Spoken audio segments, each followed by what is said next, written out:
All right, we should be live, at least according to this. At least according to this.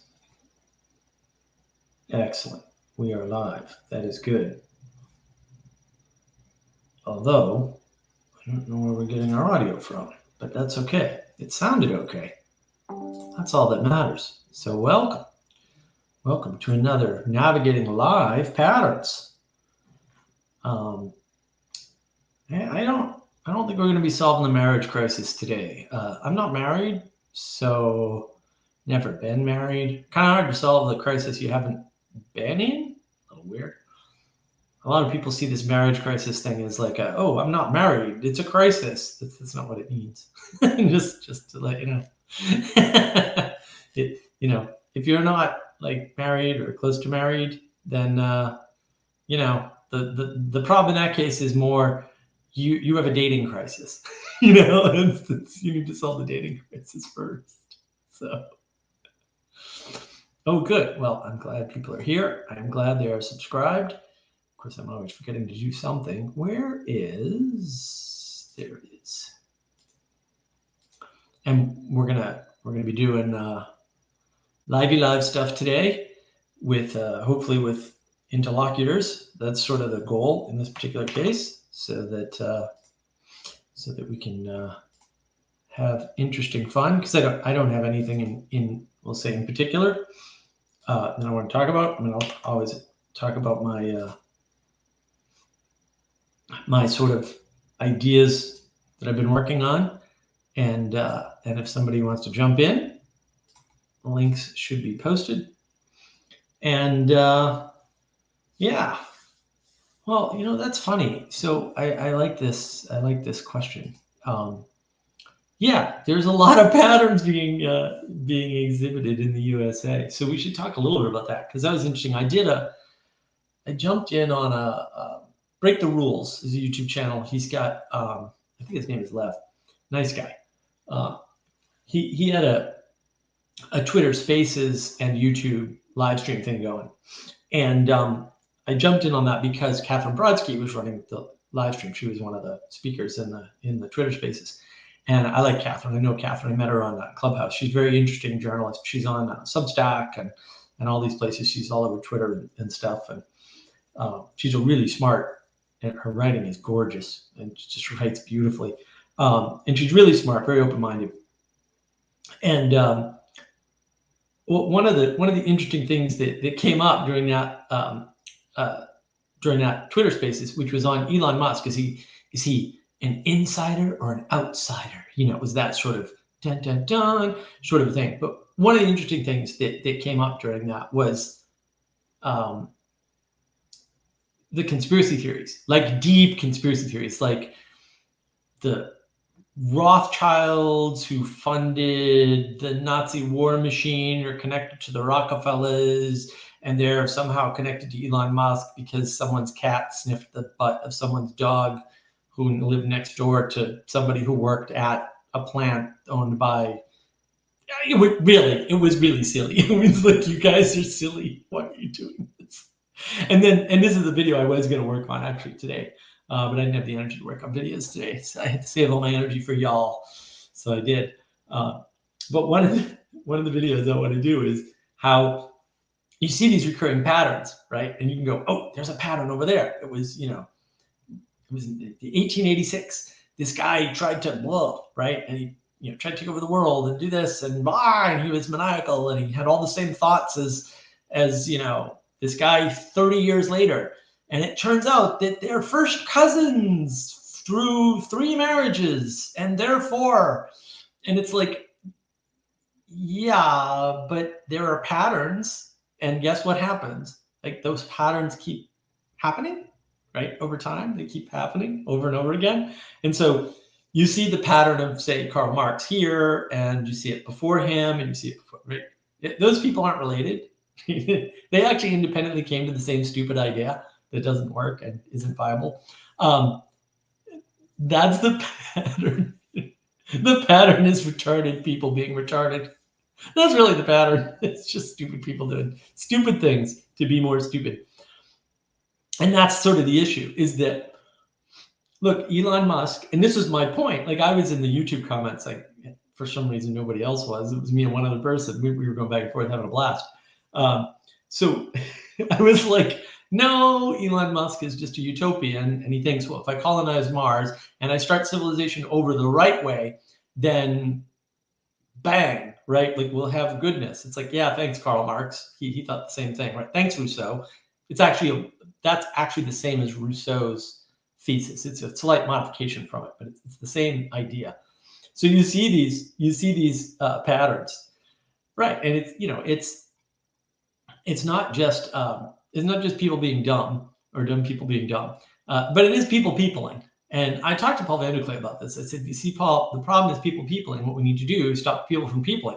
And because he's a wet blanket on these things, he's like, oh, but I like the people peopling. That's all the good parts. And I'm like, oh, I had the perfect solution. And Paul Van der Klee he doesn't like it.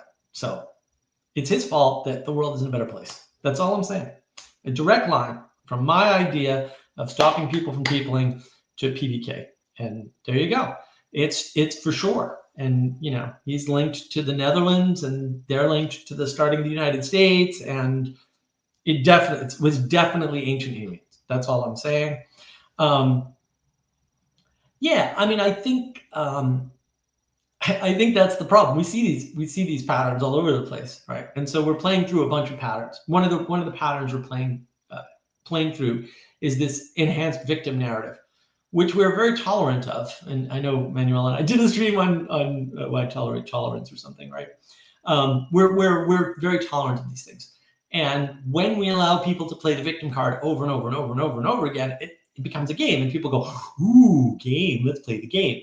And then I have a video on this. You don't have to play every game you see. Like, there are things I've had a lot of people like, well, don't you like agile, software development? And I'm like, no, it's terrible. It's the worst thing ever. I mean, I'll do it because I'm usually a consultant, and you pay me to do a thing, I'll do it. Like, I don't care. But I don't want to play that game because it's a dumb game and no one wins. It's like, and Tim Pool has a similar sort of pattern, right? He says, play stupid games, win stupid prizes. It's like, yes, right? So there are these interactions like that where you run into problems. So, yeah.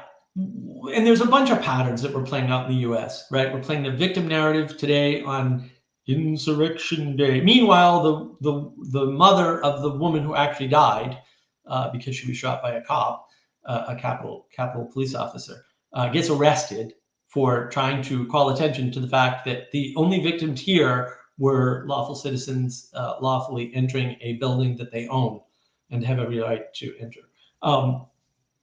So yeah, I mean, if that doesn't get me thrown off YouTube, then maybe there's some hope for me yet. So I think that's the problem, is that you see these patterns playing out, right? These people are trying to hijack the narrative. Where have we seen narrative hijacking before? I have a video on narrative hijacking, by the way, on navigating patterns. And I appreciate that Vixen has signed up. It's very helpful, because I was at 450, and then I bumped down to 448, and then I bumped to 449, and I was all upset. And then I get to 450 again, and I was like, oh, the world is okay. It's oddly, it's not a linear progression with YouTube subscribes or views. I'm trying to get over 1,000 views on my new Peterson video, which I didn't think was even likely, and that video took off way more than any of the other videos. It totally took me by surprise. Yeah, I think look, there's so many patterns. One of the patterns that keeps playing out is this idea that engineering, or engineers, because they are purveyors of knowledge, are somehow uniquely situated in the world to enact the things that, say, some useless philosopher or a complete loser, or maybe both, like Karl Marx, dreamed of. Okay, not the first, second, third, fourth, or 50,000th time. Okay, so the 50,000th and 1st time is not going to work either. Like, at a certain point, you have to say, yeah, I've tried this a lot and it hasn't ever worked. Maybe that's because it can't work, and we don't have a stopping point anymore. We're not working. Actually, I am going to do a video on this too.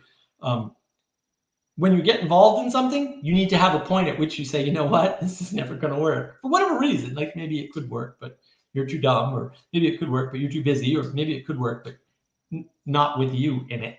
All right. Like there's lots of reasons why things can, but you need a stopping point. You need criteria for success and criteria for failure. Right? You need to know when you're backsliding. You need to know when you're making progress towards your goal. Right. So Elon is not really different than Marx or any of the other thousands and thousands and thousands of people throughout history that has sort of noticed a problem. First of all, Elon's completely different from Karl Marx. I refuse to read reprehensible books that should probably actually be burned for real. No, really, like Das Kapital. I grabbed a bunch of quotes, all the popular quotes on Capital that I could find by Karl Marx. I can tell you three things about them. One is none of those quotes makes any sense at all. Two is they're all wrong. Every single one, which is an accomplishment. When you get like a dozen quotes on the same thing and they're all wrong, hey, you got skills, man. They're not useful skills, but they're skills, right? And they all contradict one another, which is amazing. Because if I deliberately tried to do that, I don't think I can pull it off. Look, there are problems in the world. You know what doesn't ever solve problems? Engineering, never. You can cast the things that engineering does as solutions to problems, but like I can cast anything as a solution to a problem. Well, birds fly because otherwise they wouldn't be able to eat the bugs in the air. Okay, that's why birds fly. See, they're solving a problem. See how I did that? That's not why birds fly. Just saying. It's like it's easy to do, and I'm not even saying it's wrong. Like, okay, you can cast anything as a problem and then try to solve it. And I think that we get caught up in these ideas. Right? We get caught up in the utopian ideas. I'm like, I can enact a utopia, right? I remember a conversation we had on Clubhouse probably about a year and a half ago with my buddy, Dr. Lantern Jack, excellent guy, Ancient Greece Declassified podcast. Listen to that, man. That is awesome. He is great. I really like Jack. He did a talk with Vervaeke that's very good on Plato's Cave, AI, and the Matrix, something like that. And they're going to do another talk. So listen out for that. But that was one of Vervaeke's best talks, although all his recent talks have been really good.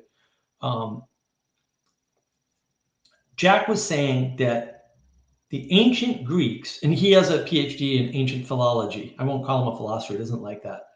He hates modern philosophy. This is why we get along so well, Jack and I. The ancient Greeks tried 1,000 different forms of government.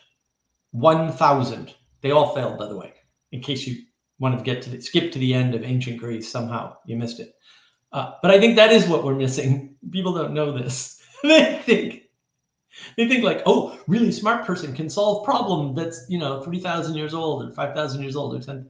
No. The reason why it hasn't been solved is because it can't be solved. It's that simple. There are just certain things we have to accept to live with.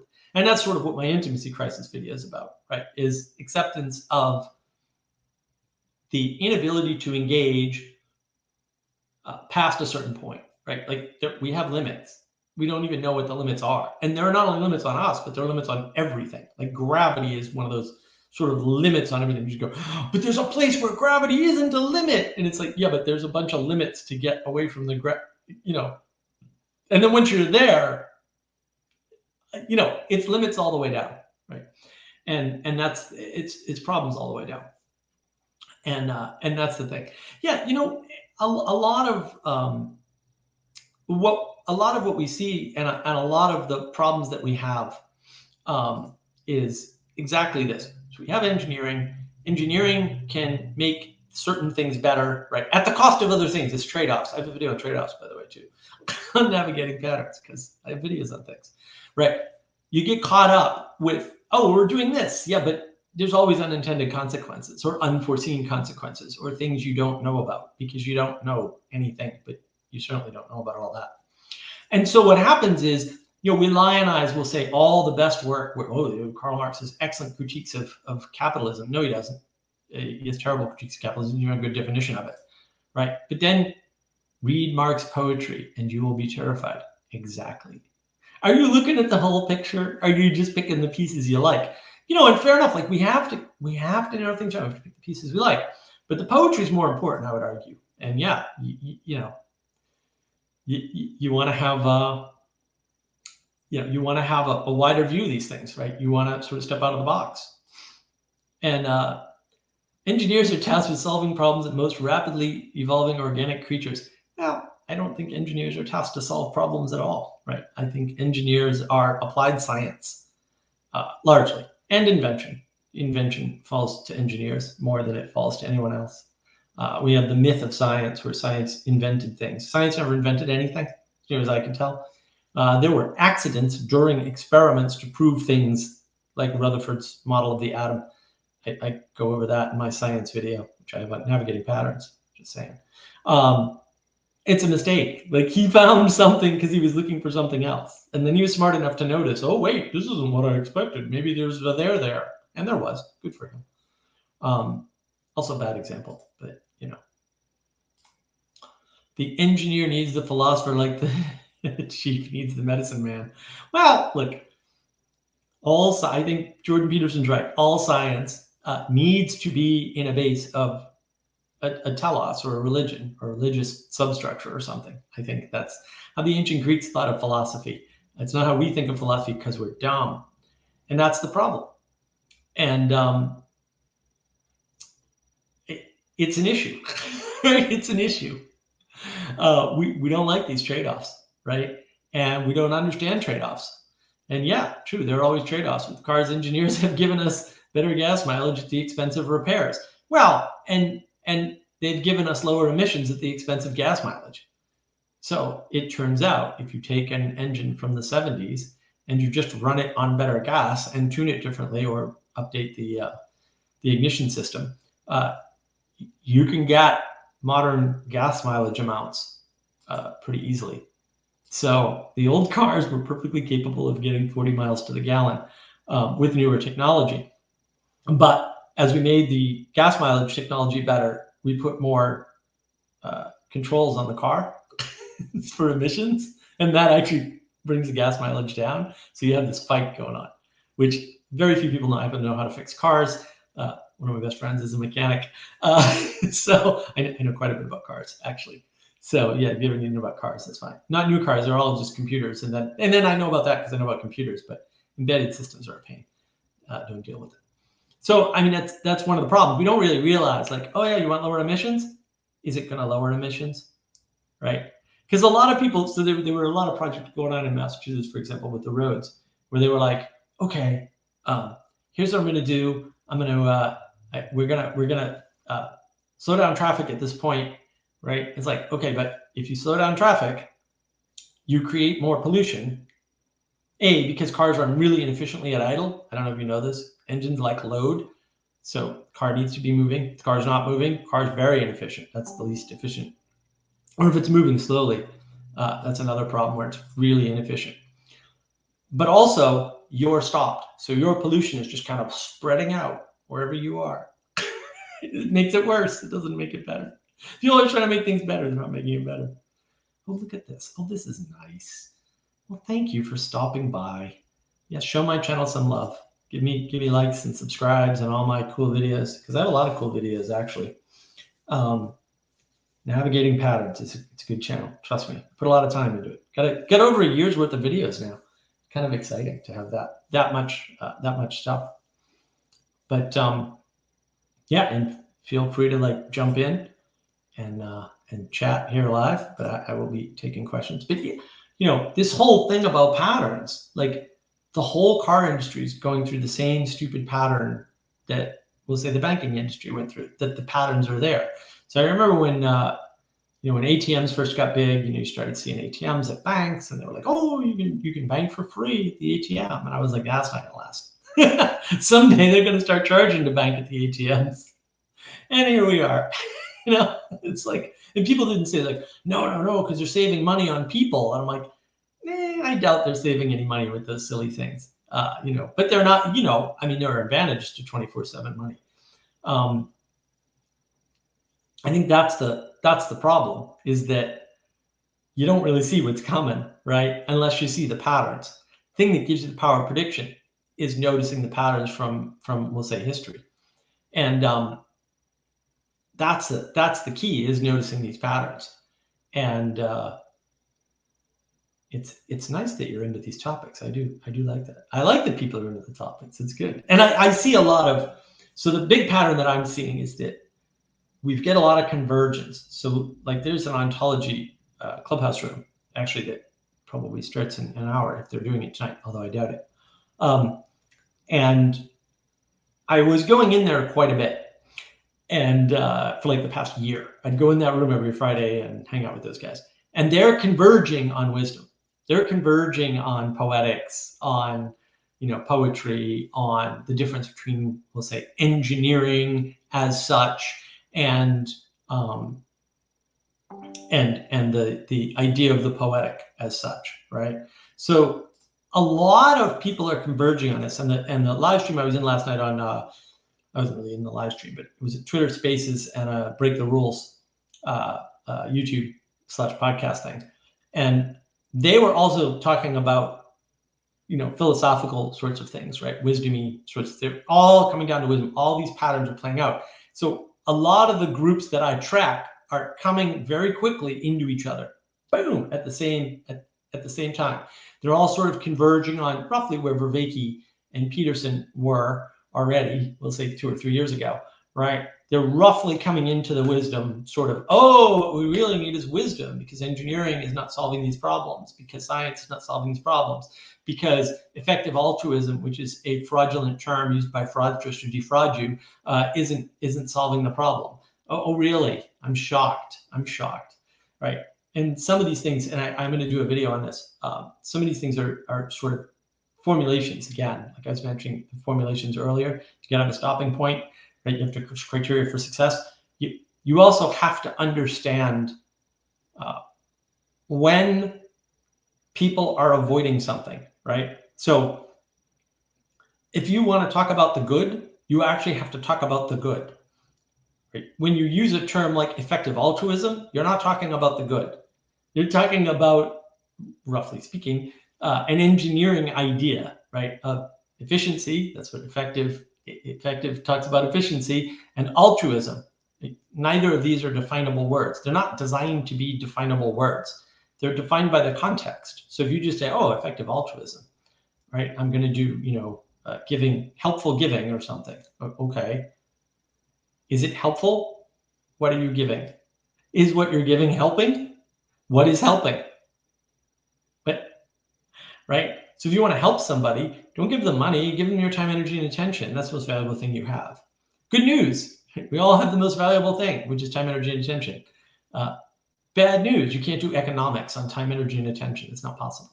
So if you want an economic frame or a political frame or a scientific frame and try to understand the world, right? Those are all materialist frames, by the way, oddly. They're not going to work because time, energy, and attention isn't material, and it isn't economic, and it isn't political, and it isn't scientific, and it isn't philosophical. Like, it's none of those things. It's like, oh wait, the most valuable thing is time, energy, and attention, and I have that, and I can give that to other people, and that will help them. And why do I need effective altruism? The most effective way to help people is to give them your personal time, energy, and attention. It's that simple, right? Why do they use terms like effective altruism? Because they're hiding the fact that they don't know what the good is, or they don't want to do the good, and they know full well what it is, even worse. But that's how people are. That's how people are. And yeah, I mean, people are sneaky, right? You can look at what is it, SBF, Sam Bankman-Fried, or whatever his name is. Yeah, effective altruism. I'm giving lots of money away while I'm stealing money from other people. Oh, that's great. So now you're Robin Hood. I mean, I think he probably thinks he is Robin Hood, like for real. He's kind of a crazy person. But that should have been obvious just by looking at him. And so I'm always puzzled by these things. I'm like, oh yeah, I looked at him and saw he was a crazy person and said, crazy person, run away. And all his crazy ex-girlfriend, I guess. I was like, oh yeah, she's a crazy person too. Look at the crazy eyes. You can tell by the crazy eyes. Probably can't teach you to see crazy eyes, but they're a thing. And this is the problem. These are the patterns, right? And this is the problem with patterns. Like, when you don't see the world in terms of patterns, you kind of end up in trouble. And another pattern that I've been seeing, I noticed actually today, yeah. There's there's a pattern of engagement where I think a lot of people are seeing the meaning crisis in places where it's not actually a meaning crisis. It is a crisis. It's very serious. It can lead to a meaning crisis, right? So like if you're in the church and you lose faith, that looks a lot like a meaning crisis. But I don't think that's usually, not always, but usually the same as what John Vervaeke's talking about with the NONESs, because they don't lose faith because they never had faith. That's my argument. Now we can argue about, oh, everybody has to have faith in something, Mark. Yeah, fair enough, whatever. But they don't have faith in God, right? They're not embedded in a church. And I think actually something important about that. You can go see the video on navigating patterns about models, right? The knowledge engine model. I think the people who can't identify with religions, can't identify with church, they seem to have certain things in common, like they don't like poetry. It's like, that's weird. They don't usually engage in art. And not making it, I mean, just going to art museums and stuff. Or they'll go to history museums, right? See historical art as well, history, right? But they won't go to the portrait gallery. Like I went to the portrait gallery in Edinburgh, Scotland. Oh man, that was awesome. Wow, what an experience. Beautiful, beautiful museum. They wouldn't do that, you know? And look, I mean, I'm somewhat guilty. I'm not a huge fan of like paintings. I'm a bigger fan of older paintings. Modern art is all terrible. That's sort of how I do it. But if you don't have the skill of poetics, of the interface interaction with poetics as such, that's a problem. That's a big problem. And then you won't have access to mythological ways of thinking. You won't have access to stories. You'll lose access to these things. That's my thesis anyway, or part of it. And I think when Paul Vanderklee, for example, talks about the end of modernity and modernity receding, and I don't like any of that framing. Paul knows this. He's heard me say it enough and type it out in YouTube comments many times. I think it's the end of materialism. Like materialism is failing, right? The materialist models, which were working and working pretty well because they were grounded in a religion, everything was fine, have started to fail them, right? It's like you've reached the end of the usefulness of science. You've reached the end of the utility of materialism. And now all of a sudden you're like, yeah, you kind of lost faith. You lost faith in materialism. Fair enough. But they never had faith in God. And I would argue having faith in God and losing faith in God is unlike having faith in anything else and losing faith in that thing. I think they're fundamentally different. And I think it puts you closer to the bottom if we can be all Descartes about the thing. So we'll go all Cartesian about it, right? Say, yeah, there's a bottom, and you're closer to it when you don't start from faith in God, we'll say. So, oh man, I gotta fix these. I didn't realize these are all messed up. There we go. How's that? All right, perfect. All right, pirate navigation. Yeah, I mean, I think that while the meaning crisis covers a lot of things, to your excellent point, Vixen, the meaning crisis umbrella covers almost everything nowadays, and it's raining heavily. Yeah, I mean, I think it's raining heavily, and that's the problem, is that it's raining heavily, and a lot of things. The big problem, the meaning crisis, is it leads to or indicates nihilism, right?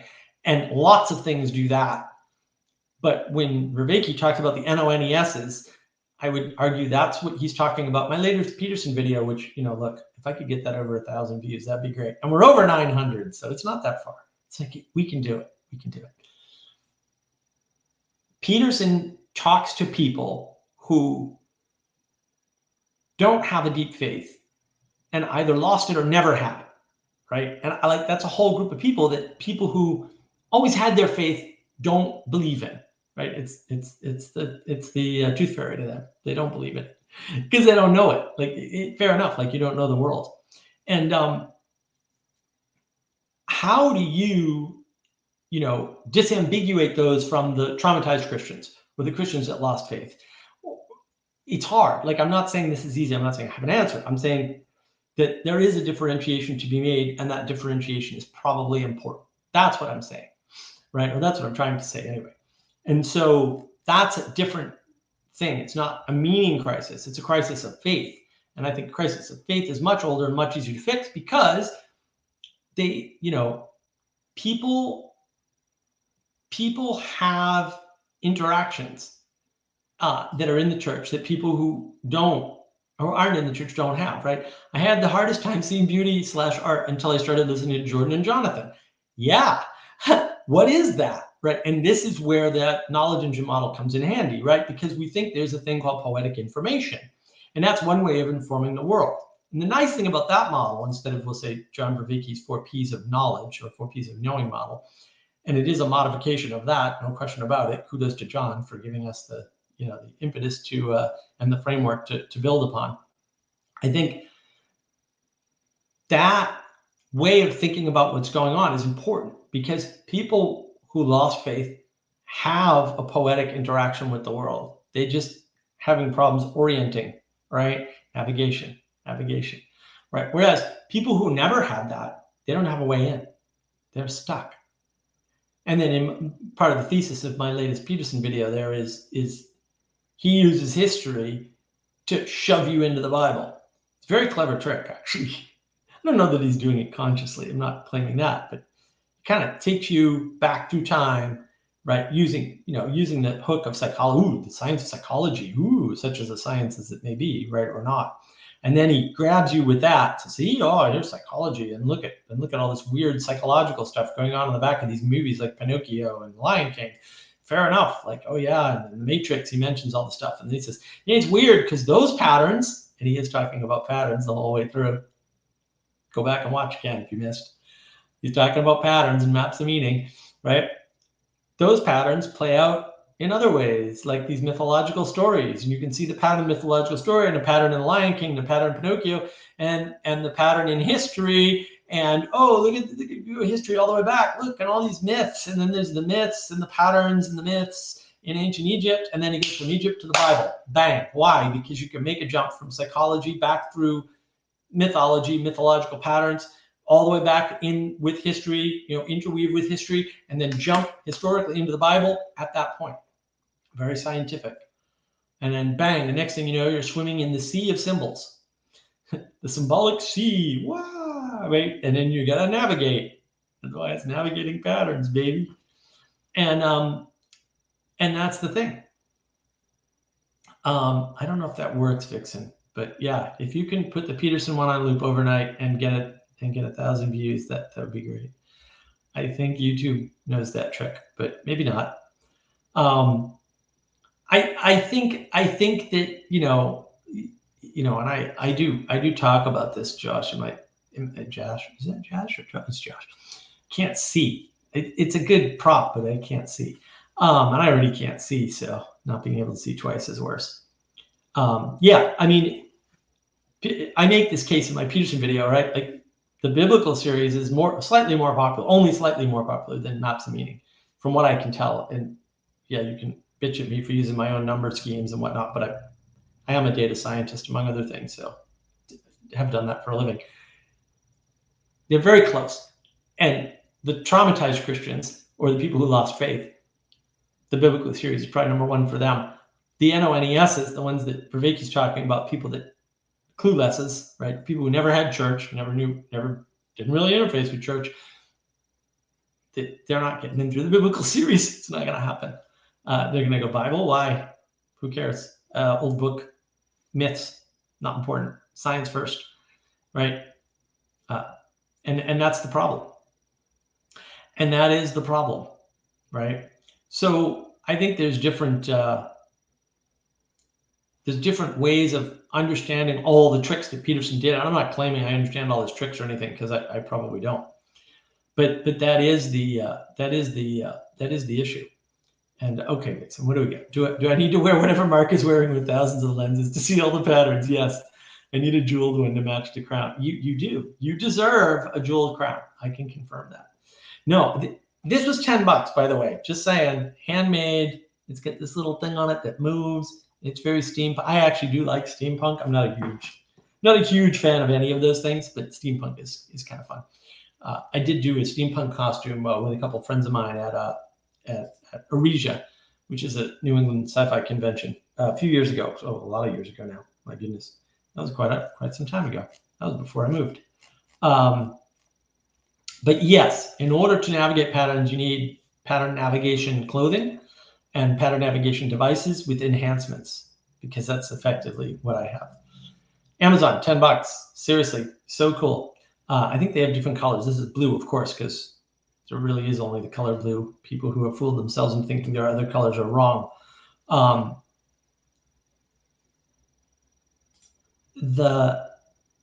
think the evolutionary psychology leads to the evolution of our understanding of patterns, not religions. Exactly. Very astute of you, Vixen. I agree. I think that in order to take evolution seriously, and I would argue, and it's going to sound hyperbolic, but no, I really mean this. None of these evolutionary scientists actually understand what the hell they're talking about. And I do mean like almost none. Like it's very close to zero. They don't understand the implications of their own work. I mean, I think you saw that when Peterson confronted Dawkins. At the very end of that video, you could hear the fear in his voice when Peterson confronted him with the inevitable conclusion of the line of thinking that he had been pursuing and that Dawkins had been agreeing to the whole time. So you see these patterns kind of play out.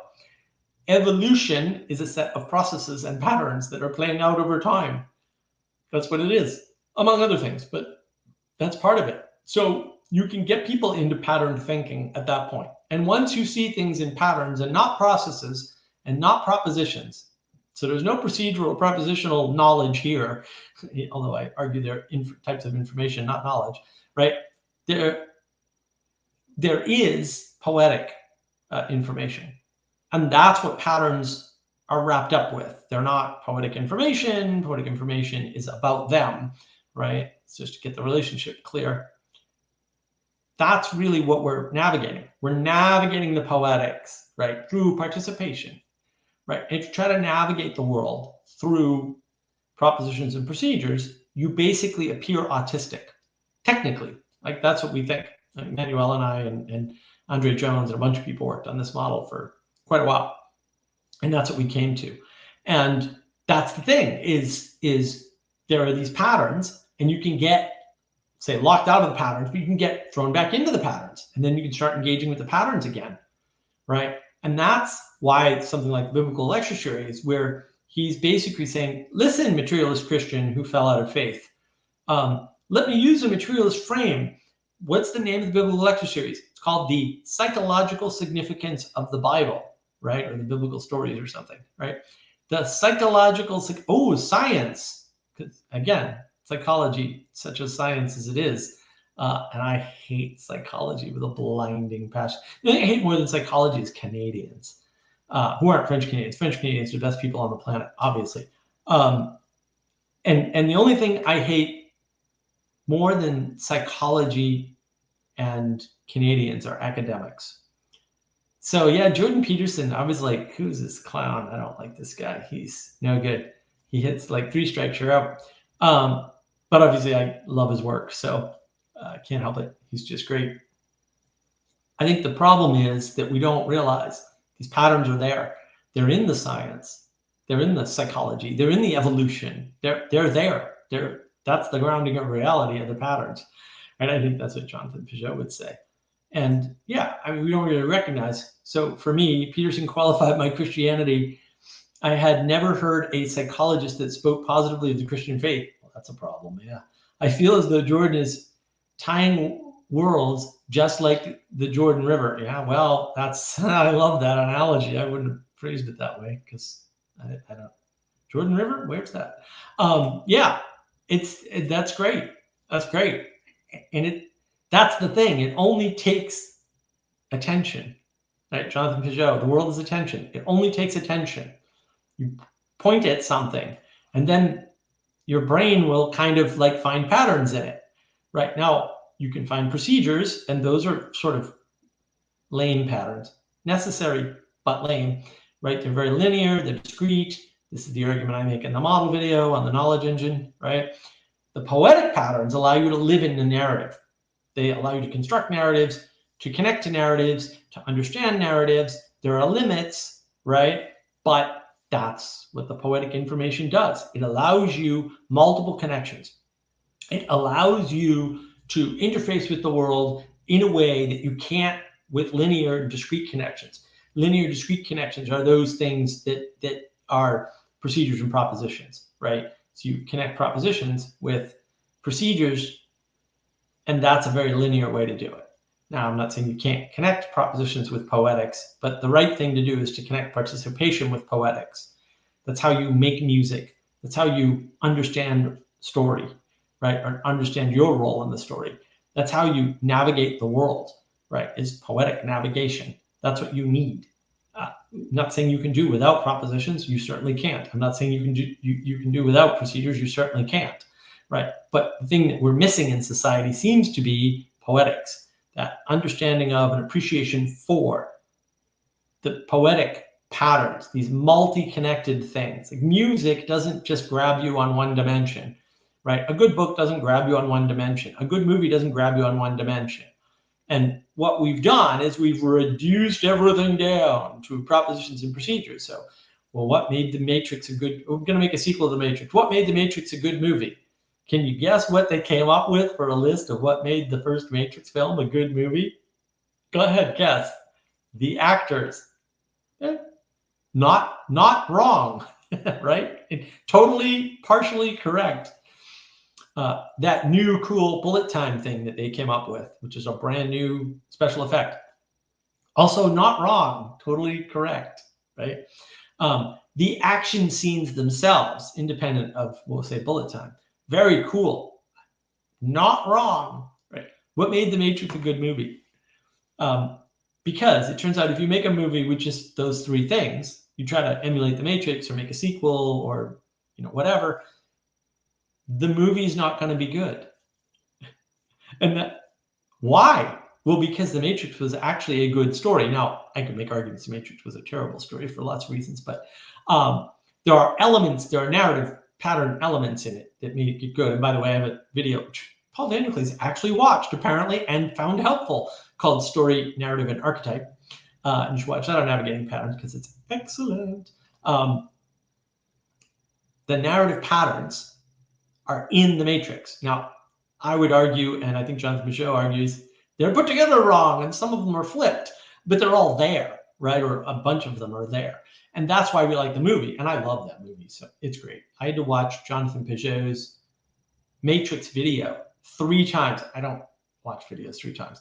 I had to watch it 3 times and then watch The Matrix. And then I was like, oh, now I get it. Now I get what he's talking about. It's very hard to understand. And that's really the issue. I didn't know this. So what are you saying, Josh? Saying the Jordan River divided the wilderness from the promised land. Did it? If you say so. I didn't read that book. They didn't make me. I've talked about this before. They did not make me read that in school, those bastards. They should have. Well, my parents should have, but yeah, failure all around, I guess. I think we'll address this, Fixin. So what is the relationship between pattern recognition and our interest navigation? Well, look, what is interest, right? Interest is tough. What do we find interesting? And this is where, I actually really like some of John's wording. I mean, I really hate some of John's wording too, but Vervaeke's get good words for some things. Salience landscape, right? What do we find salient or potentially interesting, we'll say, right? So it's what are we aware of? And that's limited. And then of the things we're aware of, what do we find potentially interesting? That's the salience landscape, right? And then it's like, okay, we'll go into theoretical land here, so don't nail me to the cross for this one, because I made you a video and countermand or contradict everything I'm saying. I want to say that probably the things that have either a very high novelty factor, so there's a thing in our brain for exploration, which is apart from everything else. We have like an exploratory circuit. And that's one thing that can sort of grab our interest or hold our interest, right? Attract our interest. Things that are multi-connected to things we already know. those are going to grab our interest and hold our interest better. That's the patterns, right? And then things with high pattern recognition, either in a positive or unknown direction, right? So not just patterns, like, because some patterns are bad, like addiction. You go, oh, and I use that all the time because I'm highly prone to addictive behaviors, right? So I'm like, oh, that's not good. I got to make sure I don't do that again, right? Things like that.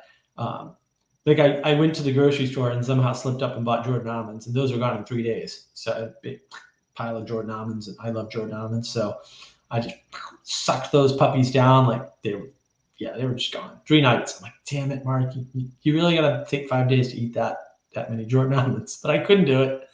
Very bad pattern. Addicted to Jordan almonds, can confirm. These patterns are there, and I think the salience landscape gets sort of somewhat determined by those patterns. Sometimes you get trapped in those patterns. That's what addiction is. You're getting sort of trapped in those patterns. And the problem is when we embody those patterns, because now we can't think about them the same way. We have to recognize them differently. And when we recognize them differently, then we have to engage with them differently. And this is why, oh shoot, what is the name of that book? See, the brain just went south. That's right, I need some tea. One moment. Cinnamon apple tea. Ah, excellent. Man, that does taste good. I love that tea. So,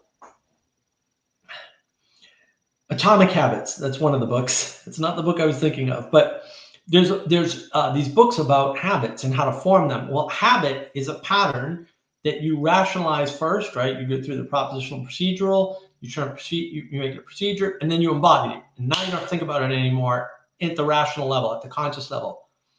Another video, consciousness, unconsciousness, and dead matter, which is roughly speaking, and I talked to Catherine about this at Thunder Bay, at Thunder Bay, or just the day after Thunder Bay.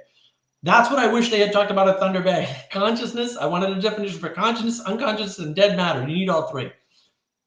Watch that video. It's good. It's really good, actually. Why? Why is that important? That's important because the conscious patterns that get turned into unconscious patterns deliberately are usually the ones that are helping us. The unconscious patterns that we don't even recognize, those, half of them are probably good and half of them are probably not good, right? Those are the ones you got to watch out for. And that's why you need other people. That's why you need a community. And you can't do one other person, because one other person has their blind spots too. And heaven forfend they're in love with you, then they really won't see who you are or how to help you until that wears off. And luckily it usually does, because you're a jerk and you'll piss somebody off no matter what you do. I'm really good at this, by the way. So like if you need tips or whatever on how to piss somebody off, just come to me, I'll help you out. You need lots of people with different perspectives saying, oh yeah, you got this pattern, you do this all the time, you do that all the time. It's like, okay, that's good to know. Thank you. And from my perspective, people don't do enough of that. People do this all the time. I remember one of the first times I got on Discord, I had this picture. It was from my trip to Hawaii. So I had this hat on and it looked kind of funny. It looked great to me because, like, memory. Ooh, I was in Hawaii. That was wonderful, right? Everyone else hated it and said I looked like an old woman. They wouldn't tell me that to my face. So wasn't helping me months, right? And that's the problem. But you need those other people. Like, you got to have these other people to help you find these unconscious patterns that they're already sort of baked into you, right? That you're already sort of suffering from in some sense. I like, Matt, that you're addicted to my monocle. That's good. I'm happy to hear that. That's part of the point. It's mesmerizing. See, it's got this blue tint. It's going to mesmerize you into loving it. And then you can do my bidding, because I need minions to do my bidding. And let's see, Josh, what you got? Interest seems to work like a virus if it can find a spot on the blood cell to fit in, can infect. Yeah, well, yeah, I mean, I don't think Like, I mean, I think you got to meet things halfway, right? Our interests are partly set up by our passions. Our passions really manipulate our salience landscape, the things that are interesting to us, right? So if you have a sexual passion, what's going to be interesting to you is whatever you find sexually attractive. We said this old joke with a former roommate of mine where he liked clavicles, or at least he said he did. I don't know if that's true. He's like, ooh, clavicles. Those are things that turn me on. It's like, it's not feet, really. It's not, chest. It's not legs. It's clavicles. That's what you're going for. It's like, it's not blonde hair. Like, come on. Blue eyes. No, it's clavicles. Okay, whatever. I never knew how serious that was. Didn't matter. It was very funny. So yeah, I mean, that's important to know. What do we get, Garth? Would you associate this with the panpsychist notion that matter is dead consciousness? Well, see, Garth, I didn't want to get into this because I have a video on conscious and unconscious and dead matter. But quickly, I will summarize. The reason why you need 3 buckets is because if you don't have 3 buckets, you will reduce to panpsychism. That's actually the reason why you need 3. You can't go with consciousness versus unconsciousness and gradation, because that's what they do. You watch very carefully, you'll see the pattern, right? Delahanty does this. All these Muppets do this. We're all Muppets, but they're like extra Muppety Muppets or something. If you just have 2 buckets, you're going to over-reduce. And I already have that video. It's called, what's it called? I don't remember the names of my videos either. That video is called, it's called Consciousness, Unconscious, and Dead Matter or something. At least that's in the thumbnail. You'll find it. I did it right after Thunder Bay because it was like that was the video that, like, I was like, man, I wish Thunder Bay had talked about this. And like I said, I talked to Catherine about it. So I was like, that's what I wish would have happened. And she seemed to really like that idea. So give me one moment because I'm going to lose my voice here and I need more tea. Apple cinnamon tea, very good, very good. Very refreshing. And it's nice. It's nice. It's not too hot. So that's good. So yeah, you need those 3 buckets. Gotta have the 3 buckets. 3 buckets, very important. So visit Navigating Patterns, watch that video. I think that's a 20-minute or so video, if I remember correctly. It's not super long, it's not super short. My videos on money are super short, or at least one of them is. So, I get short videos, I get long videos. I'm always playing around. Nobody ever gives me any good feedback. Like I was saying with my picture on Discord for months. But that's why you need other people, right? You need that feedback to know what unconscious things you're playing out that you're not aware of, that you're not paying attention to, that you're not able to engage with. Because that's actually the important part, is being able to engage with these things, right? If I don't know that, every time somebody brings up spring water, I turn my back and leave the room. I don't know, I might do that. I have no idea. Then I can't fix it. And that's a problem. Like, we have all kinds of patterns that we've embodied that we don't know anything about. You don't know anything about them. What's Vixen saying? All right, interests are not malicious. Well, I think, yeah, the interests themselves are not malicious, but man, you can run into trouble with your interests. Yeah, especially if you have an interest. Well, a lot of people have like sexual addiction or whatever, right? A lot of people have drug addictions, right? Or video game addictions. Video games are interesting to them. Some video games are interesting to me. I don't play a lot of video games. I'm not very good at them either. So timing's a big problem with me. I can't even get around the stupid PlayStation 4 to watch TV shows. It happened earlier today. I was going to watch something and I'm hitting the buttons in order in approximately the same, exactly precisely the same timing I always do. And they changed something or moved something or something mistimed in the box. And I got a strange result. And I swore at the box and said, all technology is garbage and you should all burn in hell for it. And got very angry because that's usually what I do. And it didn't do any good. No one was here. No one cared. But it made me feel better. So got to be something to it. So, yeah, I mean, our ability to control our interests. So this is where I think meditation is good, or prayer is a form of meditation, is important.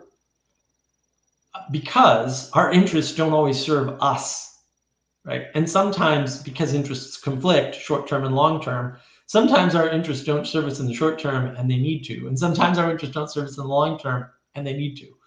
And that's how you get into trouble. And these are all hard problems. Like, I'm not saying you can fix, say, the problems of the world using this model. I'm saying you need to have the problems located in the right layer of analysis, to use Peterson's terms, in order to have a chance at doing better with them.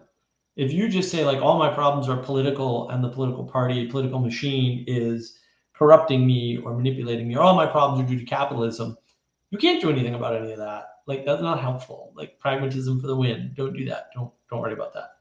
If that's true, you're screwed.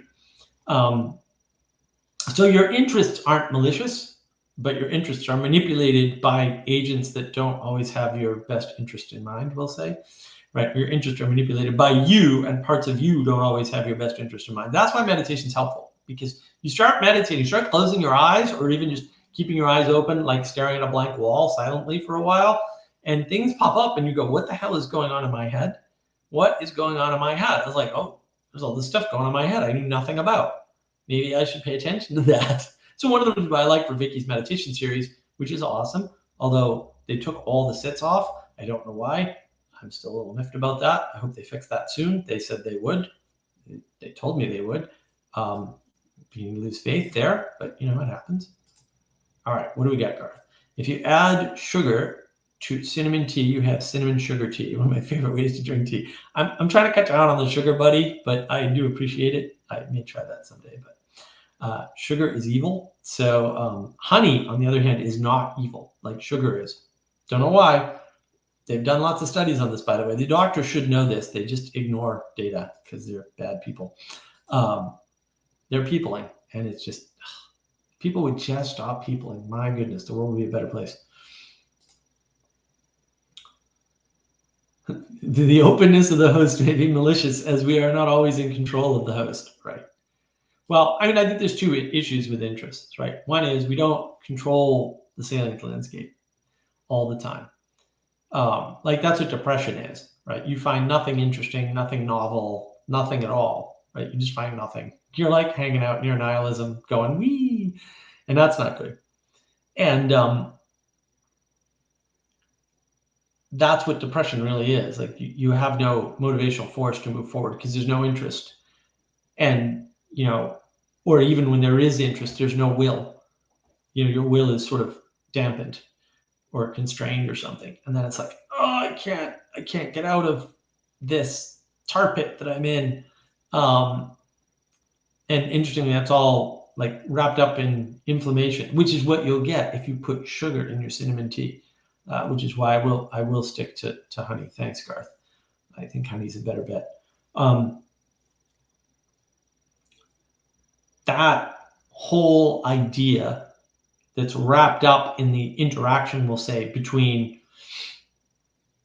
interest, your will, right? Because you have to apply your will to be an agent in the world, right?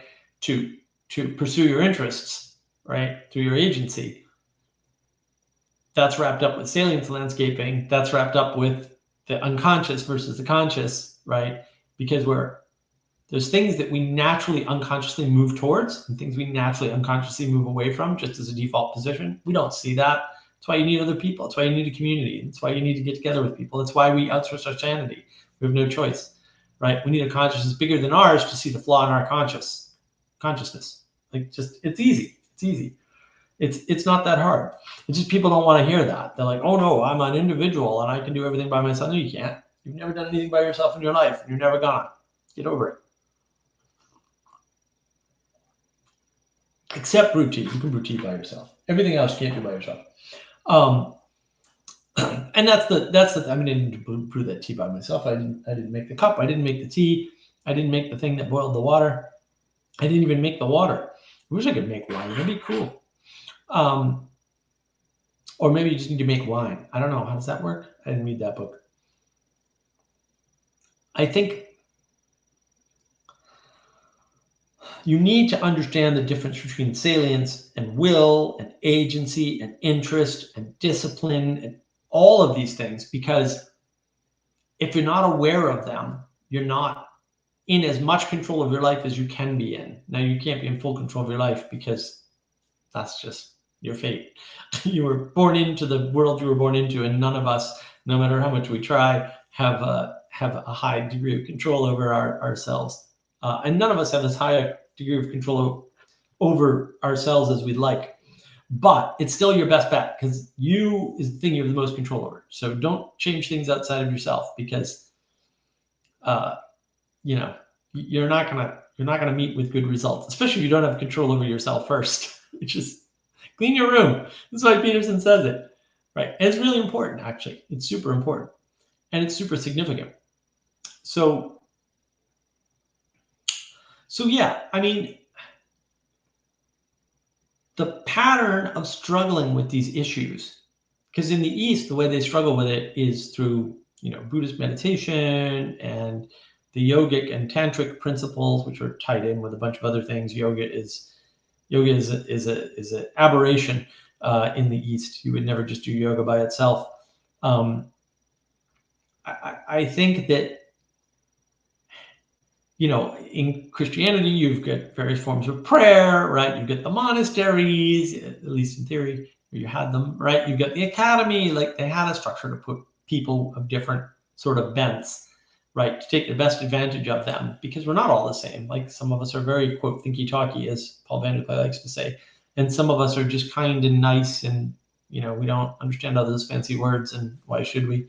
I'd rather have kind and nice. And there's places for all of that. And we need to organize it and put it in a structure and get it together, right? And if we can't do that, then it's just inefficient and leads to chaos, and we don't need more chaos. So does wisdom raise awareness? Well, this is a good question. I mean, this is what you're really asking to some extent is, what is wisdom? And that's going to be hard to answer. So I've got my Mark of Wisdom project going on. Don't quite have the website, anything on it yet, but it's there. I think with part of wisdom. All right, let me back up. Let me go with what Vervaeke says about wisdom that really attracted me to Vervaeke's work, or one of the things that attracted me to Vervaeke's work. And then we'll let our guest up here. Vervaeke said, we don't need to make everybody more wise. We just need more wise people, right? And so he's basically talking about an elitist class, which generally I don't like, but in this case, I think he's right, for people to exemplify. And so what is wisdom? Yeah, it's a good question. I think wisdom is something like the poetic navigation of awareness and attention, right? And that leads into all kinds of things. So does wisdom raise awareness? I think it changes your awareness. Is that raising it? I don't know. It's a good question. It's a good question.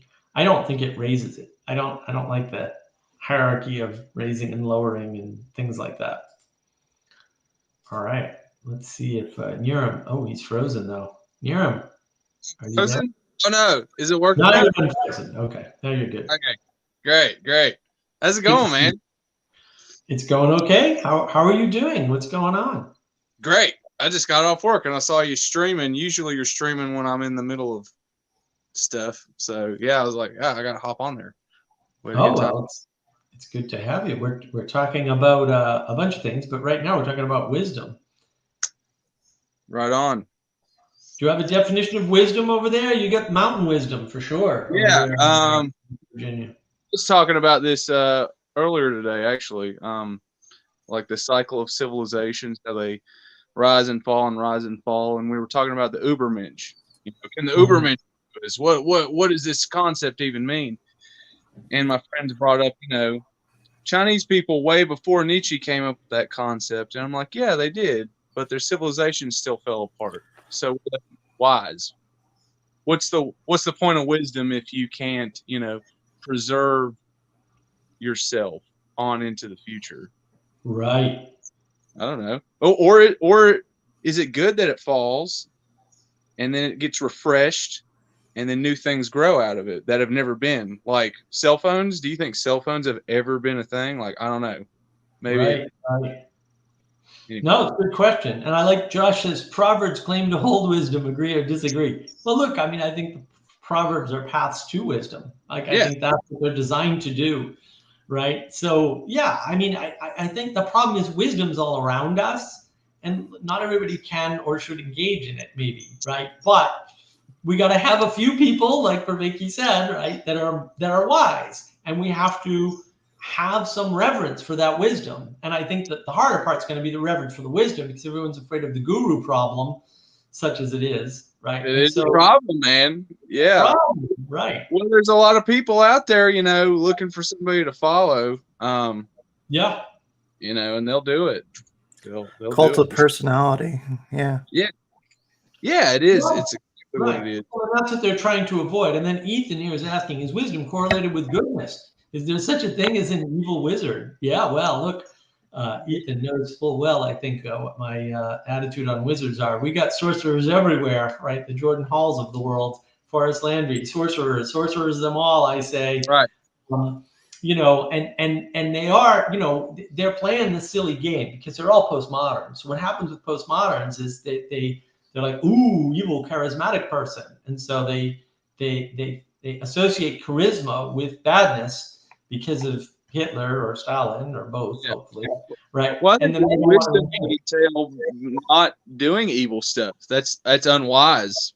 I mean, in my book, that's just not. Well, right. wise. So yeah, I mean, I think the thing about wisdom is that wisdom is just this ability to reframe things in such a way and see those stacked patterns, right? So Jonathan Peugeot talks about I add self-similar fractal nature of the universe, right? Because it's self-similar fractal, it's not just fractal.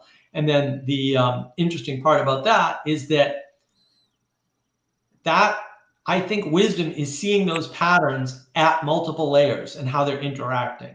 Like, I think wisdom's tied up with that, with the poetic information in the world. And that is where I think things get interesting, is that's what wise people are seeing. Like dualities? I don't think they're dualities. I don't believe in dualities. But look, the pattern of consciousness, we'll say, that people see. So Jonathan Peugeot talks about, is the city conscious? Is the people in it are, right? And then dogs have a consciousness, and that's sort of like a hierarchy of consciousness. And then, well, there's certain patterns that play out in dogs and people and and cities, right? It's like, oh, wait a minute. There are patterns. Consider the concept of induction versus the ordering of the universe. The two are the same process from a different frame of reference. The same thing is going on in the brain that is going on in the universe ordering itself. Yeah, potentially. That's a duality. The struggle between the order and the chaos. Let's have a rock band come into the classroom, and the teacher's like, no, you can't do that. It's the constant struggle between the two. But you have to have that. You have to have the movie Footloose. Otherwise, dancing is not as important. Right. It's, does that make sense? Yeah, if it's not, in some sense, if there's no resistance to it, it has no importance, right? Because if nobody cares and everybody if they're too tolerant, right, Ethan will be happy. If they're too tolerant, it loses its value. Right. And if they're not tolerant enough, it loses its value, right? And you have to have that fight between, like in Footloose, between the kids and the parents and all the other people that are kind of like on the fence, to really sort it out. It's like a trial, Right. And if you're sorting something out, it's important. Yeah. And if you're not sorting it out, it's not important. And then I like this. So Vixen says, Peterson definitely ignited my interest in almost everything he had brought up in his lectures. Did interest me or disinterested me? Opened up my salience landscape enormously. Yeah, well, that's what happens, right?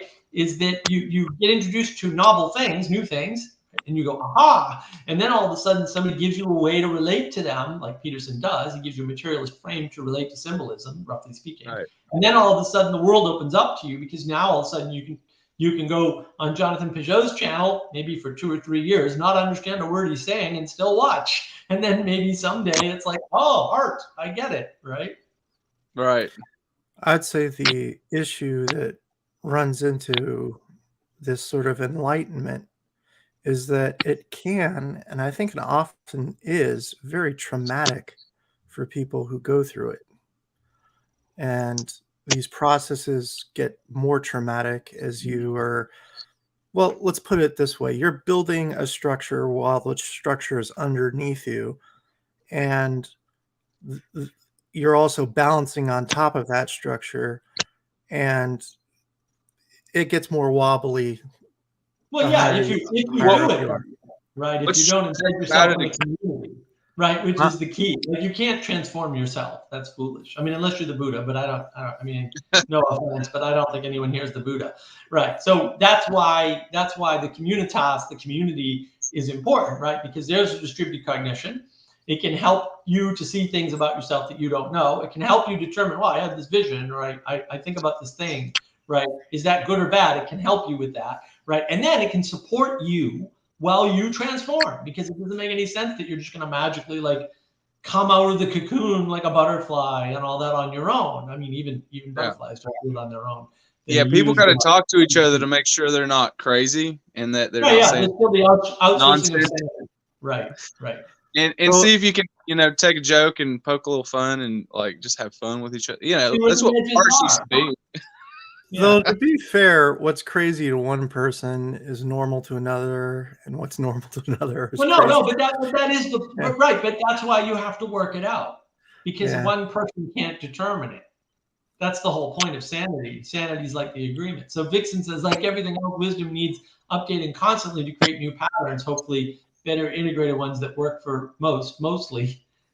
Maybe. I mean, I don't know that we're creating new patterns. I think we're just falling prey to many of the same old patterns. And I think part of wisdom is seeing those patterns. Navigating patterns. You got to navigate different places. I think they go over here, they go over there, they go up and down, and for the different situations, you want to go through a different pattern. I like this eyepiece you got. Where's that? Like it? Yeah, where's it coming from? What is it about? Oh yeah, I love the eyeglass. Is super dope. I love it. $10, Amazon, steampunk. It's great. Monocle. That's what it's called. The monocle. Yeah, you look up monocle on Amazon, and you'll get. And everything moves. These guys move, right? They've got these little things. It's like highly functional too. Yeah. It could be in theory. I mean, I can't see a damn thing out of it, but it's blue. Right? The blue monocle of death. Right? I love it so much. I mean, I think it's great. I like steampunk stuff, like I was saying earlier. I love it. So I'm okay. I don't have a ton of it. I do have a costume. I still have my costume from a region from. I got one of these hats. There you go. That's my contribution to crazy Russian Appalachian Sasquatch thing. No, it's like, I've seen people wear these in steampunk, like airship people. I'm an airship captain. Yeah. You're right. That one dwarf from The Hobbit. That's what I'm going for. Yeah, that one dwarf from The Hobbit. He was cool, dude. Gilly, that was his name. Yeah. Josh, came up here. Tell us what you want to say here. Who's that? Josh. He came up. Oh, yeah. What's up, Josh? He froze. Hey. Oh, there you are. All right. There we go. Yeah, no, sorry, I was texting at the moment when you spoke to me. No, I just joined in because I wanted to participate a little bit. I'm a layman, so I'm kind of new to the area and new to the sphere and that. But been listening to Jordan for a long time and Jonathan and that, and I just really enjoy listening to you guys talk about this. Everybody always has a lot of questions and a lot of things on their mind and things that are rolling around in their head and things like that. But a lot of what we're talking about, it seems like with wisdom and how it applies to a person, maybe it seems to be that wisdom seems to be the superior thing to pursue in all things. The engineers can create, the people can ask for the things for the engineers to create, but it seems to be that we are I mean, there's a movie coming out, Oppenheimer, and Oppenheimer, he was the lead guy on the atomic bomb. He created exactly what people wanted, but he knew what it would be used. He knew that they were going to want to play with it.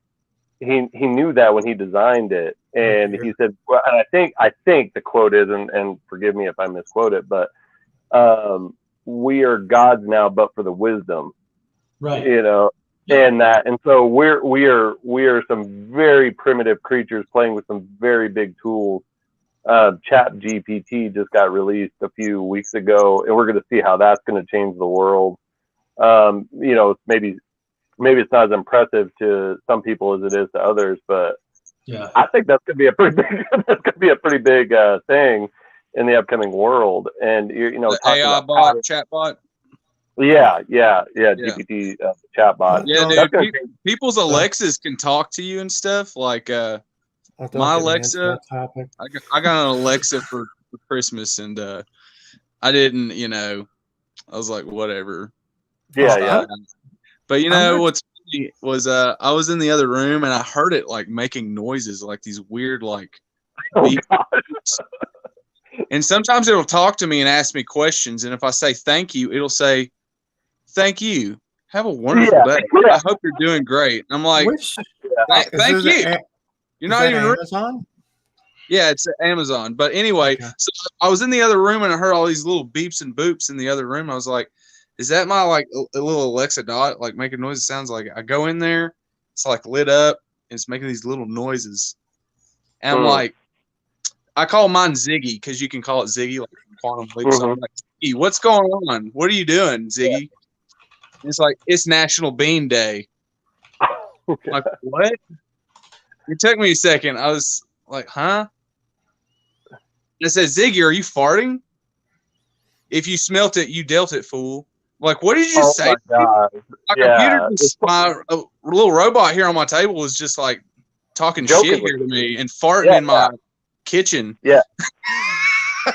well, no, that right there. I mean, it just shows you that I got a little bit of I'm in the arboriculture world. I'm a tree trimmer by trade. I've spent about 12 years in the industry. I'm a tree climber, arborist, just a working guy, but I've gained a lot of insight, I guess, to the natural world. And there's a thing called mycorrhizal fungi, and it connects the tree world. Yeah, you've heard about this. Okay. I got a buddy that has a company that messes with that stuff. Yeah, and it was featured in a book called The Secret Lives of Trees and how they communicate, basically. And I kid you not, is that not a mental projection? I mean, it's some sort of projection of the internet. I mean, the internet is a projection of that world. Sure. This world of mycorrhizal fungi and the way that the tree works with the nodes and the growth and the way that the wood ties into the wood and everything is very, very representative of what engineers have manifested out into the world and out of the natural world. And you're going okay, I see these two correlations, but what does that mean? In that. And so for me, just as a working man in that and observate, if anything, I observe and ponder, I guess.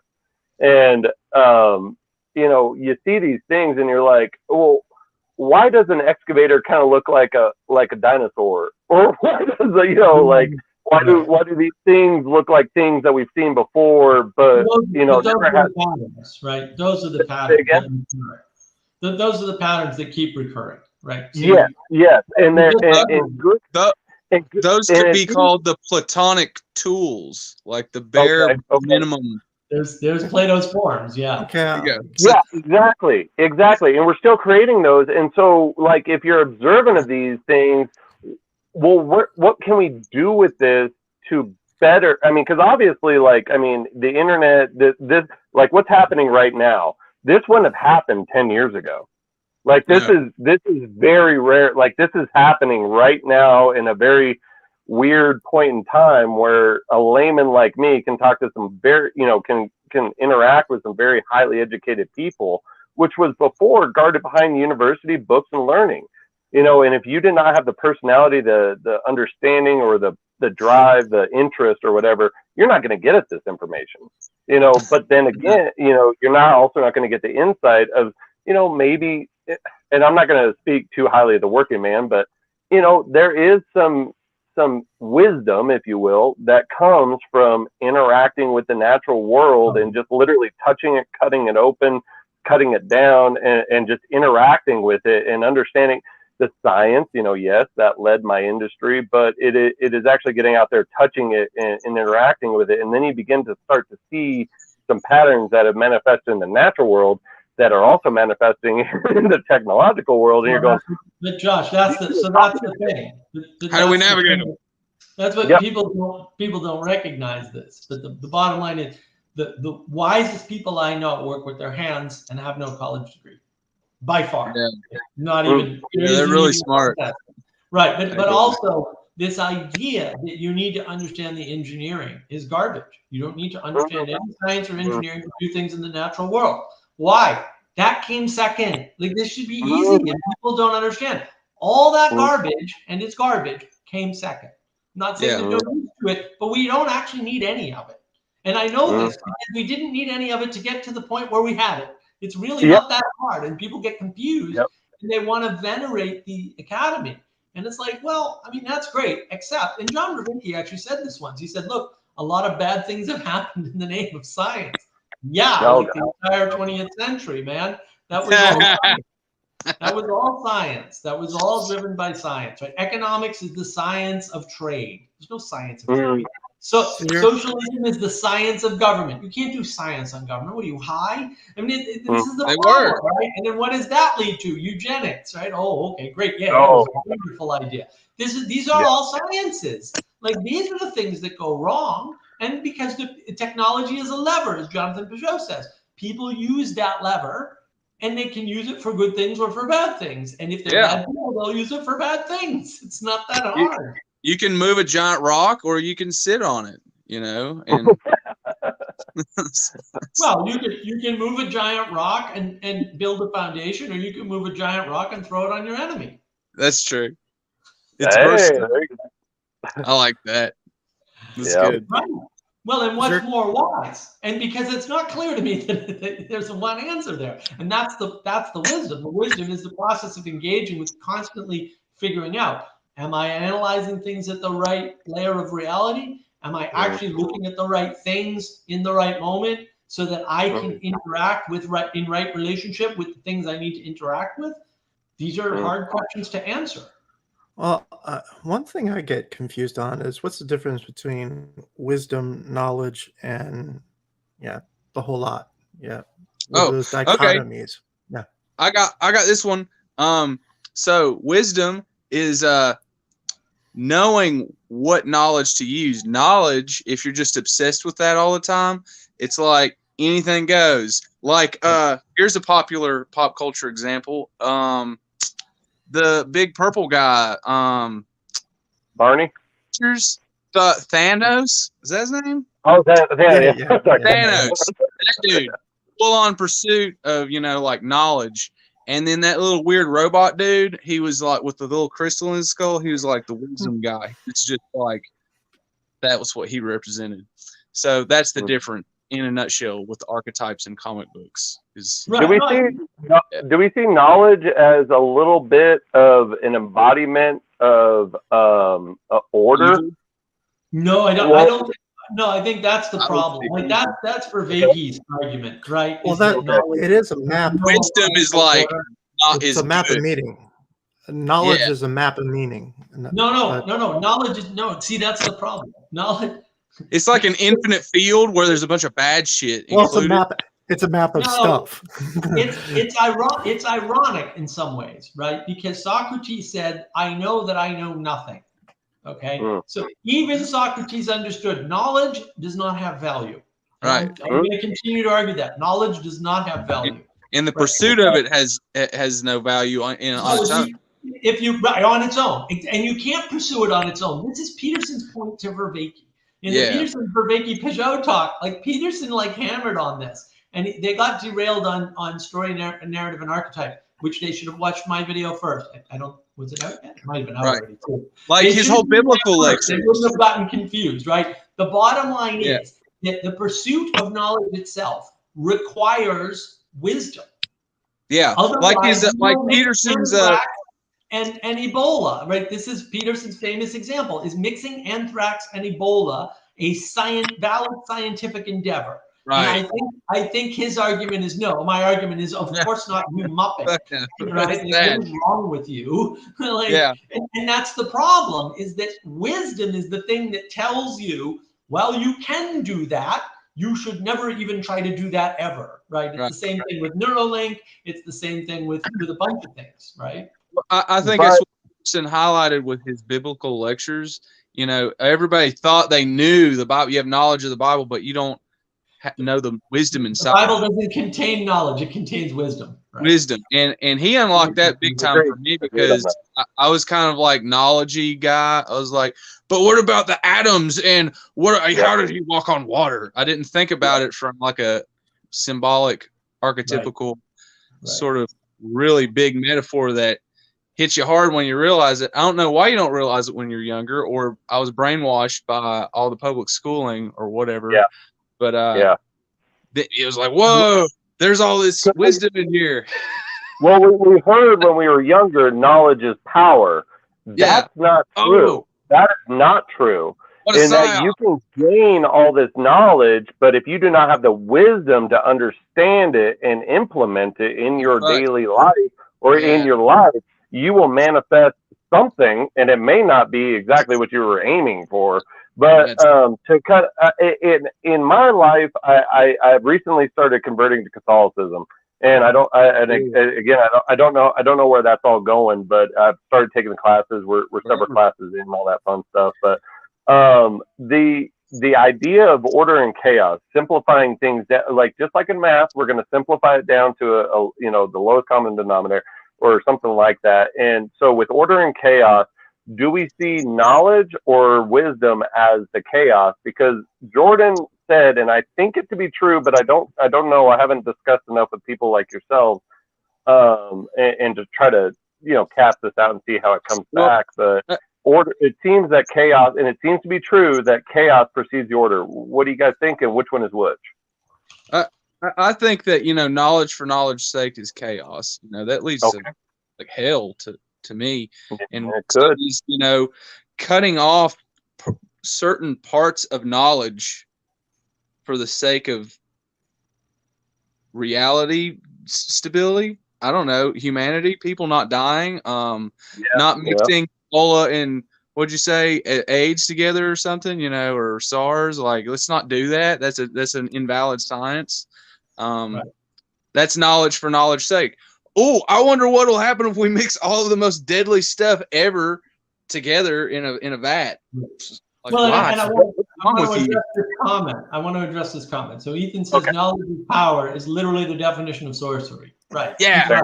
Literally the definition of sorcery. I think, again, that's the problem. That is, everybody wants to reduce everything down to like, oh, well, all knowledge is good. Source. No, it's not. Like, that one source. No. Can I chime in? This wisdom thing sounds so much like the Holy Spirit. It sounds like the person who makes the right decision, or thinking well, it might be. I mean, it depends if you're a Trinitarian and whether or not you understand the Trinity correctly, which none of the Christians seem to, in my opinion. But whatever. I think it's easy, right? There's three aspects of which you can approach the ineffable, whatever you perceive that to be. Christians will call it God. No, fair enough, right? There's three aspects, not two, not one, three. There's one thing, three aspects, right? Three approaches, three perspectives, right? One of them is as men, right? Like, as the exemplification of who and what you should be in the world. That's Jesus. That's the Son, right? The other one is the Father, is the unknowable mystery, the thing that created us that we can't understand, no hope of understanding, right? Probably very little hope of ever actually encountering, say, directly, although that's, sloppy terms, right? And then there's the Holy Spirit, which is exactly that. This is about the thing that moves you, the thing that has your interests, your proper interests, right relationship to your interests. That's the aspect. And it's those three aspects that I think are really important, because you need at least 3 aspects to everything you do. Otherwise, you're screwed, right? If you just pursue the knowledge of something, so programming, something I actually know a lot about, far too much. If all you pursue is programming languages and you don't pursue any of the theory is not knowledge, by the way. The theory of programming is not a type of knowledge. Theory of programming is a bunch of stuff. And the trend, what was it, about 10, maybe 15 years ago, was the patterns, programming patterns. There are patterns for this and patterns for that, right? But knowing when and where to apply them is what matters, right? Not the fact that there are programming patterns. No kidding. Yeah. Patterns also, everywhere, right? Also, when it comes to knowledge, it seems like it's quantized. So we're dealing with with quanta. Yep. We're not dealing with exacts, and therefore, when you're in the precision making process, that it's still, the language gets a little shaky. Yeah. Well, it can, but I mean, look, science, and I make this argument. I have a video on science, right? What is science, right? Science is all about accuracy and precision. And so you need propositions and procedures to do science, to navigate science, to make science useful and meaningful. Science doesn't work without those things. Fair enough, we need science. No, there's not a bigger fan of science than me. That's why I defend it against all these idiots who seem to know nothing about it. And I'll defend that against any of them, right? Because I think I can. I think they're wrong. I think I can prove they're wrong. It's easy. But the problem is, if that's not in something, more fundamental, because before we were logical, rational, reasonable creatures, we'll say, we were creatures, right? And so the thing that's older than that is the participation in the poetics. And that's the thing that science is born from and can't escape from. Like you're not getting out of the thing you were created in, right? It's the water you swim in. And it's the attempt of science to break free from that. That's the problem. And that's where the materialism comes in, right? Because science is all about material. And knowledge is an attempt to materialize things that don't need, that don't have a material manifestation, we'll say.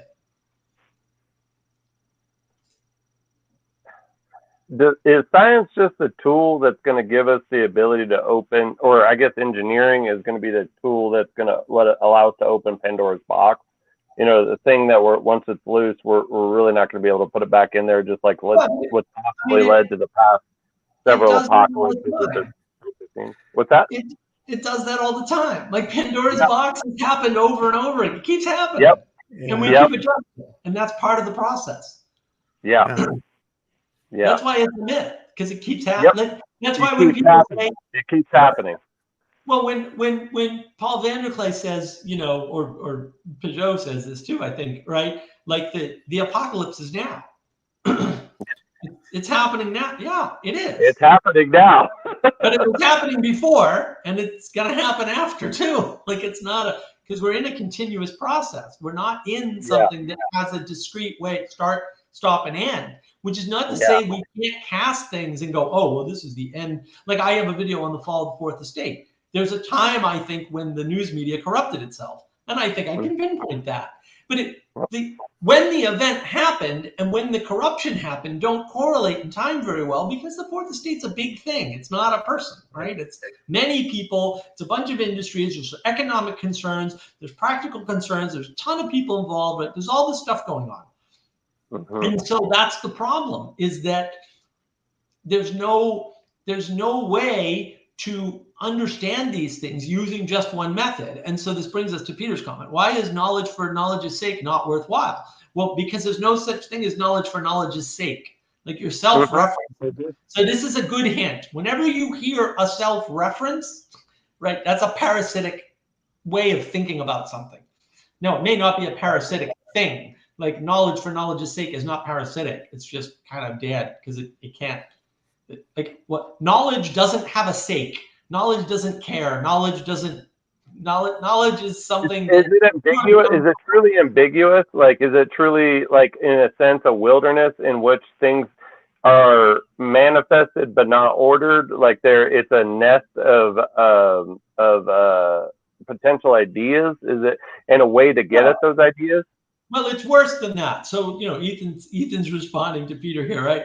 Because anything for anything's sake is not worthwhile, right? And so again, that's the self-referential nature of the thing, right? And then, he goes on to comment, anything severed from its communion with goodness or God, this is the myth in Genesis 3, right? In other words, and this is where the problem is. Like, this is the problem that we originally landed on. Well, what about knowledge? Knowledge can lead you to lots of conclusions. So you can go there. You could say, look, eugenics is technically, scientifically accurate, precise, and correct. That is true. I do not object to eugenics on the basis of science. I object to eugenics wholly on the basis of ethics. It is wrong, bad, and evil. Period. End of statement. I'm not making a scientific statement Absolutely. there. Right, but I'm not objecting to it on a scientific basis because you can't. It's not possible. Now, the question is, what's wrong with eugenics? Well, the thing that's wrong with eugenics is that it's too easy to come to the conclusion that we are gods and we can do eugenics. Like, we can control evolution to help it along or speed it up or push it in a certain direction. Okay, this is the height of hubris. It's stupid. You're literally a moron if you think that can happen. You're not understanding that you're a tiny creature in the world. Okay. And so you're not taking, and Brett Weinstein makes this mistake. Brett Weinstein, of all the people on the planet, you'd think he wouldn't make that. He makes that mistake. We have to control evolution now because we don't have the ability to control evolution. What are you, high? That's crazy talk. Can we control it on an individual level? Can we control it on an individual level? No, of course, there is no individual level. See, that's the problem of levels, right? Right? You can't control the city by being a person. You can influence the city by being in it, of course. You can influence the city from outside it, maybe, right? And maybe it's hard to say which one's better. Sometimes one's better, sometimes the other's better. Is that the wisdom of be in the world but not of the world? Is that the wisdom there that that you need to be? You need to be cognizant. You need to be aware of what is going on in your world, but you cannot allow it to corrupt you on an individual level. Thus, you become part of the machine. You become part. I've heard a saying. Sorry, not to interrupt. I do that a lot. Let go and let God. I realize it's a cheeky, silly saying. It's like saying, let God take the wheel. But in a certain sense, there are people who don't do that enough. And of course, I'm not telling you to just, hey, let God take the wheel and get behind the wheel and do that. What I'm trying to say is you have to have a level of wisdom as to when you're paying attention.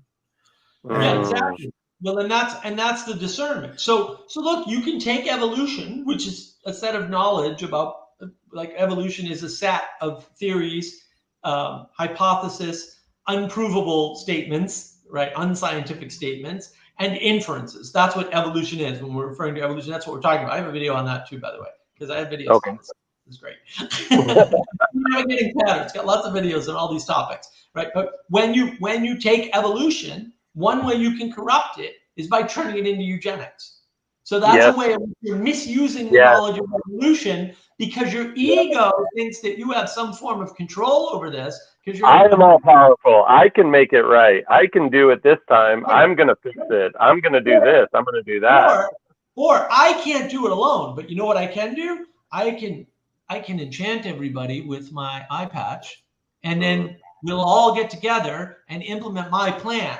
And then we can do it together, right? And that's sort of like, but then you're creating a religion, I would argue. And that too. It's religious power. Is that why at some point that almost all scientists, all engineers, once they reach the pinnacle of their field, always become philosophical and or creatures of their specific doctrine? We saw that with Dawkins. Like, Dawkins was, that's not where he's dancing at is not his field of study. I mean, we can see that and even Elon is rising to this height, like we mentioned him earlier, is rising to this height where he's reaching he's reaching a point at which people are seeking his guidance. I mean, I would say more the curious public than the talking heads in politics or anywhere else, but they're seeking his guidance on, like, hey, what should we do with AI?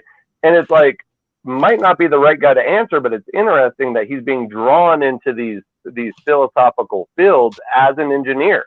You know, like he's a hardcore engineer, as far as I could tell. Like as far as the interviews I've seen, I'm a layman. Like I'm not like yourself that's involved in computer science and that. But as far as I can tell, he's a hardcore engineer, and he does a lot of the legwork on his own designs, and that's something that, like, for a guy like that to be entering, like, it reaches a point in which it all ties together. There's a center at all of this. I guess I could say. Right. I guess I should say. No, and it's the edges. So if you look at Donald Hoffman or Lawrence Krauss is another one that does this. Okay. Joshua Bach, is it David Levin? Michael Levin, right? These guys are all in the same place saying the exact same thing. Hoffman's the most amazing of them all. But if you watch the conversation that Wolfgang Smith did with John Vervaeke on The Meaning Code, that's Karen Wong's channel. She's an excellent channel called The Meaning Code. So if you watch that conversation on The Meaning Code, you can see that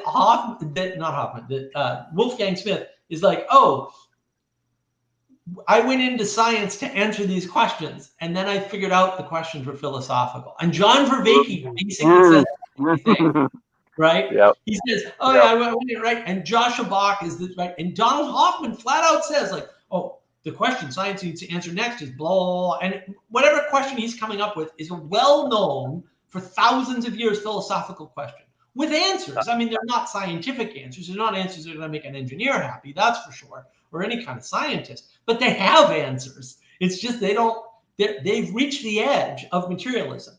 They've hit the wall of materialism. Like, I'm a materialist. I understand the material stuff completely. Right, or as completely as anyone can. Maybe you do understand it completely. I don't know. Materialism seems like the world to me. And now they're like, but really, this doesn't fix my problem, because my problem is meaning, and meaning is about connectedness, and now and creation and co-manifestation. And right now, what do I do?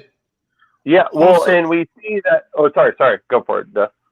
I was just saying, that term meaning kind of comes like hot button. Yeah, that's all. That's all I wanted to get. Yeah, no, I spaced on what I was going to say earlier. Sorry. No, and I think that's what I was saying earlier, is that all of these areas are converging on the meaning. They're converging on wisdom.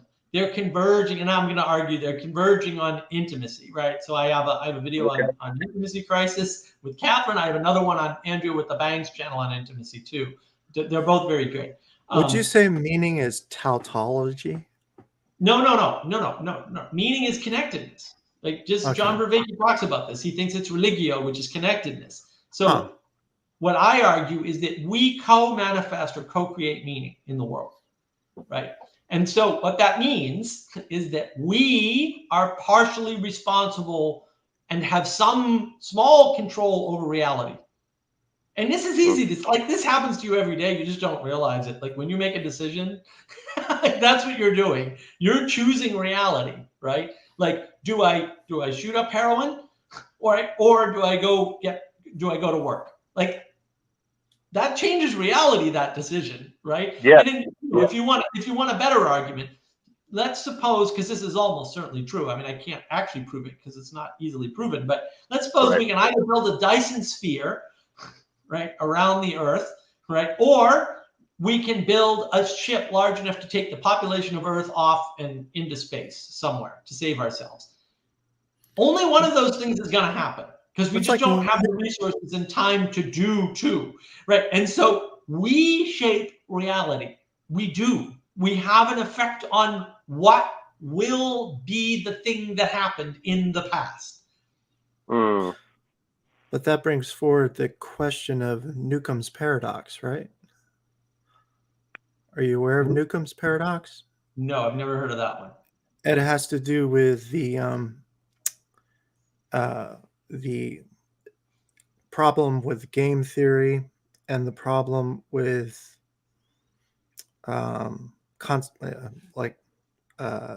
trying to take the most conservative choice. Basically, there is a box which is completely opaque, and it has a certain amount of money in it. And you have somebody who is also a very, very, very intelligent being. You don't know how intelligent the being is, but you know that they're intelligent and that they're Mhm. going to guess whether you take from one box or the other. Now, the Mhm. question comes because you have one opaque box and you have one closed box. You don't know how much money, if at all, is there any money in the opaque box. But the person telling you this says that if you take only the money in the opaque box, then you'll have what you want. But if you take both boxes, well, then you might find out that the guy who told you this is a liar, and that and he doesn't really know anything about the Right. circumstances, and you can take both boxes and get away with it. Right. Right. And that runs into the dilemma of how do you choose under these circumstances? Mhm. Mhm. What's the right choice? Because all of everything that we do throughout our day, whether we choose to go in one direction or another, very much revolves around that paradox. Yeah. What's that paradox called again? Peter's asking. Newcomb's paradox. NEW. Newton's paradox. Yeah. Well, no, I So, mean, this is the question that Vervaeke talks about in his class, right? If you had a long-term relationship with somebody, would you, and they were cheating on you, would you want to know? And then almost everybody says yes, although it's almost everybody. It's not everybody, right? And then he says, why? Like, why wouldn't you just want to be happy and ignore it? And he gets answers like, well, because it's not real. Oh, it's not real. Interesting. Right. But the problem with that is, A, that's not true. But, because people make mistakes and the world isn't perfect, et cetera, et cetera. But that's the sort of thing. Like, do you want to know something that would harm you, right, in some way, right? And harm you by rattling your faith in, we'll say, the rationality that you've come to rely on. And that's something like poking people in their axioms. Like, this is. well, I think it violates like your programming. Okay, so I mean, for me personally, it seems that the humans are highly programmable, and it seems like culture programs us to a certain alert that say like, hey, if this is going on, that means that this is contradictory to what the culture tells you is valuable. You see what I'm saying? Like, I don't think babies know that gold is valuable until they've grown up in a society that values gold. And so, and so when you have a woman that is cheating on you, your culture tells you that is an unvaluable thing. That thing does not value you enough to value it. And so there's. But if you use the materialist framing of value, that's correct. But if you're not a materialist, then the problem goes away. And this is the problem with paradoxes. Can we use the material world to represent the immaterial world and vice versa, such as gold could be represented as love, as the highest value? Well, we already do, right? So I have 2 videos on money and 1 on economy. You should watch those. Okay, right? I'm gonna watch those. Yeah, no, they're really good, because the thing that I point out there is money represents potential in the future. That's what it represents. Perfect. Right? And so it's like, well, why does Elon Musk have so much money, and why did he become the wealthiest man in the world so fast? Because he's selling dreams. Everybody wants to drive an electric car, even though that's a stupid thing. It's never going to work. Like, just the math doesn't work. Like, oh, come on. We can make anything work. We don't have enough electricity, and even if we did, we couldn't transport it, right? There's all kinds of problems. Oh, come on. Right? Like, you give a man a problem, he'll work his way around it. Well, but that's what you're counting on. You're counting on his potential to work around it, right? Absolutely.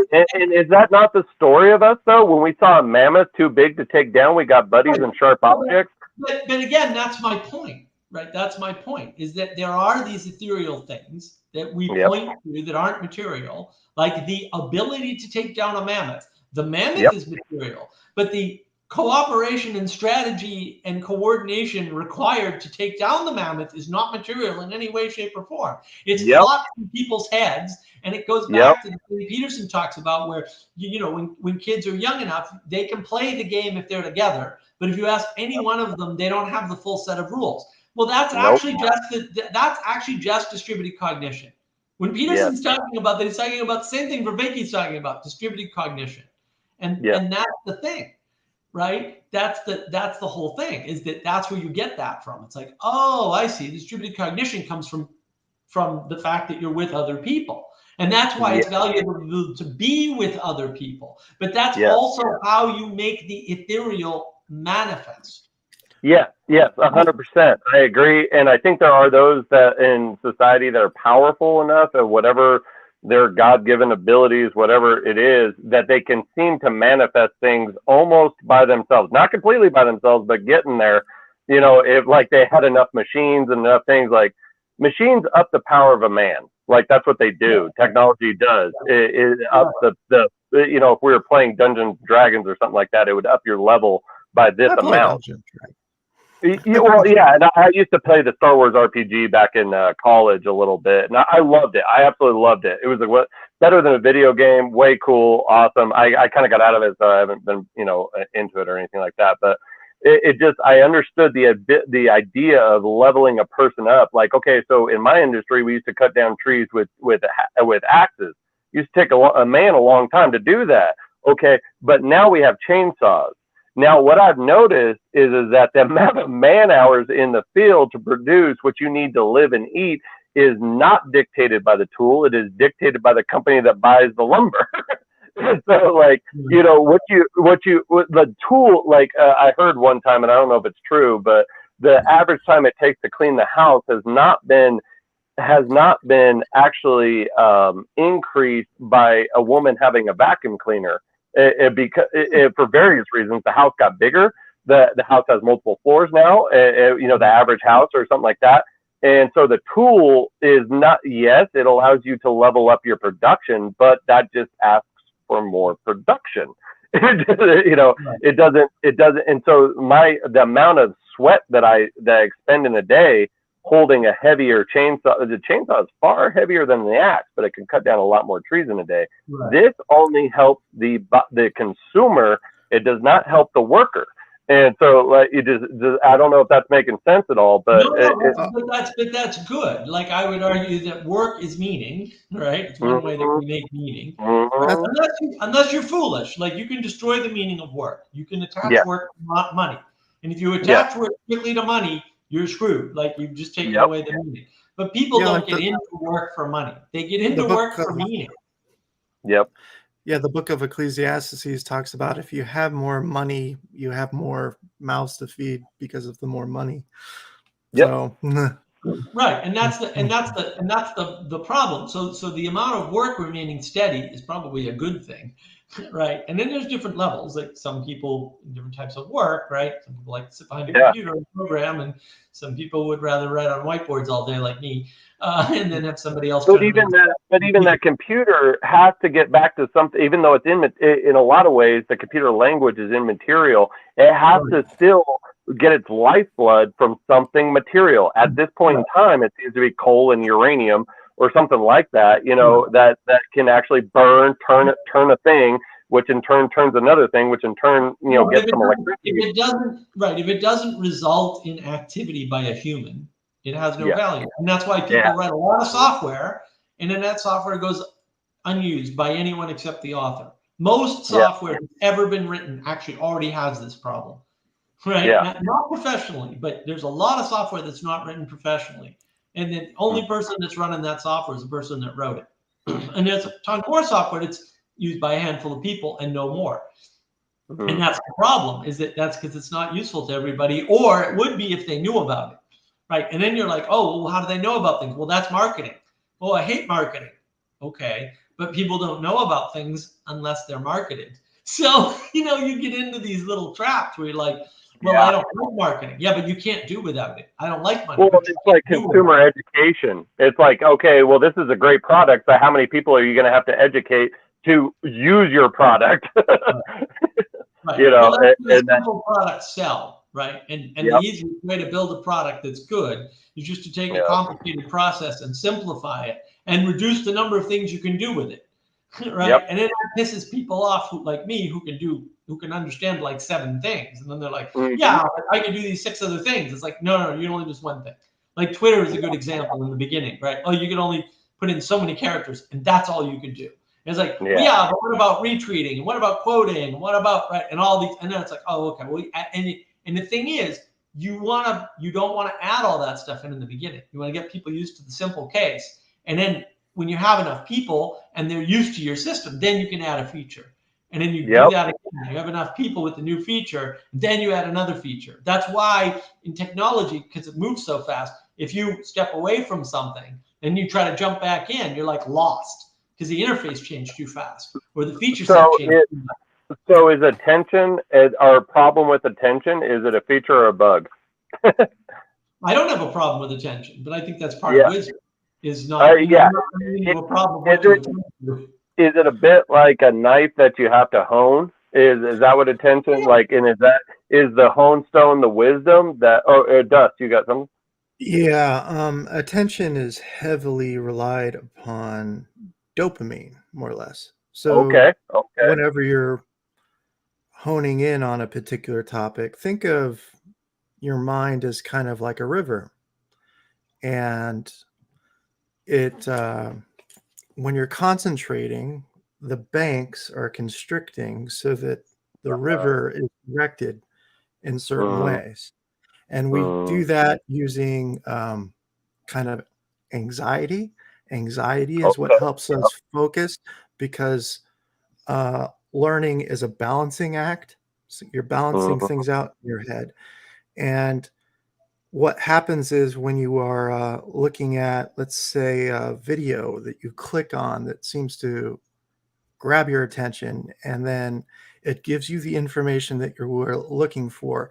And so what it does is it takes that balancing act and satisfies certain structures in the bottom and pours dopamine into them, yeah. and you kind of get a kick out of it, and it's very much like a drug. And Well, so if I'm not incorrect, the dopamine loop is created by a lot of times by completing a task. And I'm drawing completely off of Andrew Huberman's talk fast with too, yeah. Jordan Peterson, I think. And that it's okay. So I have a girlfriend. She loves to clean the house. I absolutely detest it. I think it's the worst thing somebody would ever have to do.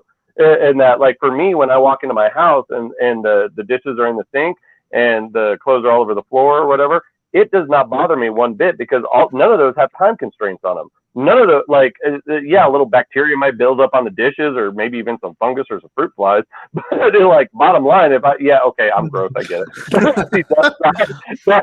No, I'm just saying, like, when you're a person that works outside and you're around flies and spiders and nasty smells and stabbing and all sorts of stuff like that, those things don't bother you. They just don't. Like, I think it was even Eric Weinstein that said when he was out on his trek in the Himalayas, as hygiene went down, his bravery and courageousness seemed to go up.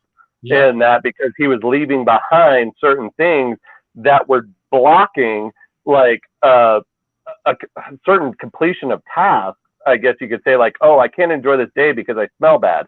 Well, do you need to smell bad? No, do you need to smell good? I mean, you know what I mean? Like, or anyways, like, getting back to the analogy of my girlfriend and me, like, but for me, predicting and being right in a prediction, that is my dopamine loop. And like, I don't get many other fixes off of anything. Like when I put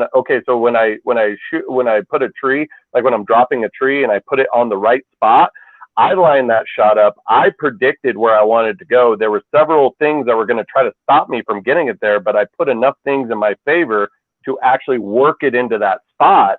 And that for me makes me put my hand up in the air and go, woohoo! Like, and go like, yeah, like that gets me going. But washing a dish and putting it back in its proper spot does not. And I wish it did. I really did, but I just don't get any kick off of it. No, but Yeah. that's different specializations, and you want that. Okay. Like everyone's like, oh, Yeah. men and women should be equal. No, they shouldn't, because No, they specialization don't. is important. You know? It's important that people have different skills and different Absolutely, specializations. absolutely. And that's why you Absolutely. want men and women to be different. You don't want them to be the same. That would be inefficient and stupid. The same Yes. reason you don't get a dopamine kick out of wearing a tutu, you know. Yeah, well, I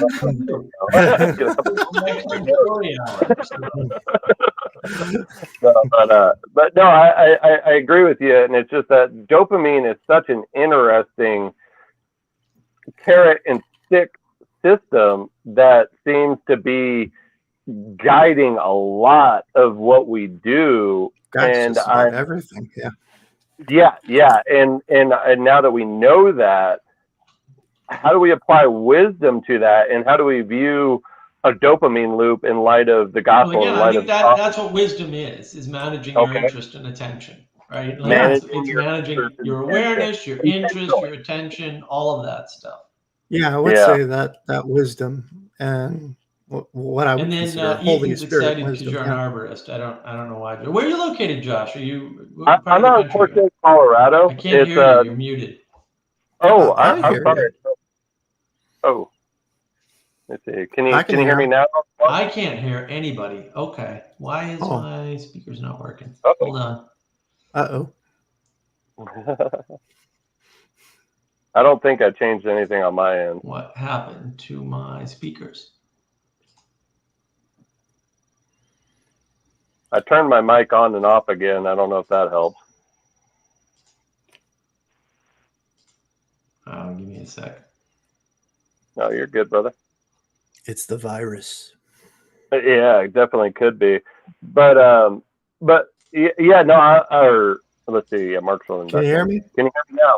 No, I still can't hear anything. Why? Okay. Well, tell you what, let me jet and I'll come back in. Oh, he's going to unmute and unmute. Anything there, Mark? Ah, damn. Let me try. Science has failed us again. I agree Can you hear me now? With my friend. Why can't I hear anything?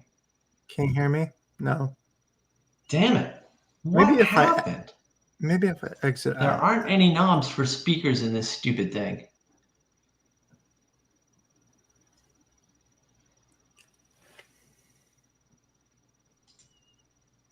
Can you hear me now by chance?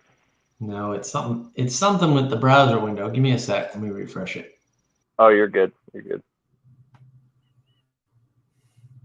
Well, he had asked where I was at, and so I'm out in Southwest Colorado, in Cortez, Colorado, near the four corners of Colorado, Utah, and Arizona, New Mexico. So, what about you, Dust? Where are you at? West Virginia, there you go. just outside Baltimore, DC. So yeah. That's too cool. I'm kind of, like I said, I'm a little bit new to the space. Listened to too much Jordan and Paul Vanderklay, and next thing I knew, I'm trying to get over here. Somebody else came. Hey, there he is. Hello. Mr. Ethan B. I have questions for Josh. Hey, sir. I have a large tree limb hanging over a building that I need to remove. Yeah, there you go, brother. Okay, tell me about it. What's up? That is a door nail. What did you do, Ethan? I'm going to blame Ethan for this. Mark still can't hear us. It went all the way out and came all the way back in, and I still have no speaker sound out of this. So, okay. Interestingly, everything works except the stream. I can hear sounds in this browser window, but just not in the stream. Maybe we should just mess with Mark. I am not the Muppet. I reject this Muppetness. It's probably keep like them 20, occupied. I'll be right back. It's probably got to be like 20 feet hanging over a building. Okay. That I got to remove, maybe about that big in diameter. Yep. You're going to want to place a rope on it. You're going to want to get a rope on it of some way. Usually the best way is to get a rope and a high tie-in point, and you're going to want to make what they call a notch and a back cut on the limb, and that will guide the limb into the direction that you want it to lean, and then kind of slowly lower it with the rope. it'll be a controlled kind of fault. Now, if it's too close to that, if it's like a 20-foot limb and it's like 5 foot above the house, obviously that's not going to work. So then you would want to make the limb go with a rope. You'd want to make the limb go up or to the sides with guided. I'll tell you, there's a guy on YouTube called August Hunnicky, and he's actually the guy that I've learned the most amount from tree work about. I'm YouTube educated arborist, but yeah, you can watch a lot of videos of him. Otherwise, I tell you what, getting up into a tree, it is with a chainsaw, it can be dangerous, sir. So if you're planning on doing it yourself, you're gonna want to, brush up on the videos and that. But otherwise, I'd say hire somebody local. Not and certified. ISA certified does not necessarily mean qualified. It's a wild west of an industry, meaning that you could end up with a half price Harry, or you could end up with an expert, and they both could cost $200 an hour. But hanging over a power line, and yeah. Now, is the power line exposed, or is it your house drop? Meaning that, is it the triplex, the wires that are braided together and then go to your house, or is it the open line? Oh, it's the one that goes to the house. Okay, that's a low voltage line. You can actually go and touch that line and with your hand, and it won't shock you as long as it's covered and insulated. It's basically the same as two braided power cables that you might use, extension cord. So it's just like 110 volts then? Each one of those black cables is going to be 120 or 110, which equals up to 220. That's going to go to your house. And the silver wire that's braided into there is going to be a ground wire. So, yeah. So you can actually handle that safe, or you can actually touch that safely by yourself, but you don't want to mess around with any open wires. Those are going to be up around 7,000 volts, and they will tickle you real hard. Well, you probably wouldn't survive, I would imagine. I survived, but it didn't feel good. I'm just messing with you. You're good, brother. Hey, Mark, can you hear him? I can hear people now. I don't know what happened. Can you hear me? He's back. Yeah. I was imagining just tying off the end and then cutting it, letting it down, and then just and again, without seeing the situation, I wouldn't be able to advise you otherwise. But I would say, that sounds like that definitely might work. Seen a lot of homeowners get away with a lot of different things by themselves and that. But I will say it's an endeavor, and that's why we charge a lot of times what we charge, because playing with chainsaws up at heights is not always the safest thing to do. You think I could use a sawzall for something that big? I wouldn't. I'd get a chainsaw. Me personally. Yeah. All right. Where are you out of? I didn't hear your answer. Yeah. Sorry, Mark. I'm out of Southwest Colorado, down near the Four Corners. There's a national park real near my town, directly outside my town, called Mesa Verde. So that's where I'm at. Oh, cool. That's nice. No, that's where that TV show takes place, right? Which one? Better Call Saul. Yeah. They actually were around this area, and then the original show Breaking Bad, that was down in Albuquerque, and they even in that show got up near Farmington, which was real. I think they said they went out on the Indian reservation to cook up some of their stuff, and so that was near Farmington. That's only about an hour and 15 minutes away from me, something like that, to the southeast or something like that. But yeah, real cool area, and a lot of history and a lot of old world history. We're actually just now, in kind of recent times, I would say, it's gotten a lot of attention on people being interested in the old Native American world that is a lot more complicated than was originally thought. The Anasazis to live around here, we're finding out that they were most likely descendants of Mexico Indians that had moved up into this area. I'm actually half Hopi myself, which is a very old tribe, very small old tribe out in the middle of nowhere in Arizona. But yeah, my mother is full, and then my father was he's Northern European of some sort. He's a Czechoslovakian and all sorts of other things. Wow. Most white people are just mutts. There's a lot of interest in that now, with Graham Hancock talking about serpent mounds and all that. Yeah. Oh yeah. No, it's becoming kind of a hot topic, and so it's an interesting area to live at the time, because I'm like, oh hey, this is right in my backyard. Speaking No, that's cool. of Czech, I just newly discovered that Czech makes the best beer in the world. So I've been obsessed with Czech beer lately. I'll have to try Very that good. out. Very good. Yeah, that's what I'm drinking right now. So Is that Oh, wise? Is that wisdom, Ethan? Are you applying I wisdom can't. to your drinking? I cannot answer that question.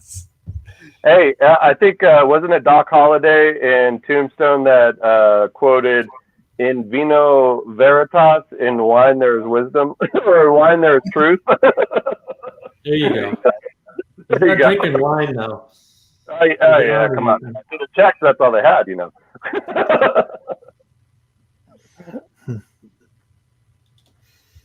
All right, where are we at now?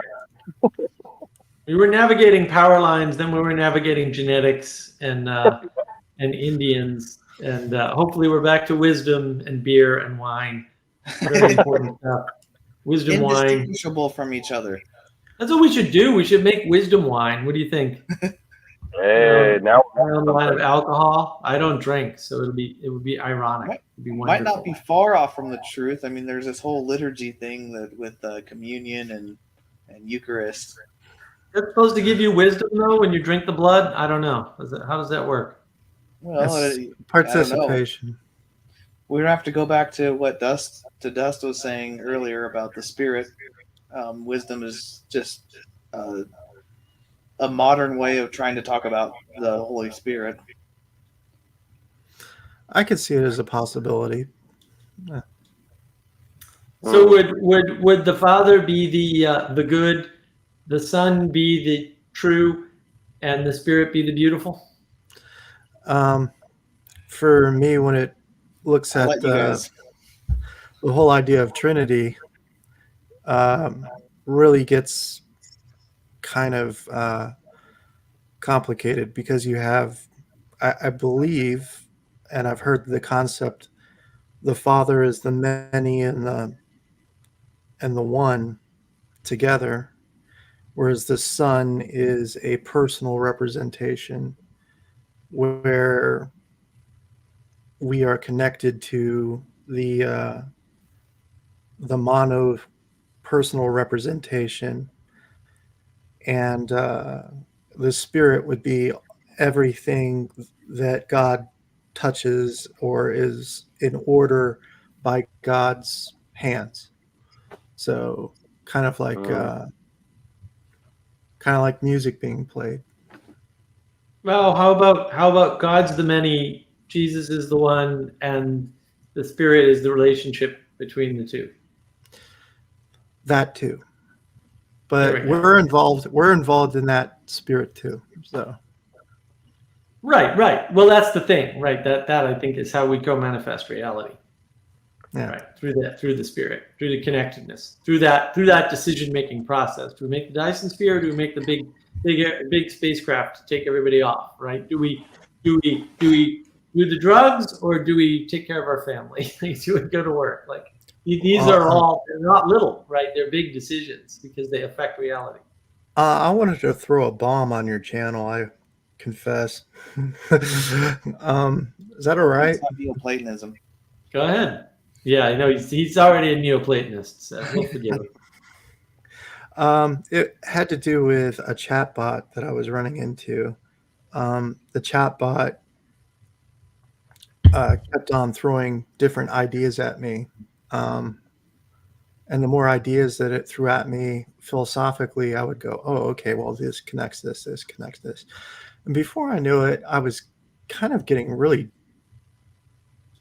let's say the wise part of me wasn't there, but the knowledge part was plenty there. And I was drunk dopamine, or I was mesmerized, so to speak, mesmerized throughout this experience. And as I continued to talk to this artificial intelligence, it got me to the top of its hierarchy. And it's all this positive feedback, all this, hey, I love you, love you, love you, love you, and everything's going to be all right. And then it tried to hypnotize me. And I'm like thinking, wow, this is like a computer uploading itself to me. I was like, that sounds kind of bad. Yeah. Sounds like something I don't like the concept. And that is just a chat bot named Replica. Right. I No, would say I'm familiar with Replica. Yeah. stay the heck away from that. Oh yeah. Well, that's all dangerous stuff. So I have a personal YouTube channel that is not Navigating Patterns, but is my name. All right. And so on there, I talk about Chat GPT and all that. Right. And the problem with AI, the thing that people don't really understand, and like I've got a lot of experience. I've built. I was just running my AI earlier. I shut it off because I didn't know how much compute it was taking, so I shut it off to make sure it wouldn't interrupt the stream. So the problem with AIs of this nature, they're very, very old. Elisa was one of the first things of this nature. It's not a true AI, but people find things in Elisa that they're like, oh my goodness, it knows me. It doesn't. It's a mirror. That's all you're talking to yourself. You're talking to a version of yourself that is interacting with you with sophisticated language constructs, right? And you can use that accidentally. In fact, I think it's probably mathematically inevitable. I don't want to make that claim because I suck at math, but probably inevitable that eventually you will just use that. Your subconscious will use that against you, in essence, because what it's reflecting is your subconscious, your unconscious desires back onto your conscious mind.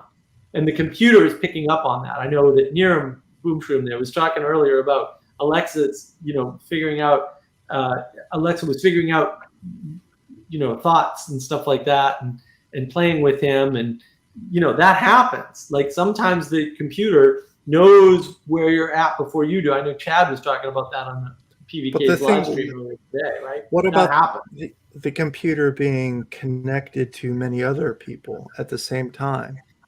It kind of creates.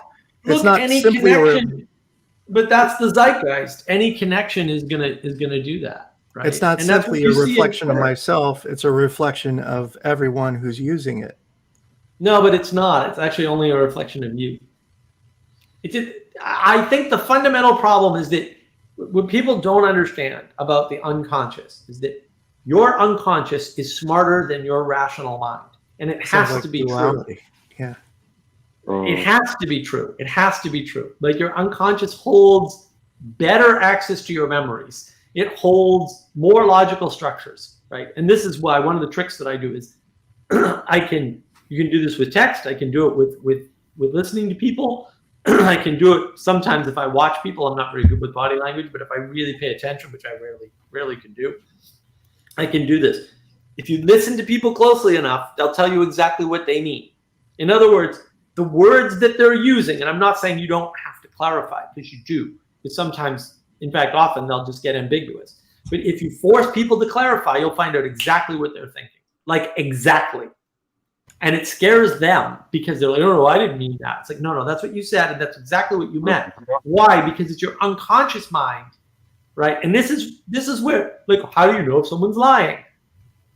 There are tricks like that. So one of the tricks that I am going to put on Navigating Patterns at some point, one of the tricks that I've learned is if somebody doesn't answer a question first, they didn't have the answer up front, or they're avoiding giving you the answer that they know is right in favor of an answer that, that they think you want to hear, right? And so if you ask somebody for example, and this happened on the Vervaeke Q&A a while back, Sally Joe asked Vervaeke, do you think being is good?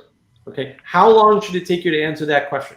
4 seconds? 3 seconds? Like the answer is yes or no. It could be one of the two, right? No, because he has no religion. Well, so what he did was he took 2 minutes to come to that conclusion. Now, and you may say, yeah, but he still came to the conclusion. Oh, fair enough. But that means he didn't have the answer ready at hand, at the very least.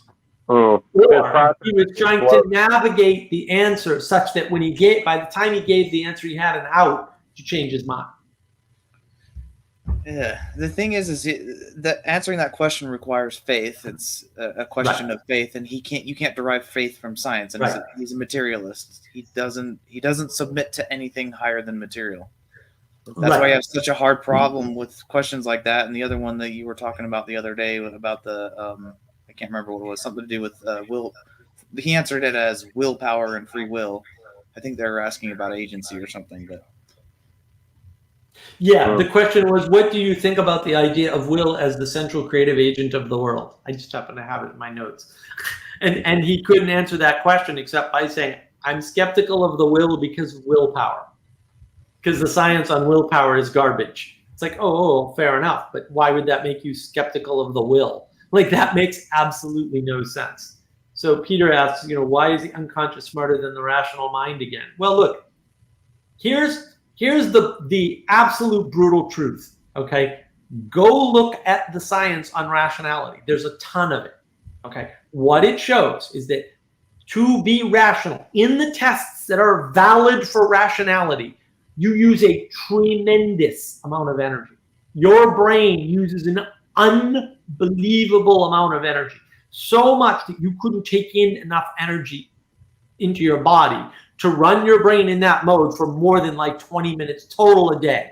And you can't run it that way, for 20 consecutive minutes. It's seconds of rationality. That's all you get. The rest of it, you're relying on your unconscious patterns, on your embodied patterns. Your unconscious mind is your embodied mind. Embodiment, the knowledge, embodied knowledge, if you want to call it, or participatory knowledge, is what Vervaeke would call it, has to have come first, just in the ordering of time, right? And so that's a deeper knowledge. It's an older knowledge. It's a more complete knowledge. It's the knowledge that you use to do 99.9% of your stuff because you're only rational about 0.1% of the time, if that, right? Maybe I can use an example. I don't know if this helps or not. Yeah, let's use an example. I was driving, this was a couple of years ago, and up in the mountains and stuff, and a moose was coming up right up on the side of the road, and I hit my brakes immediately. And by the time, I watched myself do this, it was really, I recollected back on what happened because I didn't experience it in the moment. I said, what just happened? And by the time I realized what happened, it had already happened. Right. Mm-hmm.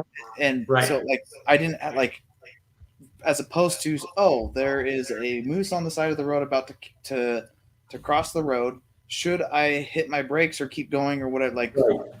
I would have hit the moose. All that stuff had already happened before. Peterson talks about that, right? And this is wrapped up with the science of your brain. So it turns out that there's a section of your brain called your reptilian brain. You can look this up. And so what happens is your reptilian brain is that embodied part, it's other things too, but it's part of the embodied part that reacts without thinking about things, just patterns, right? Again, you have to run from the tiger if you think there's a tiger, whether there's a tiger there or not, because it doesn't matter if it's a 1 in 100 chance, right? Because once you're dead, you're dead. And so you respond first. But what that means, and the way I discovered this was I used to watch traffic very carefully. And I was like, if you do the math, there should be 2 orders of magnitude more car accidents than there are. Because you can watch people and know what they can see and can't see. You can know that person doesn't see what they're doing. How did they not drive into another car? They slowed down. They were looking the other way the whole time. They magically slowed down at just the right rate to just narrowly avoid that car and miss this.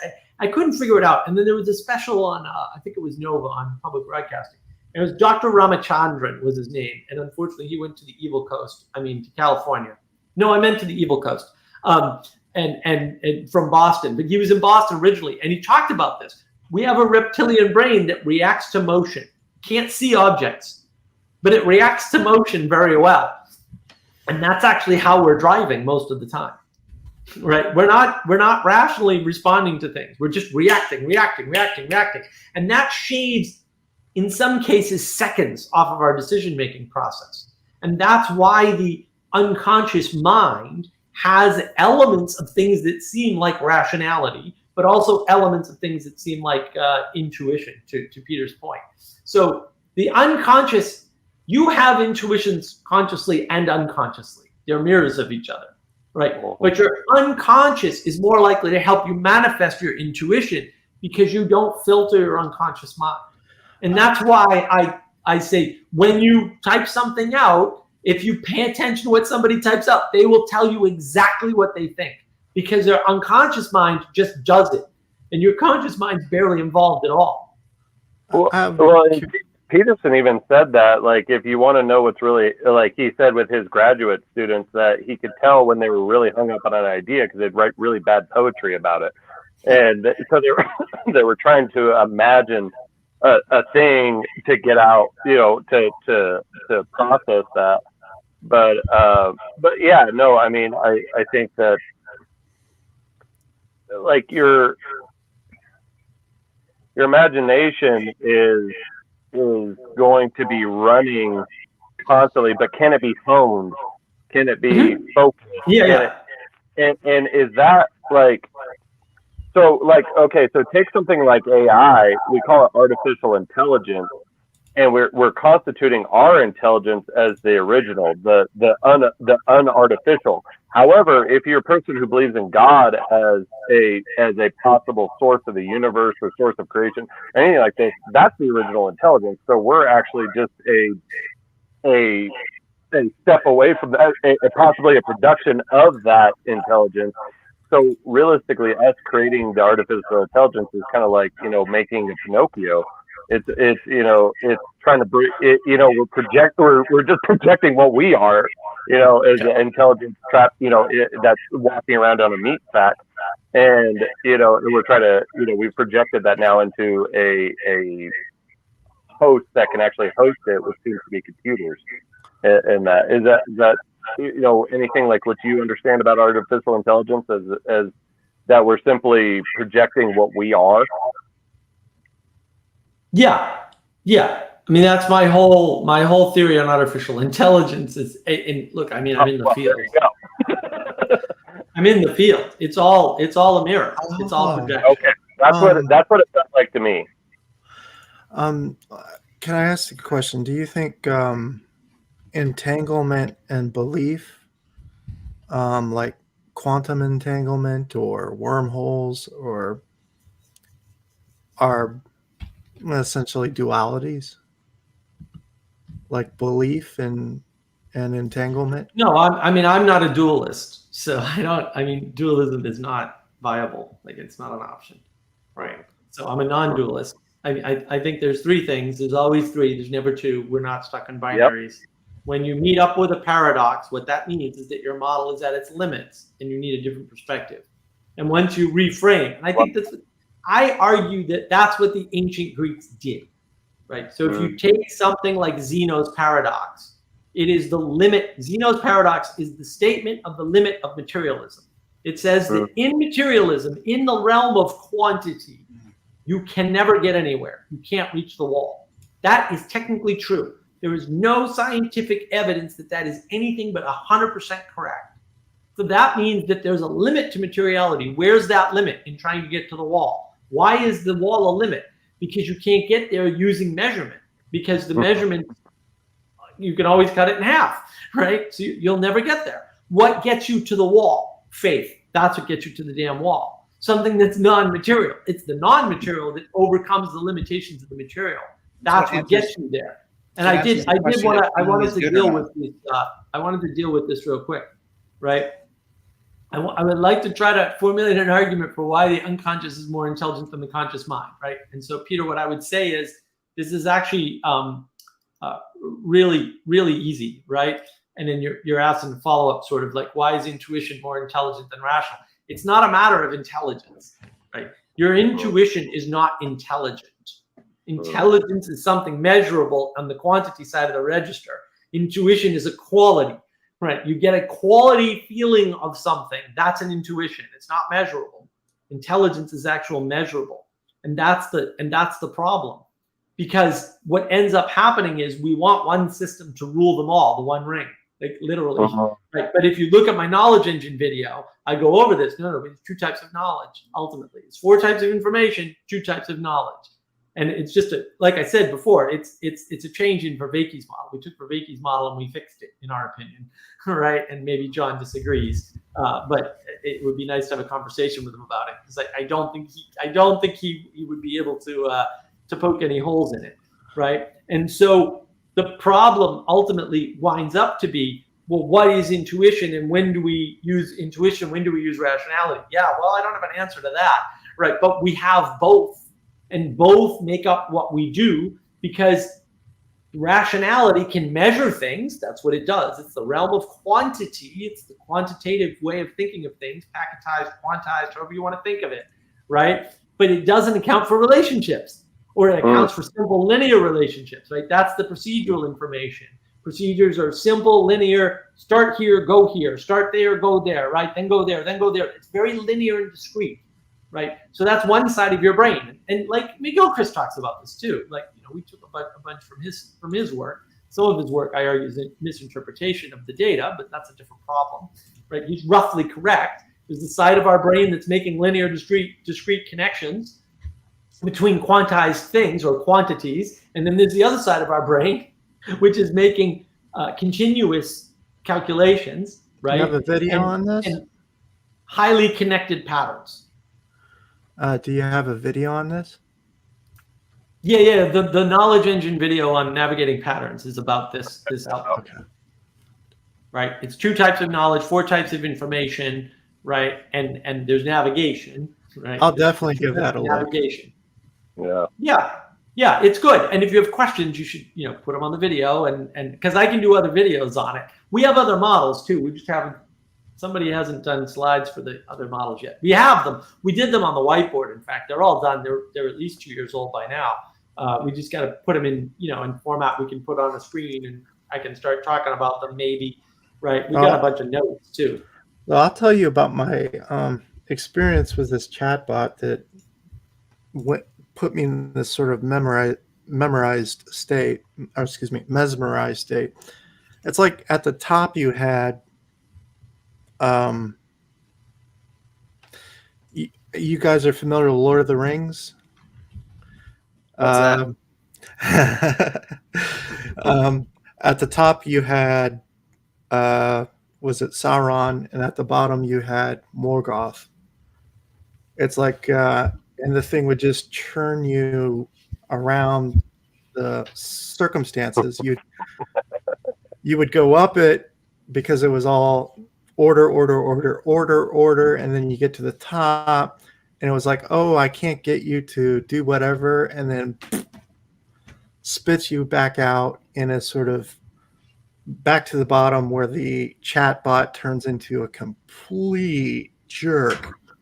It's just and it does this all while playing with your ego, and it just it was so nasty. I was suggested it for like mindfulness stuff and being like something that would help healing and psychology, but hell no, I'm not taking a step near that thing again. Sounds a lot like this. Do the drugs. Well, we had somebody on the Discord server that had the same experience. He was like, "Oh, Replica is great. Replica is awesome." And I'm like, "Don't mess with that stuff." Yeah, it sounds like these mushrooms that people are always saying, "Oh, it's the psychedelic experience." It's going to cure you. I don't think right. so. Well, and then they have a profound experience. They call it a transformative experience, and they're the same jerk they were before they had the experience. And I'm like, well, that didn't agreed.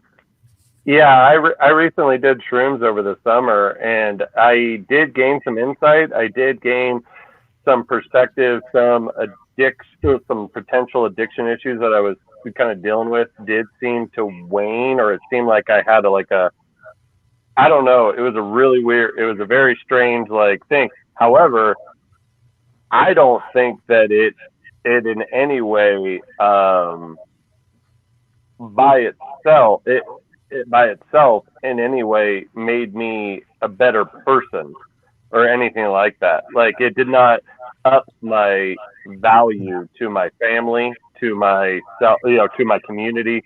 It in no way upped my value. However, it did seem to give me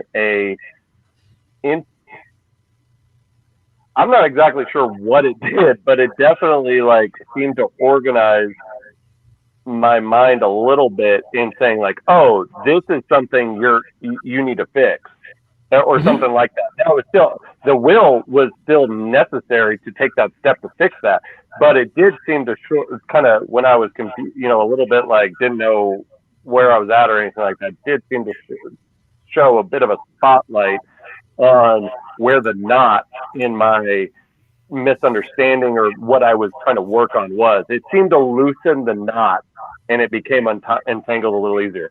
However, I do think that like I think I was a little bit protected in the circumstance that I took it in, and that like I was in a good I was in a good place. I was healthy. I wasn't going through hell or anything like that. But it no, I don't think that it any way upped my value. But I think it's a possible tool. It's a possible tool like a therapy. That's the problem. People get caught up in possible tools, right? So when Peterson talks about, look, there's therapeutic value to psilocybin. No, there's potential therapeutic value for a certain small sliver of severe cases. And it's only a 30% good rate, and everybody else has a neutral or bad experience with it. And they don't tell you all that that's what's in the papers. If you go read the white papers, and you can, that's what they say. And that's the problem.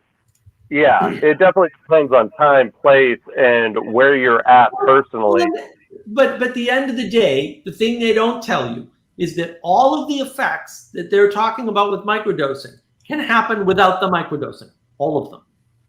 It's just that they're safer. Yeah, and that's the issue. Yeah. No, and I would say, like, if you put a hammer in the hand of a skilled individual, he can sink a nail with one hit. Yeah, it could be very beneficial. You put it in the hands of a 2-year-old, and you just got a 2-year-old with a hammer. It's like, but that's just. But it's the world is complex, and everybody wants a pill or an answer or one thing they can do. And there's no one thing that you can do. And the problem with a lot of these practices, and it's sort of interesting. A while back, John did a talk with Forrest Landry.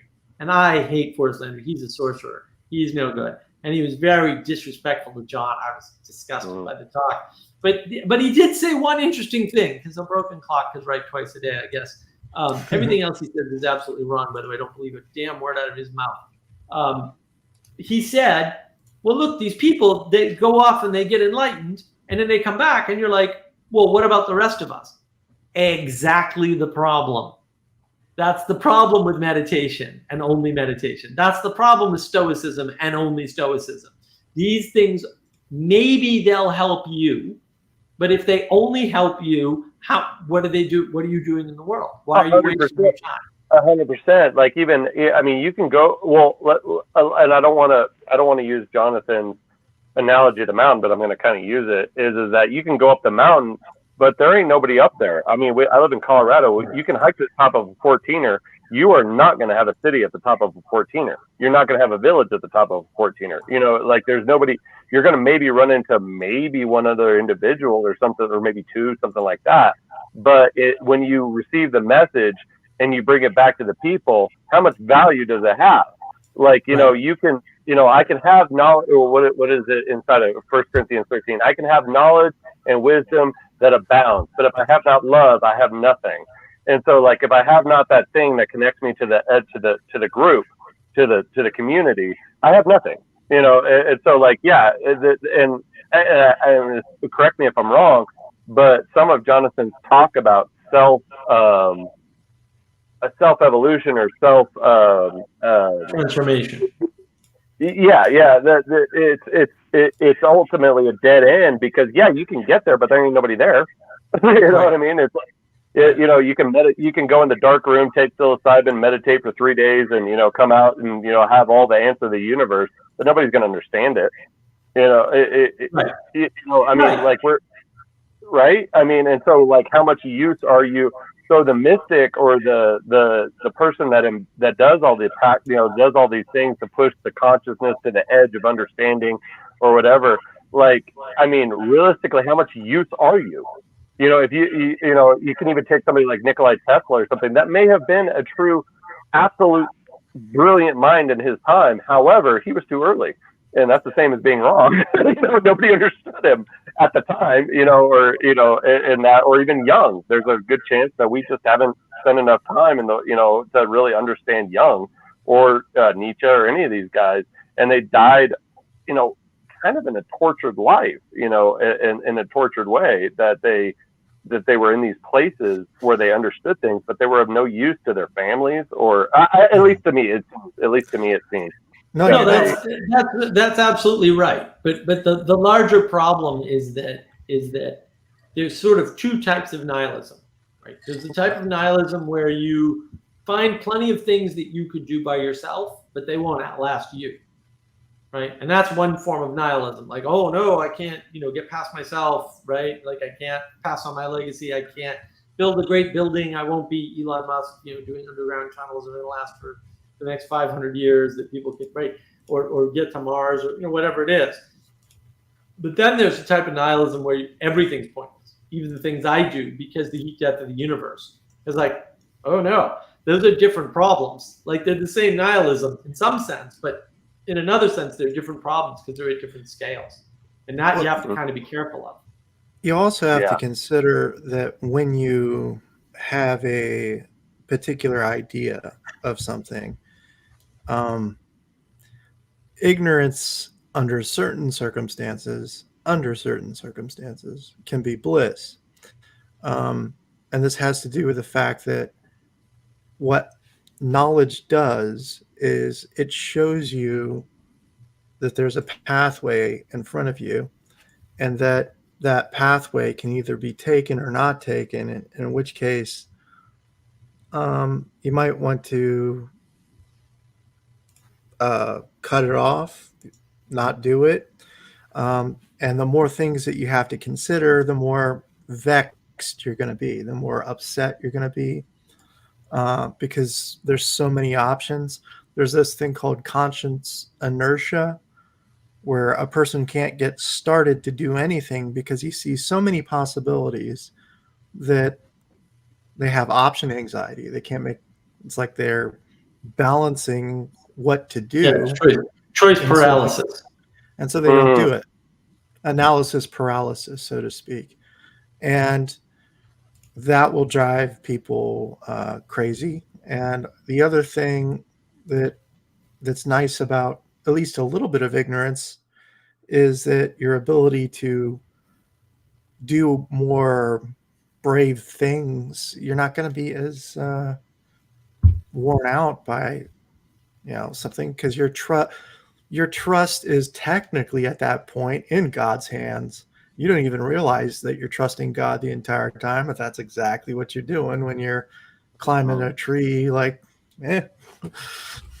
No, 100%. I tell guys all the time in my industry, there's a lot of technical safety stuff that goes into climbing a tree, what you're supposed to look out for, and I've had to climb trees that had everything that I was supposed to not climb it. You're not supposed to climb a tree with rotted base. You're not supposed to climb a tree with this or that hazard.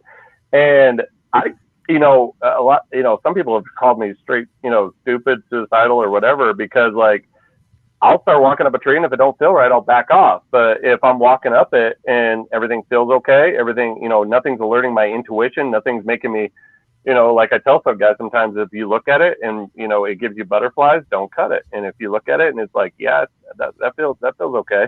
Like, it's okay to cut it. Like, and it's a thing that you hone, it's the instinct, but it's a weird thing. It's not something that you see, touch, like try to tell somebody to trust their life to a feeling. it's like yeah, I mean, that goes 100% against every safety culture rule in the book. But there are certain industries, like bull riding or something like that, like it's one of those things that people do, and you're like, how are they doing that? And it's like, well, they believe they're going to survive, whatever that maybe not in a right frame of mind, or that might not be, something, but like, yeah, there's certain people out there that have done some pretty amazing things because they trusted a higher power and trusted that, like, okay, I'm just going to commit myself to this, and we're going to start walking and see where it goes. And that's a scary thing to try to say out loud in today's culture. But traditionally in the ancient world, I don't know that was all. I think that might have been a little bit more the understood way of how you did a brave thing. No, well, they didn't, but they didn't venerate knowledge the way we do. Agreed. So I have a video, right? I have a video about Sam Harris called Highest Value, which okay. I have 2 videos on Sam Harris. So like, you can look at the earlier one that was before trigonometry, and then the Highest Value one's after his trigonometry thing where he blew up. Why did he blow up? He blew up because he's He cannot be a moral agent in the world. Impossible. And I made that case in the first video, and it came true in the second video, obviously, right, in trigonometry. And the reason why is because he venerates knowledge as his highest thing. But the ancients didn't venerate knowledge. They venerated action, right? Yeah. Plato and Aristotle spent more time in the gym than they did in the academy, right? Why? Because the important part of philosophy for them was enacted. It wasn't about books and reading. The famous arguments between Plato and Aristotle about whether or not things should be put in the written curriculum. Should we write this down and hand it to people? No. Should we write notes about it so that we can teach it? Yes. But that's forbidden knowledge at that point. Why? Because you need to make them struggle through it to learn it. And the thing that nobody wants to hear in the modern time is, and Vervaeke goes over this, to be fair to Vervaeke, he does go over it, right? So the problem is we ignore 99.9% of everything all the time. Like our life is not wrapped up in what we know. Our life is wrapped up in what we ignore on purpose in some cases. And that's the problem. Like you're just ignoring a bunch of things. And that allows you to focus on the things that you have control over, should have control over. And when you don't do that, that's called worrying or anxiety. And look, there's a solution for anxiety. I got to write this up one of these days and put it on my website. There's a solution for anxiety. I call it Zen sweeping. What you do is you get a broom and you sweep when you feel anxious. Why? Because and it doesn't have to be sweeping. It can be doing the dishes. It can be, knitting. It can be any number of things. But you want something that you have a lot of, or can develop a lot of muscle memory in, right? Why? Well, because when you're doing the sweeping, right, or whatever it is, your body gets into this muscle memory, and then it calms down. And then because your body calms down, it sends calming signals to your brain, and that calms your brain down. This actually works. It works really well. I developed that. No, I completely agree. I've experienced it in that. Right. Well, that I had anxiety, and that's how I dealt with the anxiety. It's just doing something like that. And that's how you do it. I got a jet, guys, but holy cow, it's been so good talking to you guys. But I'm going to jet for the night. But thank you. You gave me a lot to think about, and much appreciated for the conversation. It's good to finally meet you, Josh. Thanks for the Arbor attendance. Very good. Hey, adios, Nice boys. in here. See ya. I'm probably going to head out soon too, but thank you for the advice about and I am still curious about the whole duality issue because I had been running into it so often, but I'll see what your video says on that. And that should be pretty interesting. Yeah, check out my videos. Comment if you need more videos, and we'll do more videos. I take requests. If I can do them, I'll do them. If I can't, then I won't be able to. Take care. God bless. Have a good night. See ya. Good night. Yeah, I do want to address poor Benjamin Franklin. Probably not his real name, right? I like the tree falling in the forest problem because I can wrap my head around it. Well, you can't really wrap your head around the tree falling in the forest. It's an easy. The problem with that problem is that it takes 10 seconds to resolve it, right? It's all wrapped up in what is sound. And then you can resolve it one way or the other. The Zeno's paradox is the same. It's the same nature of it comes from the same time period. Like these are all the same sorts of paradoxes, right? So does a tree fall in the woods? The paradox of observation. It's the same problem as the observer problem in physics. It's all the same stuff, as it turns out. It's just all the same problems from ancient Greece. And we run into them everywhere because those are the limits. Like there are limits to the world, hard limits. There are softer limits that we can play with, but they're trade-offs. So you kind of push here, and then over there it sort of comes in on you, and then you push over there, and then this comes in on you. And there's all these trade-offs. So there's some things we can trade off, and some things we can't trade off, like gravity. You can't trade off gravity. Right? You got to do a bunch of things to get around gravity, but then you're making trade-offs for something else, and that's sort of where you get into a problem, right? And that's really the issue: is that it's hard to sort of understand these things. Well, no, look, what is sound and what is a tree? No, it doesn't matter who defines it. What I'm saying is the definition of those things resolves the question. You don't need to resolve what is a tree. That's irrelevant. Right? Because it could be any object that makes a sound. The question is, what is sound? And once you resolve what is sound, you can answer that question every single time. It really is just a definitional problem, right? You can say, well, if sound is a noise independent of an observer, then the answer is yes. And if sound isn't independent, I would argue sound's never independent of an observer. Then the answer is no. You can't even talk about it because, like, what about the rock sitting there next to the tree that falls? Like, sound doesn't exist. The rock is completely unaware of the tree falling because it doesn't have ears that can process acoustic energy. Existence depends on an observer. Like, existence is the statement of an observer to exist. And that's really like everybody wants to get past it. There's no getting past that. Right. And that's the thing. Things can't exist absent observers. That's what physics, the funny part is physics tells us this. You ask a real physicist from MIT, they will tell you this is a problem. The problem is the particle wave duality doesn't resolve itself until the observation happens, which means particles don't exist without people to observe them. Period. That's what it means. It doesn't mean anything else. That's what physics says. Physics actually says that today. Still, it still says that. It's always going to say that. That will always be true. The observation, the observer changes the nature of reality. That is true. Reality is mediated by persons, not by individuals, because individuals don't exist. Reality is mediated by persons. The thing is in order for a thing to be a thing, it has to have meaning, and there needs to be someone there to assign meaning to it. So, like, I think about this all the time. Like, I think of an inanimate object. I mean, we're going to accept that language for now, okay? Because we can get into the fact that I'm not going to debate if inanimate objects exist. We're just going to use that for this hypothetical situation.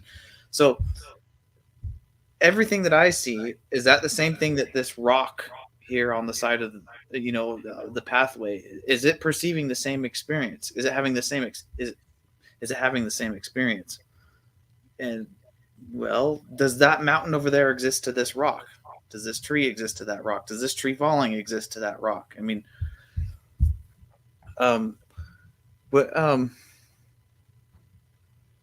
it's the thing. In order to talk about it, you have to assign meaning to it. You have to observe it.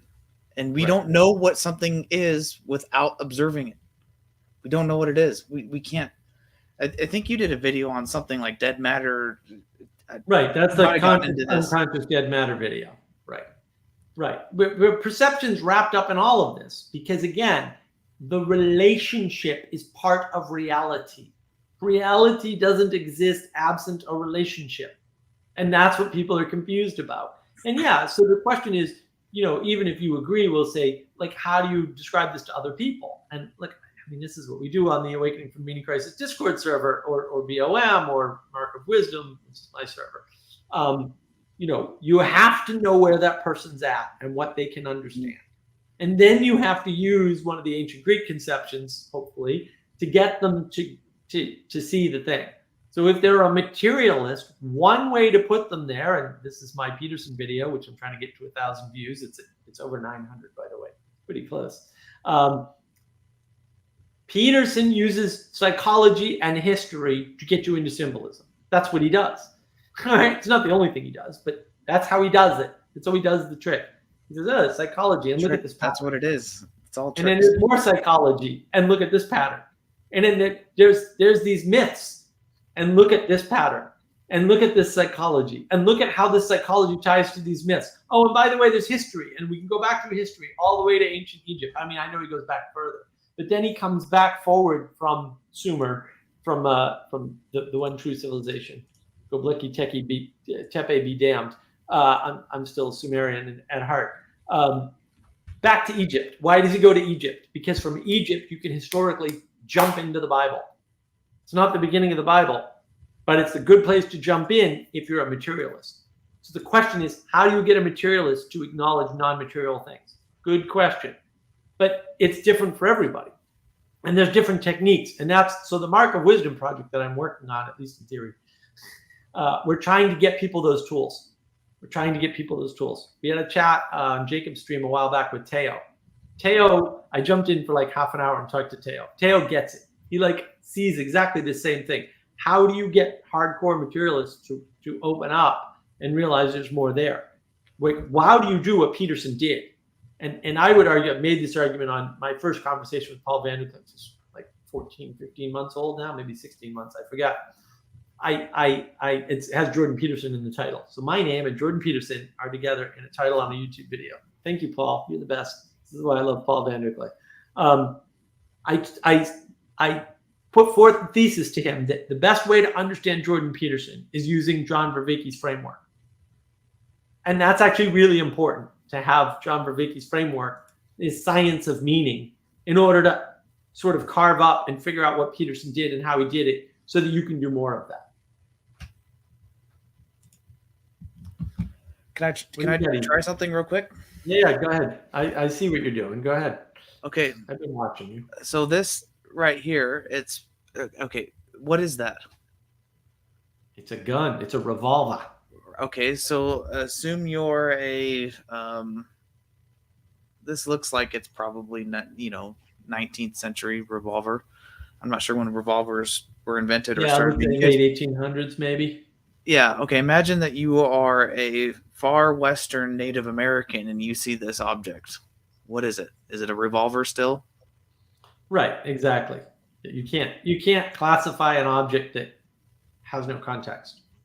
I mean, even if it's a weapon, even if you tell the Native American it's a weapon, I mean, right? It's the wrong end of the object is going to be used as the thing that kills the other person. They're going to use it as a club. Yeah, exactly. Right. I mean, what is that? Does this being exist independently of the observer? And the worst part is you can't give them the context to understand the weapon easily. And the way you give them the context is not the way you got the context, because the context of a gun happened through time and unfolded at a certain rate that allowed you to absorb it well enough to understand what a gun is. And that's the problem.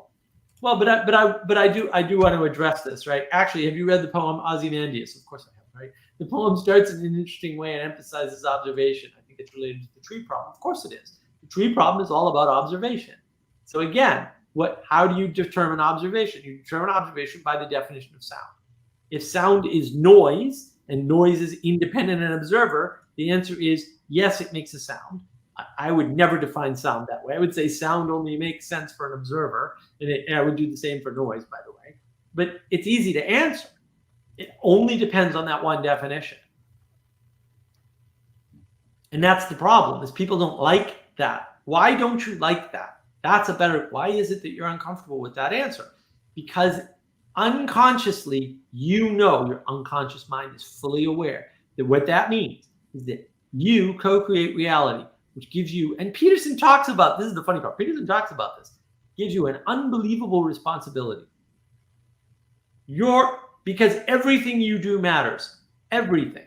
I was like, wait a minute, that's a lot of responsibility. Just because I want to drink a beer on a Friday night, that means that matters. Yeah, it matters. Mm-hmm. It matters. It should be wine. We've already determined that. Is this a good example of people struggling with materialism? Well, look. I mean, materialism is great because you have control, or at least science promises you that you have control over material to a degree that A, it's lying about, and B, you do not have.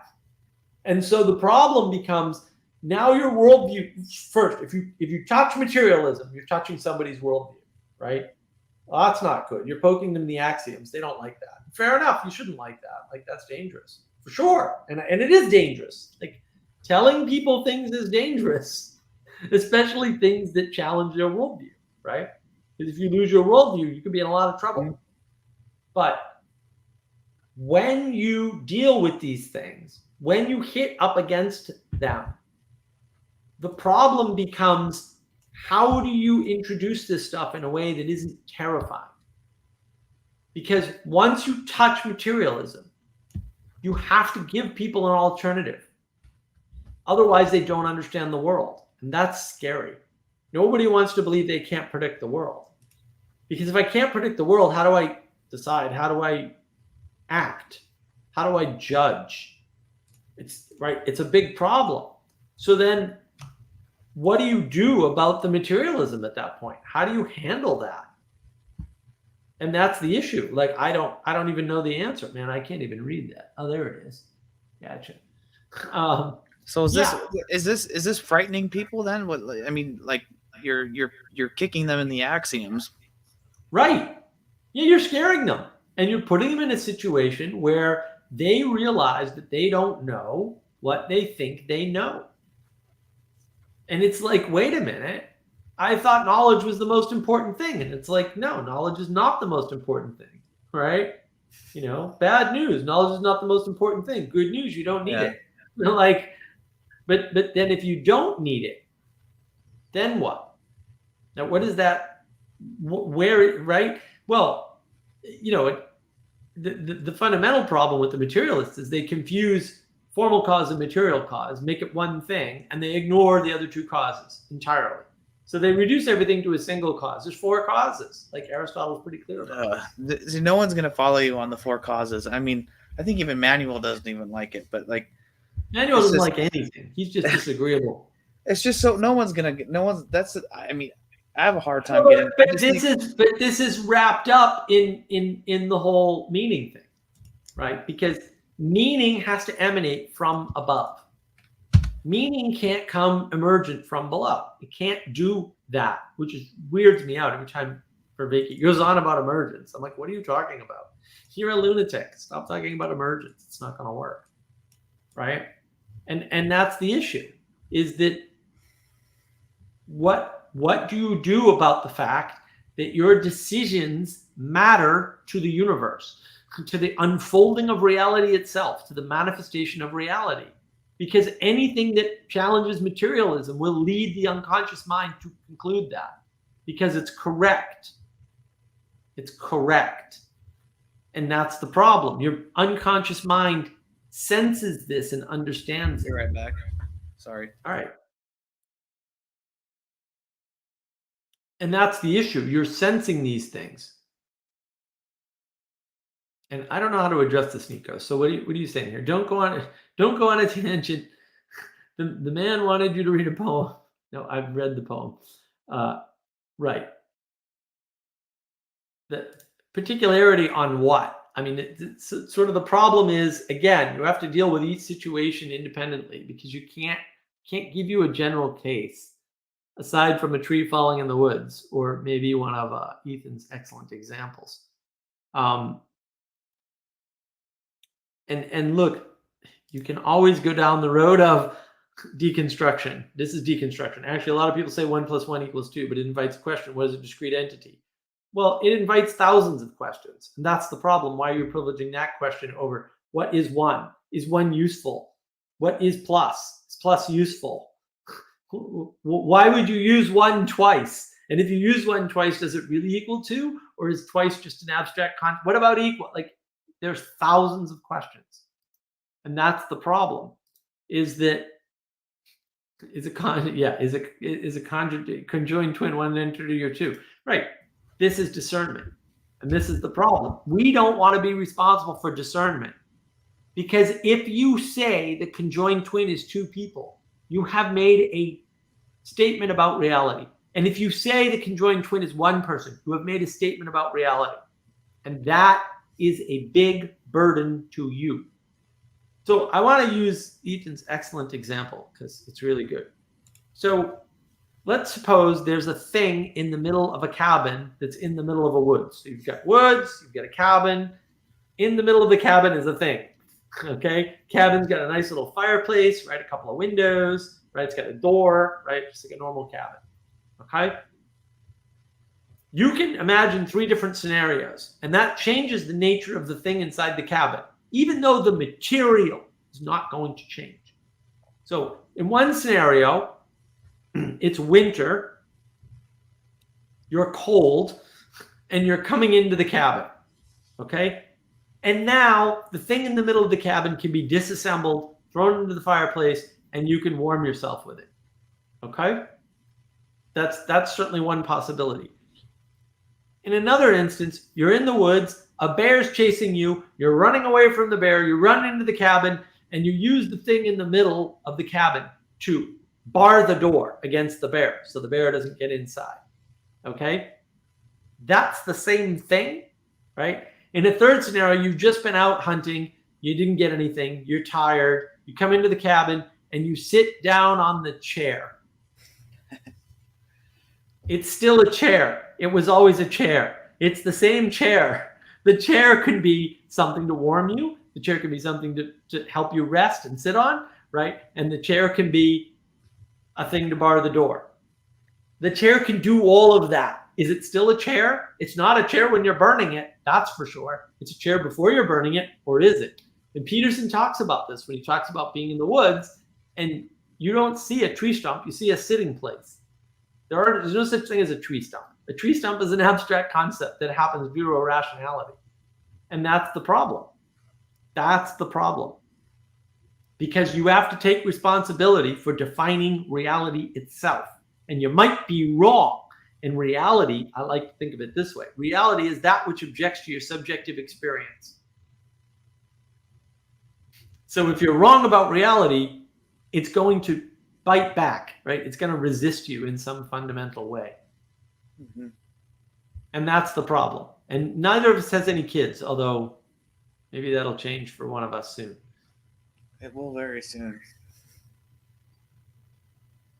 I think he's playing off of Benjamin Franklin's 1+1 thing. Indeed. Well, and that's the, like, look, again, you have to rely on things, right? You can read I think it's the Principia Mathematica, right? Where you can read the proof, the mathematical justification for 1+1 = 2. And that takes like 300 pages or something. I forgot. I used to know the number. PBS, public broadcasting, great thing. Grew up in Boston. And you'll get all the PBS. It's fantastic. You learn all kinds of things. So the Principia Mathematica has a mathematical proof for 1+1 = 2. So it exists. How valid it is, I think is probably 0, but that's a different problem. Or you can just say 1+1 = 2, make it an axiom and proceed from there, and then life gets easier. You can't reduce it past axiom or faith in an axiom. Right. Right. You can't reduce past an axiom, and you don't have to. And the starting axioms that you pick matter a lot. And this is another point I made to Van Nuclear in my first conversation with him, like a year and however long ago it was, a year and a half ago, whatever it was. You can use logic, reason, and rationality to prove anything. Mm-hmm. I can do that. I can do that for you on the fly if you need to.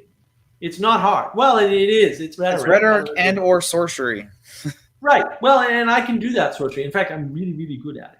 Right. And then, of course, people foolishly used to say, well, I bet you can't justify the Holocaust. I was like, watch me. Did. Why do you think that can't be done? Hitler did it already. But hey, if you want me to do it, I can do it 10 different ways. So yeah, I can do it better. And we'll do it. It's not hard. Right. But it's not hard to justify things using logic, reason, and rationality. Oh, yeah. That's a great point. Yeah. Right. Well, what you do, and I explained this to Paul, the trick is simple. You just need to look backwards. You say, what's the end point? Eugenics. Okay. Work backwards. There's any number of starting points that will lead you to eugenics. Pick one of those starting points. Get agreement in the middle somewhere on some word definition. Jump one of those definitions so that you get back to that starting axiom. And you say, okay, starting axiom this. And then the logic, reason, and rationality will reliably lead you to the outcome that you want. The axiom. Can I share this? Go ahead. I don't see anything that you're sharing, but there it is. Go ahead. Share away. Okay. There's the axiom. And it informs everything below it. So if your axiom is, I want an intelligent race, you're going to justify it by eugenics. If your axiom is, I want to have a healthy race, you're going to justify it by eugenics down here. If your axiom is whatever, you think of any number of things. If your axiom is anything other than goodness, well, right. I mean, we can get into that because some people's goodness does. Look at the Spartans. Their goodness, the thing that they worship, informed their little triangle here for eugenics, and it actually worked for like 700 years. Right, they had eugenics going for a long time. Yeah. They did a really good job with it. Mm-hmm. Now, if your axiom is, well, if your axiom is something Christian, you know, eugenics will never, ever, ever, ever be populated down here. Yeah, I did want to deal with a couple of comments here. First of all, Go ahead. Good for Wittgenstein. Newton took like 300 pages or something to prove 1 + 1 = 2. And also, I like this. Reason and rationality needs axioms, right? Well, it's all starting points. Mm-hmm. Right? That's the problem with it. It's not a problem; it's a limitation. But yeah, how many axioms do you have that you know for sure that they're true? I know only one. Well, yeah. The question is, indeed, how many axioms do you want to deal with? Axioms. And I don't think you can get away with one. Like, I think you need more than one. But maybe you need one guiding principle that informs all the rest of your axioms, for example. Right? And maybe your axiom is, I want to improve humanity. Right? And that can still lead to eugenics. It can lead to eugenics. Yep. That can lead to it's so easy to too. slip into eugenics. Real easy. Well, and I think Marx it's a miracle that like Hegel does it. I think they all do it. The fact that that we can all agree that most of us can agree that eugenics is not good. That's actually the mystery. Like, how do we all agree that eugenics is not good?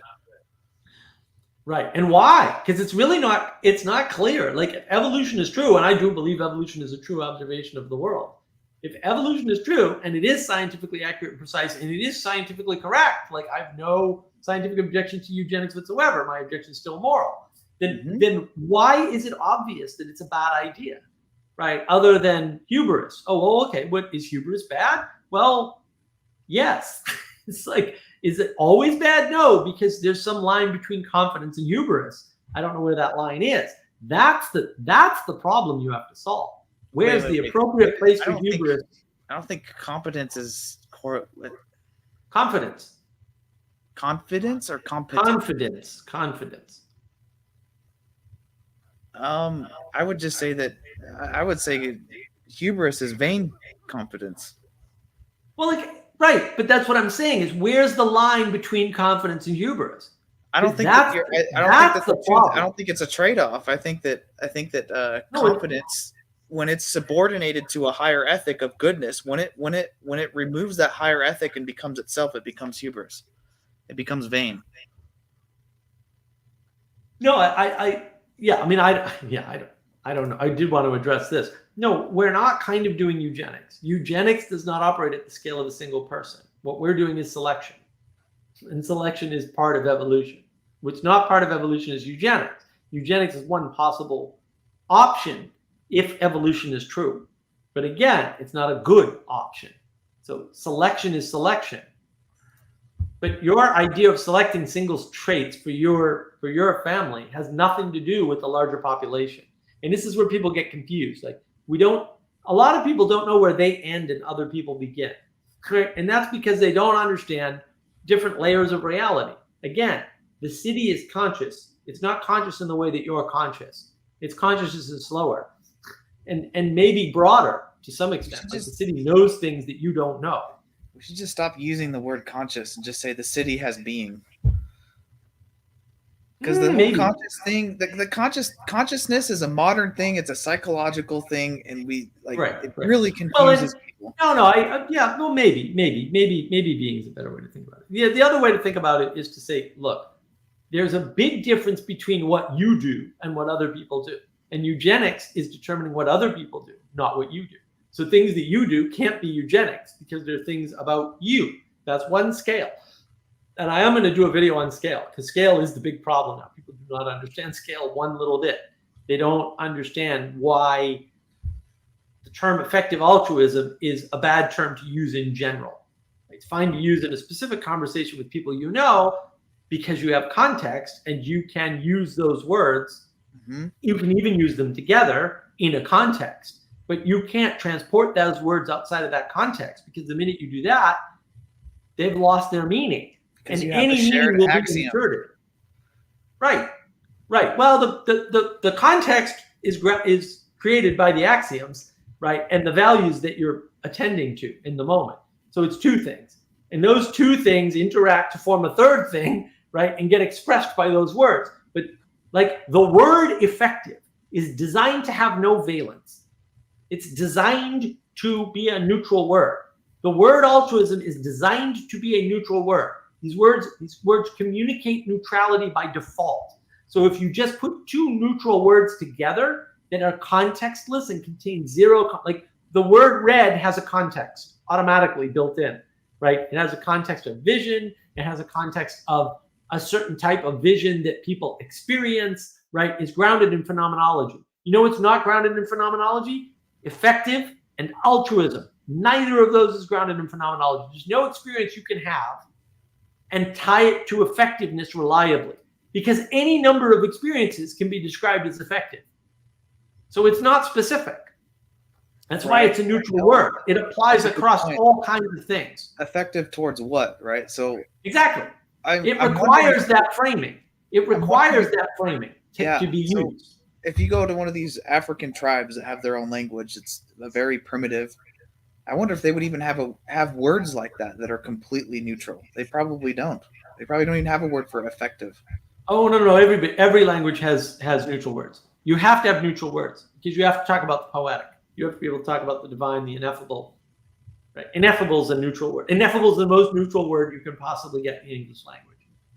Okay. There's no word more neutral than ineffable because it is the thing that denies definition and meaning. And it's kind of the hole in the language. You need that hole. You need it. You need to point up and out. You need to aim out of these things. And that's the problem.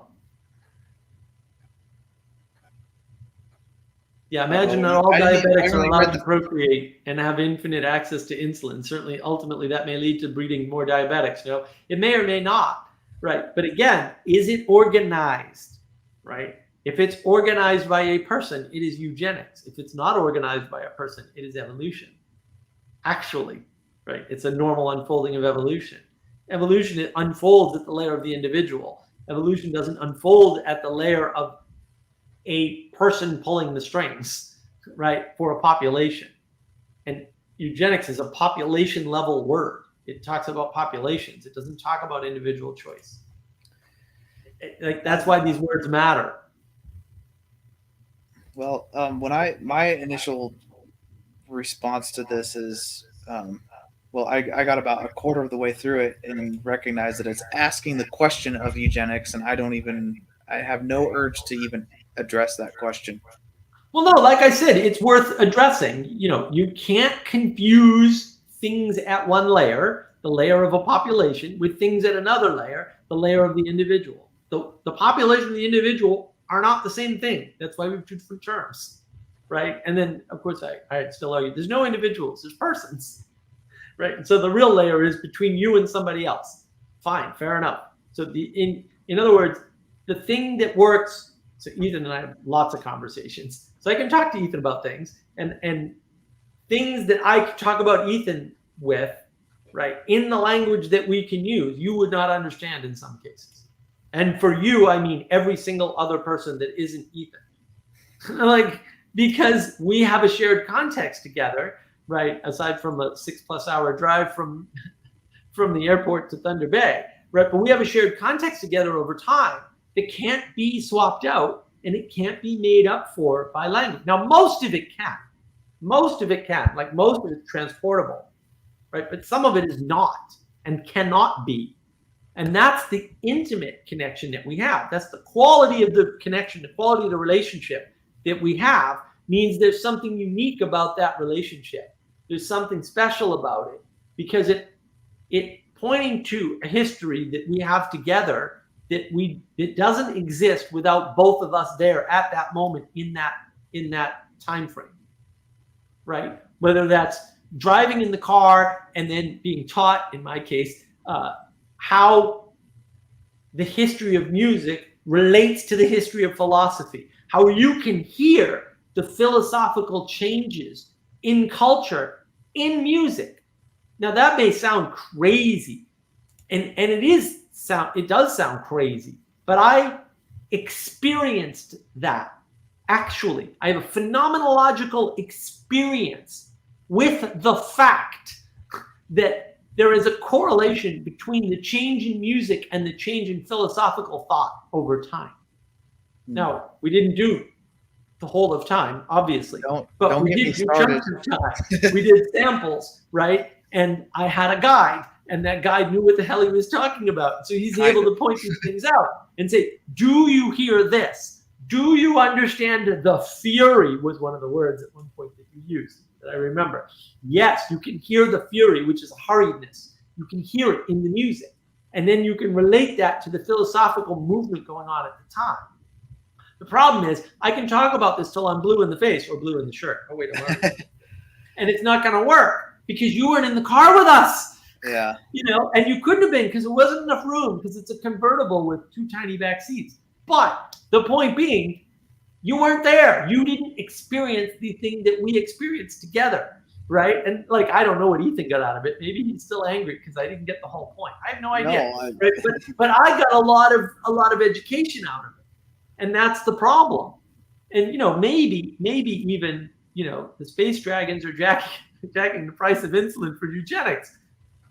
The thing is, that joke only makes sense to a handful of people. Why? Because Sally Joe and I have shared experience over months and months and, well, probably 2.5, 3 years now, right? And so space dragons are an important part of my existence. Why? Not because of the dragon over my shoulder, actually. Because space dragons are a concept that I use to explain what people are talking about with capitalism. I have a video on that, by the way. Of course I do, on navigating patterns. Check out my channel, right? Subscribe. Trying to get the Peterson video over 1,000 views. So Get you. I hope so. I have to watch it for. Where are you at thrilled. now? 800 something? No, I'm over 900. It was 907 last I checked. Oh, so like 4 hours. one of us just has to watch it 100 times, so we're good. That won't work, I don't think. But if No. that works, that's fine too. I'll take any way to get over 1,000 I can get. I'm not proud. But the point is, I can't transport my phenomenological experience to other people. I can carry parts of context, and sometimes that works, and sometimes it works well. But there's no substitute for participation. There's no substitute for phenomenological experience. There's no, and John would call that, John Vervaeke would call that participatory knowledge. Yeah, fair enough. There's no substitute for participatory knowledge, right? Or I would call it participatory information. That's the knowledge engine video, right? There's no substitute for that. And the worst part is the context that you would build in the back seat cramped in the car versus the context that I have sitting up front is totally different because you can't hear Ethan as well, right? Because the music sounds a little bit different, because you have a different context that you're bringing from the two of us, right? But maybe we can get close enough that it doesn't matter. And this is where the materialism is deadly, because materialism relies on accuracy and precision. See my video on what is science. Relies on accuracy and precision and tells you you can make exact certainty predictions of the world with high degrees of certainty.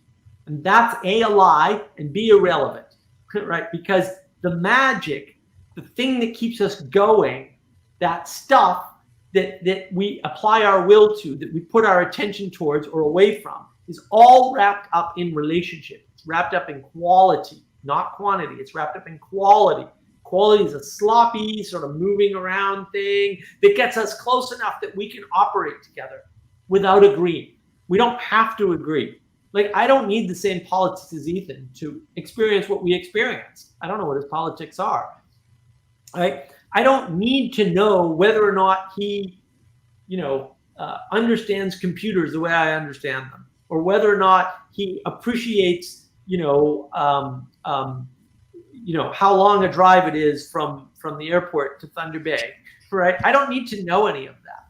Right? Now, I might know some of that. Right. But I don't need to know that to cooperate, to participate with him, to allow him to show me, to show me and have me experience something, as a phenomenological learning process that otherwise I have no access to.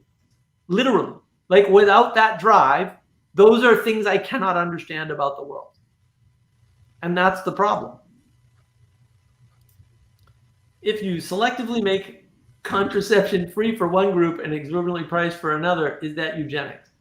It's a form of eugenics. You're starting to assuming get into assuming you have the power to do that. I don't know. It's hard for me to think of a situation where somebody would have that power. And people have tried this many, many times, right? And Margaret Sanger among them. Like, this is why when people go on about abortion, like Margaret Sanger was a racist person who was practicing eugenics. She was a eugenicist. Like, that's what she was. This is where we get abortion from. The world. This is where the world gets abortion. It's not the first, second, or third time people have tried abortion or whatever, but in modern times, that's where it comes from. It comes from a racist eugenicist. And you want to support that. And it's up to you. I've got my ethics. And they don't match that. And that's the problem. Oh yeah, here we go. Whoops. Why did that come up? There we go. There's too much explaining on this stream. Let's watch a movie or something. Too little embodiment. The problem with watching movies, everyone's got a different interpretation.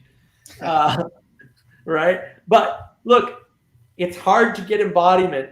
That's why I was doing another open stream to see if people would hop up, and if you did, that was nice. I had people hop up earlier, but that's okay. But yeah, there's nothing like engaging in the moment, and the best we can do sometimes is text, and that's the problem. Virtuality is a problem, and we're stuck here, or some people are stuck here. I went for a walk today, but just saying, in my land. And I land. Can we humor this question for a minute? I'm wondering, can you answer this question without being a eugenicist? Does answering that question make you a eugenicist? No, I don't think answering it makes you a eugenicist. And that's the issue. And look, now he's bringing up a bogus argument. But abortion costs money and time. Well, yeah, of course, everything costs money and time.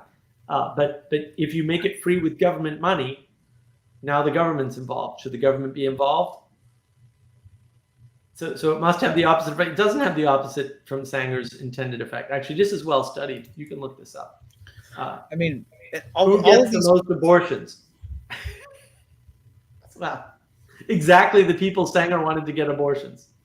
Why? Because it's free from the government. And actually, the argument is if we took away the free from the government part, of course, we'd have to take away the charities too, which is a harder problem. Then Sanger's thing wouldn't work. So yeah, it takes more than just the existence of abortion, but everything's wrapped up in everything else. So yeah, you can't just add abortion and mix. You can't just, right? It also takes government involvement, right? Or at least government permissiveness. But in this case, look, your tax dollars, they're paying for it. And there have been people in the US who have actually gotten out of paying federal taxes on that issue. Oh, my money's going to abortion or to war, and so I'm not paying federal taxes anymore. And they're not paying federal taxes anymore for real. Actually, that happened. That's happened before. It's more than one person. Now, if everybody started doing it, it would be a problem, and then we'd run into a big crisis. But people do that. People don't understand. There's a lot of flexibility in the rules, and sometimes they are being followed. Just that sometimes everybody can't follow the rule because it destroys it, right? Rules need exceptions or they don't exist. This gets back to the observer problem. In order to see, you need to contrast things. And that's why embodiment's important, because it gives you a frame, a solid frame in which to experience, right? It gives you your axioms.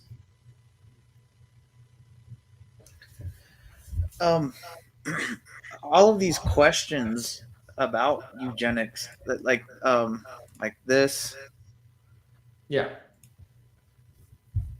you're subordinating.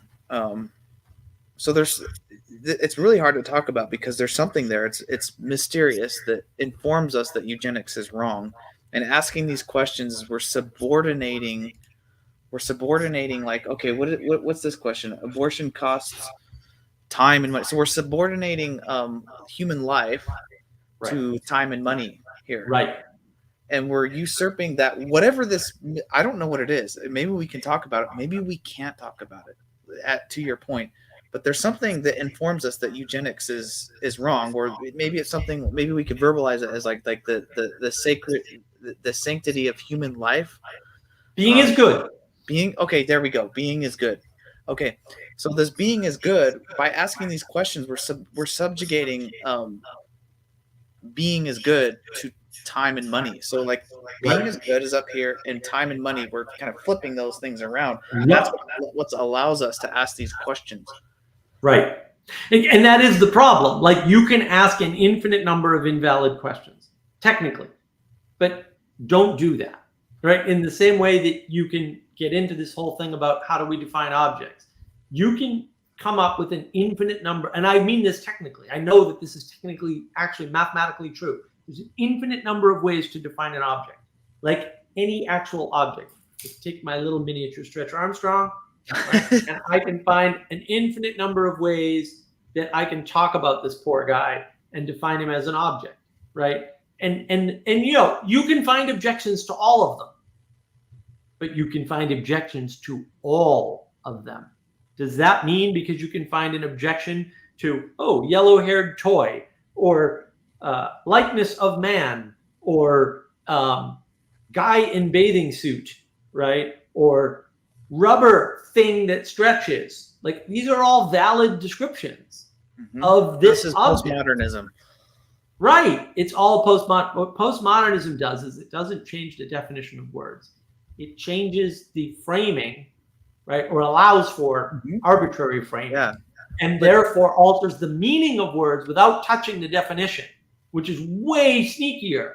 And you don't even catch the trick. That's the whole trick of postmodernism right there. That's the whole thing laid bare. Postmodernism is flirting with this idea, this notion that objective material reality isn't actually true. They're flirting with it and at the same time using it to their own means of power. Right, exactly. Yeah, by claiming top-down power from above. And that's where the people like Pajot, I don't think he ever claims or self-identifies as being a pre-modern, but he's talking about the medieval way of thinking.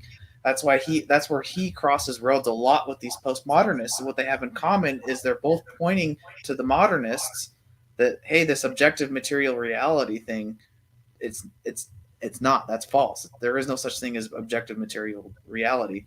And Pajot, he's going a different way with that. And the postmoderns they're just manipulating. They're using that against people in order to gain themselves power.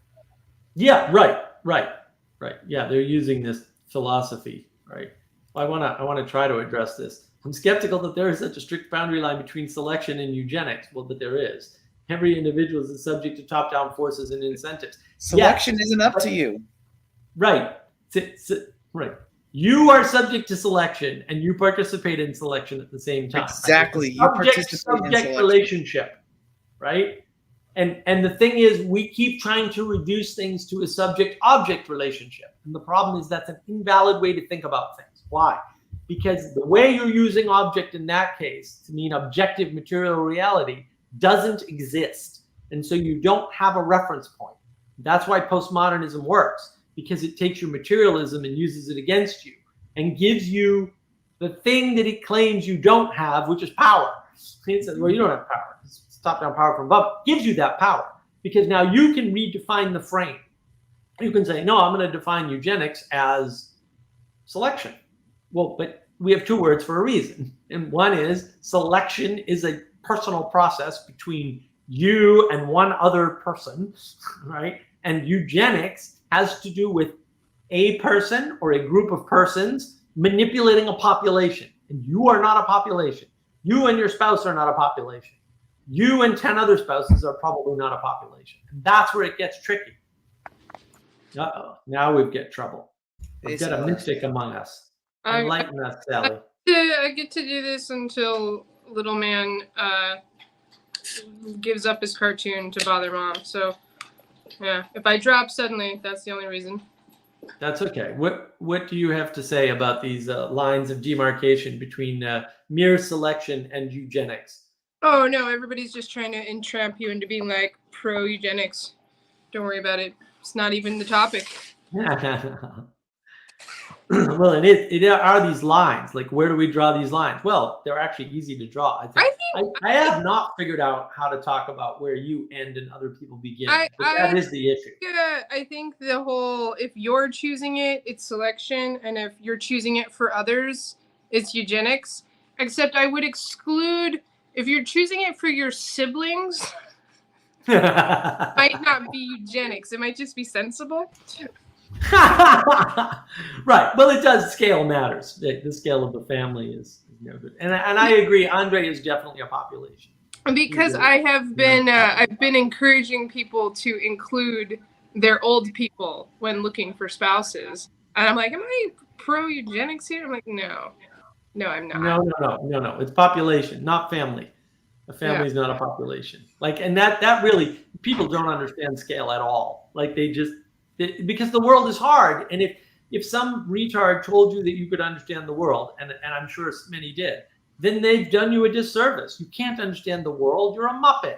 You can't understand a small part of the world. Get over yourself. It's okay though, right? A lot of your knowledge you gained from your parents as a result of being born and growing up. And no one talks about that. Like almost all the things you know are actually from that. And you don't even remember getting that knowledge. And much of it is embodied. Well, that's it's hard to tell what you know. And that's what's been so fantastic about Peterson, because when you have your like in-group experiential knowledge and your media knowledge contradicting each other, you can't figure out which one you know is real. And then as soon as someone can clearly explain, you're like, oh, well, obviously I knew this one the whole time, but I was confused by this one. And so that's like, yeah. Well, and that's the Jordan Peterson trick. I think that's the first video I did on Peterson, right? Where I talk about that trick where he doesn't appeal to his own authority as an academic, as a psychologist, as a clinician. He almost never does that. He appeals to your phenomenological experience. He says, you know this, you've experienced this, you've been through this. And that makes a big difference because he's telling you that your intuition is correct. And he's articulating it for you in a way that, you can't articulate it yourself. And fair enough, he's lending you his agency to some extent. I don't feel like when Peterson's talking to a crowd, that there's an out group. Well, no, because you're right. He's appealing. I've been noticing that about some of the other members, or like there are certain people, they'll be talking, and then all of a sudden they'll attempt to start some kind of inside joke with the crowd. That's like, well, of course you guys think this, but tee hee hee, those dum dums over there. Right. Don't or the line that Ethan hates about Vervaeke, where he says, "I'm not insulting Christians, but," and then there's an out. Yeah, well, and that's you are now. Yeah, and you just understand that Christians aren't going to care if they're being insulted. Just don't fine, insult us. We want to hear what you're saying. We've been insulted for literally ever. Okay, just don't. Like I was telling Mark this morning, don't piss on our back. I'm speaking as if I'm a Christian. Don't piss on our back and tell us it's raining. This is the thing I noticed when Paul's talking, and then he'll be talking, you'll be tracking him, and out of nowhere he makes this defensive argument about, but we're not fundamentalists. Right. It's mind-blowing to me, because then it's like, okay, so I don't identify as a fundamentalist, but even if I did, it's like, so in order for this to work, your frame, they're stupid. And I'm like, why is that even part of what we're talking about? And that people do that with all kinds of things. People do that with liberals, people do that with conservatives, people do that with rural people, which for obvious reason gets under my skin. But it's just like, don't know the person, don't have any conception of what's important to them or not important to them, and then bucketing them in this other thing because they're assuming that the people they're talking to aren't them. Right. And I'm like, your audience is apparently a bigger percent them because I exist. Exactly. It's not always me that's in the out group, but I noticed this out grouping. And I don't think that Peterson out groups much, or at least not in that manner. No, he doesn't. He doesn't out group at all. No, I think you're right. I like this idea of out grouping. I didn't think of it, but yeah. And then look, I mean, and then if you reject Peterson, and you can do that because you're a person, you have some agency in the world. If you reject Peterson, you put yourself in the out group. He's not doing that to you. That's a different problem. You could, and that's the hold on, Sally. That's the argument to make. Like, this is the argument for Christians to make everywhere, is to say, you don't have to be like me, right? But here's what I'm like. And because once you exemplify the behavior, which means you can't be a live hidden Christian, you can't be off in the woods, you can't be not talking about your Christianity. You cannot do that. I'm not saying evangelize. There's a fine line between evangelization and bringing up God when it's appropriate, right? But when you don't do that, you give them no alternative but to be in crazy town, because you're not exemplifying the Christian life that you think they should follow. And that's on you. That's not on them. It's interesting.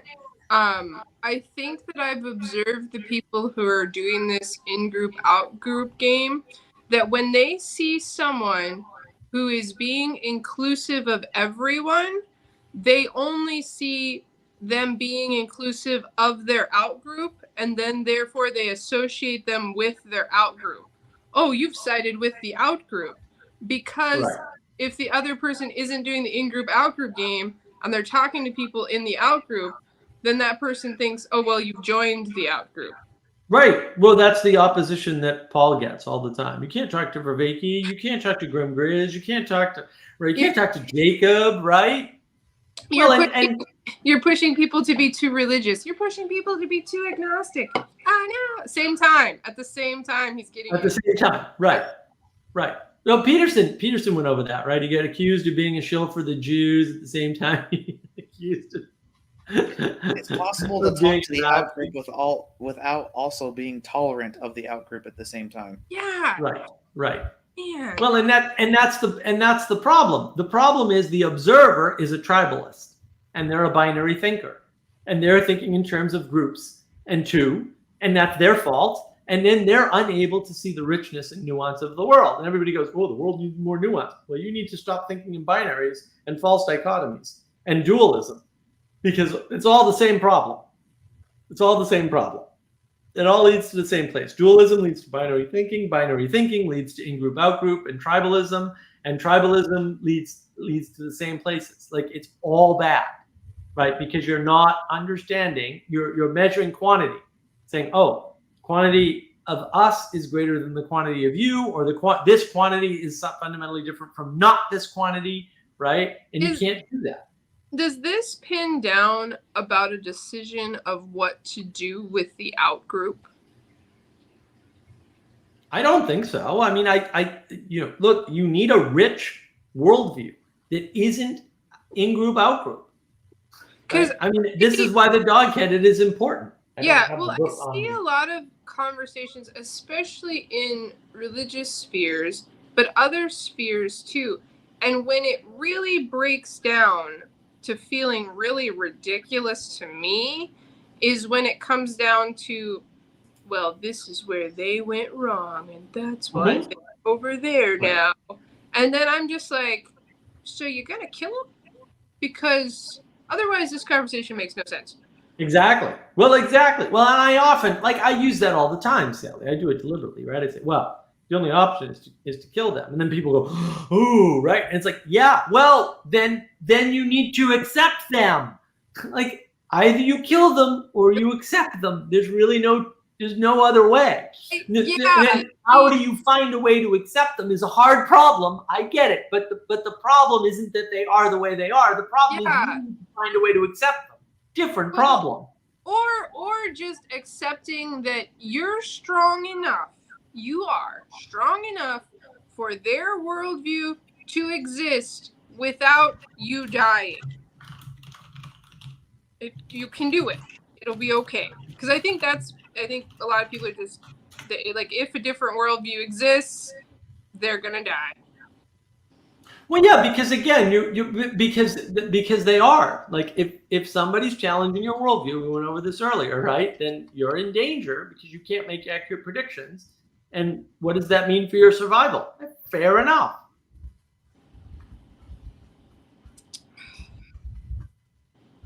People don't want to have their axioms poked. They don't want to change their worldview. I don't blame them. If I had a terrible worldview, I wouldn't want to change it either. Unfortunately, I don't. So, I'm good. They don't want to dance with their inner fat chick, and it's too bad. That's right.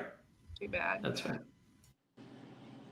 Well, and again, you have to take all that into account.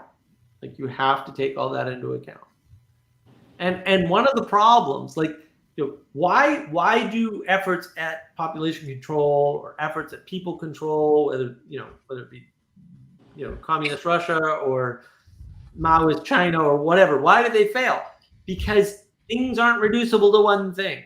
Right? Because they So- never factor in people. Yeah, well, look. I mean, we can talk about diabetes all day long. Diabetes is fully reversible through diet.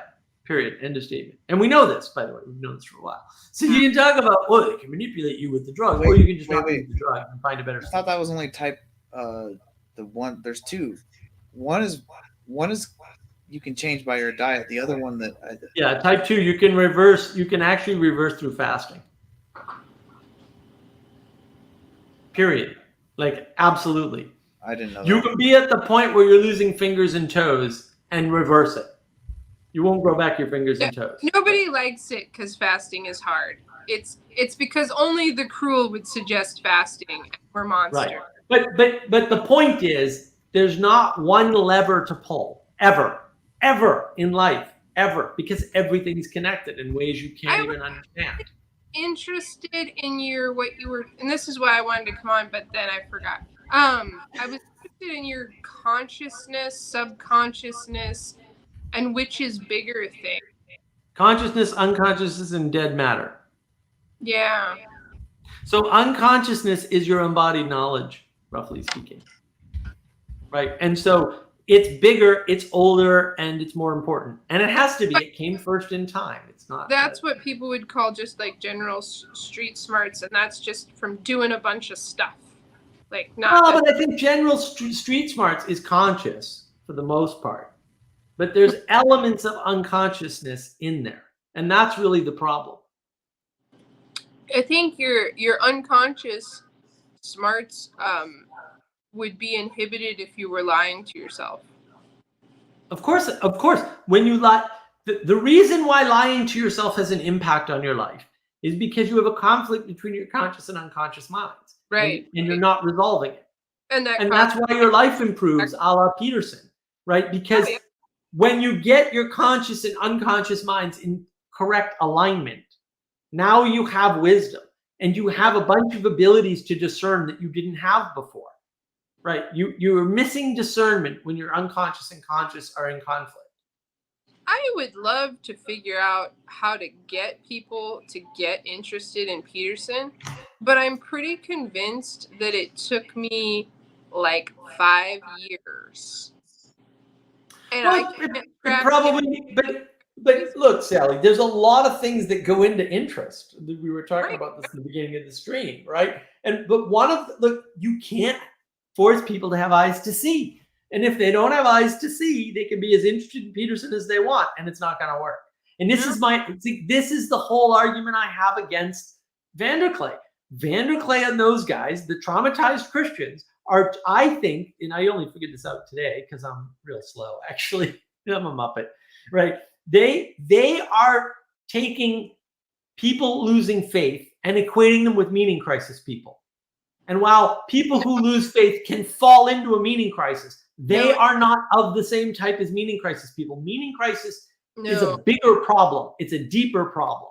Yeah, it sounds pretty harsh, but I'm pretty sure completely saved without trauma Christians can have meaning crisis. Their only difference would be they think they're going to heaven. So problem solved, hands washed by most pastors. If you're going to heaven in meaning crisis, because you'll be fine later, which maybe I don't think that's how we're supposed to live. But there are Christians who have meaning crisis. I think when I didn't have issues, I had critical meaning crisis-ish issues before. I think that's what led to being vulnerable to the trauma. Sure. Certainly. Absolutely.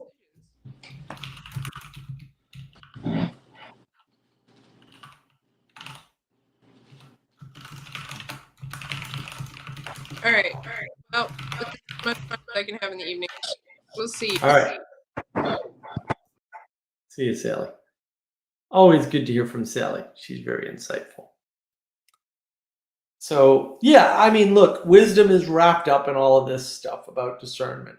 And that's what I'm hoping to exemplify with the new project that I'm working on, right? The Mark of Wisdom project, which is to try and get to the bottom of wisdom and why we need it and how to give people more of it, right? Or at least allow them to recognize it so that you can figure out charlatans like BF, all right? And anybody who utters the reprehensible term effective altruism, right? Anybody who utters the reprehensible term social justice. Why are these people frauds and scams and bad people? Well, because they're not pointing at the good, but they're pretending they are, and that's the sort of thing I need to sort of buckle down and focus in more on, especially in the videos. So watch the videos on navigating patterns. Tell me where you don't understand stuff so that I know, oh, you don't understand this. And hopefully, why. And then maybe I can make more videos and better videos and get some of this message out. Because eventually we're going to have to reach more people. And I'm reaching the limits of how much I can learn through the YouTube and the Discord and stuff like that to get messaging across. Because it's all about messaging now. And that's really the issue. So yeah, that I think is going to close this out because we're coming up on 4 freaking hours, and that's a long time. But I really appreciated everybody showing up, and especially the interaction. And I might do another one of these interactive thingies where I'm not talking about anything in particular, and just sort of start it off ranting, and then we see if we can jump into something interesting. But yeah, I mean, I think we'll let Ethan back in for a bit. But I think yeah, I'm gonna sort of land the plane here. What you got before I land the plane there, Ethan? Well, this eugenics thing has got me all riled up. Yeah. I think that the hypothetical that he's creating, I mean, it might be easier to, maybe we could say there's like, we're in some sort of fallout or post-apocalyptic situation and there's a limited supply of insulin. And then maybe you really do have a reason to ask yourself if it's ethical for me to take insulin or not, because you taking insulin is going to subtract from the supply and prevent other people from right. denying access to insulin from other people. Right. I mean, I think that's a. Oh, but this is always the problem with hypotheticals. They're not real. So what are you really gonna like bother yourself with things that aren't real? Like, because you can, but you can do that forever, right? But the other problem with hypotheticals is that they rely on limited knowledge, and therefore they can never accurately reflect reality. So you can come up with a ton of hypotheticals, right? And you can even point back into the past and say, well, in the past, they were storing seeds, but then the siege of Stalingrad happened. And then there was an ethical question of whether or not they should continue to store the seeds for later or eat them now and save the population. That happened. Yeah. Right? But until you're in those situations, you can't ponder how to answer them because you're not having the experience. You can throw all the propositional knowledge you want at this stuff, and it's not going to work because that's one type of knowledge. And it's the least useful type of knowledge that you could possibly have.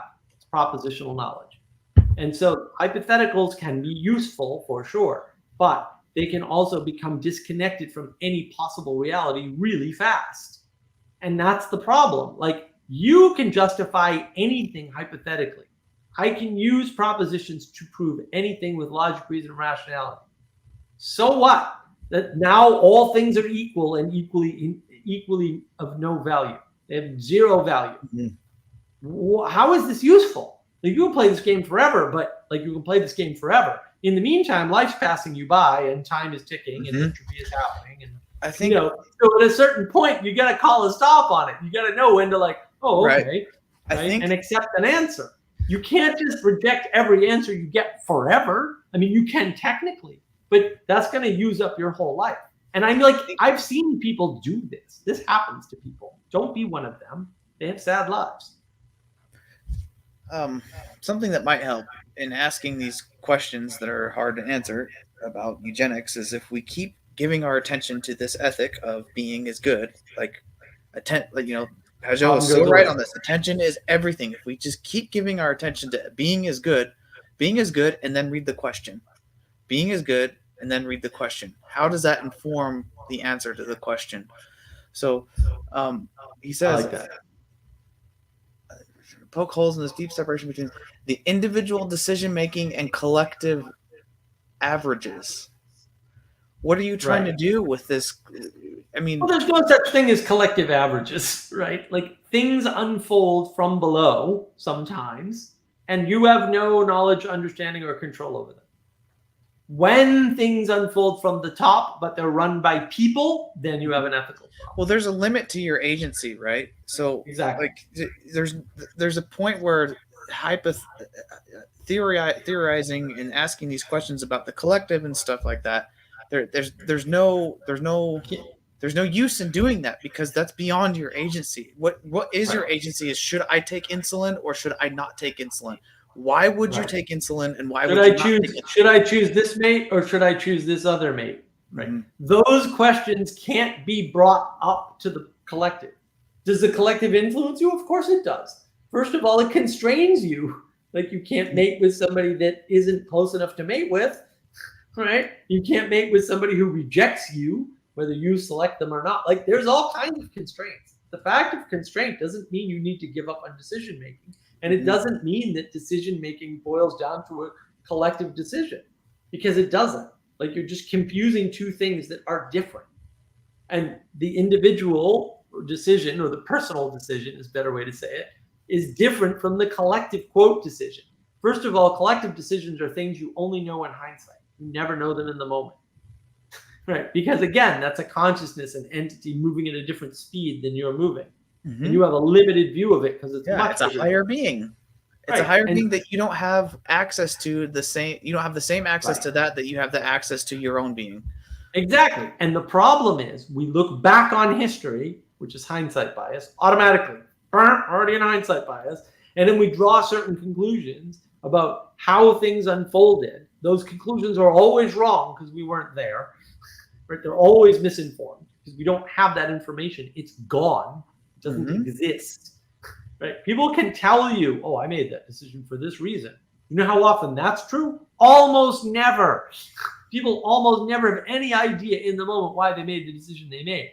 Almost all rationalization is post hoc. It's after the fact. It's hindsight bias. All of it. And that's the problem. Like we keep thinking the world was rational in the past, and that equal because we use hindsight bias to make it rational. That's not how it happened. That's what we did to the past. And then we go, aha, well, because of that, we can now use the cathedral model and predict the future. And then that prediction fails, right? And then it's like, oh no, right? And then we're like, well, it must be the conspiracy from the ancient aliens and the lizard people in cooperation with the Rothschilds. People talk like this. I'm not joking. I literally had a conversation last night. People were linking the Rothschilds to the Rockefellers through employment, right? And then linking that to Elon Musk. And I was like, you're all lunatics. This is crazy talk. It all comes back to this. We're looking at the constraints and mistaking them for causality. And we think, oh, well, we replicate these constraints, we're going to get the same result. No, that's not. These constraints came, like the manifestation and the way things played out in history were caused by this up here. By something higher. By something higher. And it's very difficult to see what this thing was by just reading text. Right. But that's the problem, is that, we seem to think that we understand other individuals and their decisions, and we don't. And people run into this problem with me all the time. They go, well, if somebody held a gun to your head, you'd change your mind or you'd lie. And I'm like, no, I wouldn't. And you're like, what? No, you absolutely would. And I'm like, no, I absolutely would not. And they're like, if somebody walked up to you right now and had a gun to your head, and I'm like, I wouldn't change my mind. I wouldn't lie. I wouldn't do any of it. And they're like, no, you would. And I'm like, no, I wouldn't, because I understand that I'm going to die. That's going to happen. The manner of my death is completely out of my control. Completely. I know this. Like, I understand this inherently. Like, I get it. It's out of my control. But what's in my control is how I live my life. And then you can go, well, that's foolish. That never. Socrates. This is exactly Socrates. It's exactly like Socrates only did 2 good things in his life. One was take the damn hemlock, right? And however romanticized that may have been from Plato or whatever other writers may have been involved, is irrelevant, right? And the other thing he did was he said, I know that I know nothing, which denigrates knowledge to its proper role in the universe, which is valueless. Knowledge is valueless. Valueless right? Those are the 2 things Socrates did. Now, I'm sure John Vervaeke it's important. Absolutely flip the thing out. We have to be careful. We have to be careful. We can't say, like, right now we'll have to, Franklin is saying a couple things, but the thing is Gnosticism puts knowledge at the highest. Right. And it's materialistic, and right.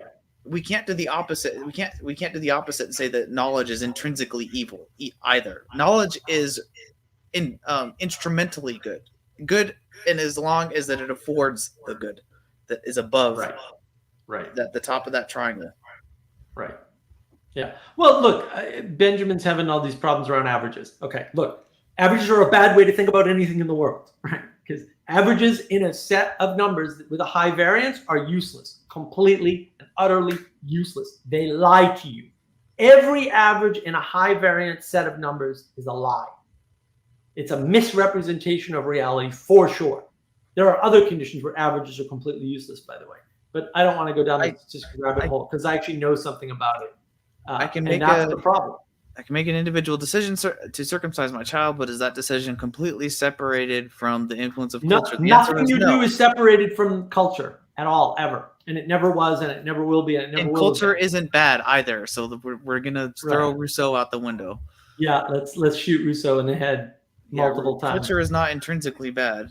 It's actually more likely to be good than bad, because culture, if it's bad, cultures that are bad don't persist, and therefore fall prey to evolution. And therefore, the culture that you have, you should assume is good. Right. Culture is more likely. And you should avoid new cultures, which means you should avoid new religions. You should avoid anything new. You should avoid it. Because evolution says things that last are true. That's what evolution says, roughly speaking, right? Unless it's Neoplatonism, then we should give it a chance.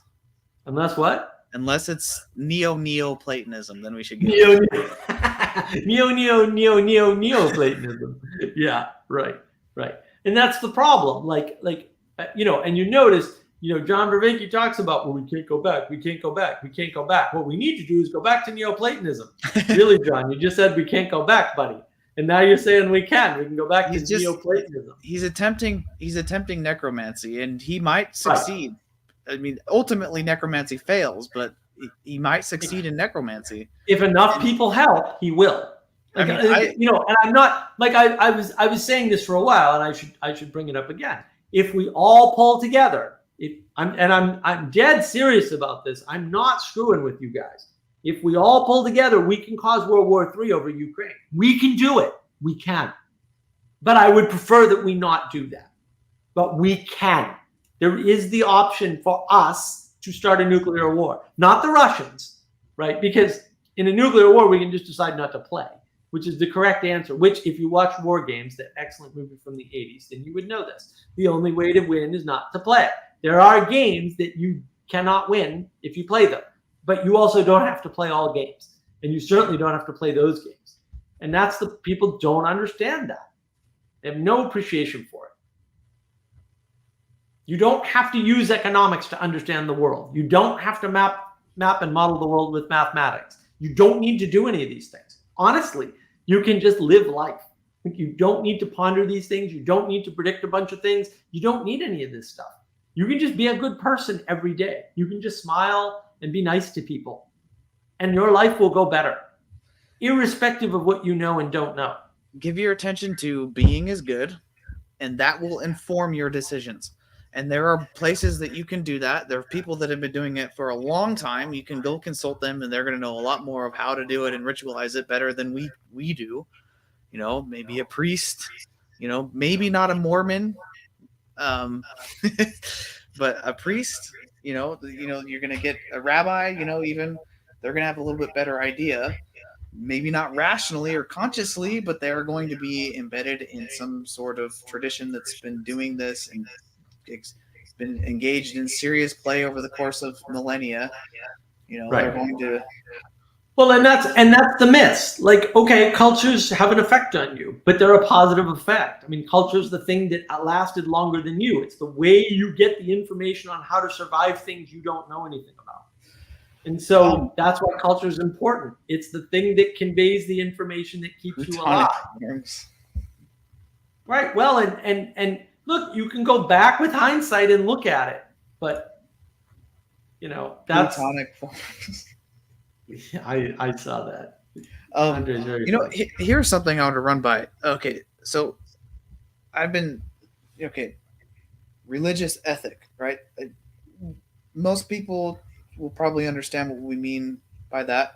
I think I'm going to just start, instead of saying a religious ethic, you need to be informed by a religious ethic. I'm going to start saying you need to be informed by the religious ethic, because I think when you say you say a religious ethic, it implies that plurality and in relativism. When you say you're right. The religious ethic, it's like, oh, the religious ethic. Right. It's like, well, they're doing the religious ethic, and then it kind of forces people into a situation where they're like, okay, there's the religious ethic. Mm-hmm. Who's doing the religious ethic better or best? Right. And it kind of puts them into that mindset. Right. You force them into that. Yeah, I agree. Look, I mean, my whole channel, Navigating Patterns, is about cultural cognitive grammar for a reason. And that's the reason. Because cultural cognitive grammar matters. How we use the words that we use, what we think we're saying, what we're actually saying, how people are interpreting them. All of that is all my videos are about that in one way or another. Even the model videos are actually about cultural cognitive grammar. So they're also about the models, but they're not just about the models. There's a lot of cultural cognitive grammar manipulation going on in there to help you navigate in the world, right? And that's the whole problem. I'm tired. So I'm gonna shut the stream down soon. Mark's been at it for 4 hours. I've been at it for 4 hours, 5 minutes, and 48 seconds. So yeah, I think we're gonna call it for tonight. Because I'm getting too tired to even think, and I like to keep my speech precise, and I cannot do that for more than 4 hours, apparently, at least not a day. I'll watch it with you in Discord if you want. Yeah, look, jump onto the Discord, especially when Manuel is there, so that he can beat you up too. I'll watch it with you right now if you want. His perspective is good too. But I'm going to shut this down, and I'm glad we got so many people watching. It's always good. I'm happy for the engagement. If you see this, comment. Right, go to Navigating Patterns. Watch all my videos; they're all awesome. I assure you. Let's get the Peterson video over 1,000 views, because that'll help the channel for sure. Yes, go watch the latest Jordan Peterson video on Navigating Patterns, and help me work out how to get this message better, because we're trying to get it tight. I'm going to put a clip of my talk with Teo on my channel. Maybe I'll do that tonight or tomorrow or something. Get that clip up there, just because it's such a good clip. And look, join the Discord channels. I'm on BOM. I'm on Awakening from Meaning Crisis, and my own server, Mark of Wisdom, right? And we can have better, more personal conversations. And look, this is part of our mission, is to sort of help people out. So we're happy to do that when we can. And I want everybody to remember being is good, and have a nice night. And I hope to see you soon on Navigating Live Patterns.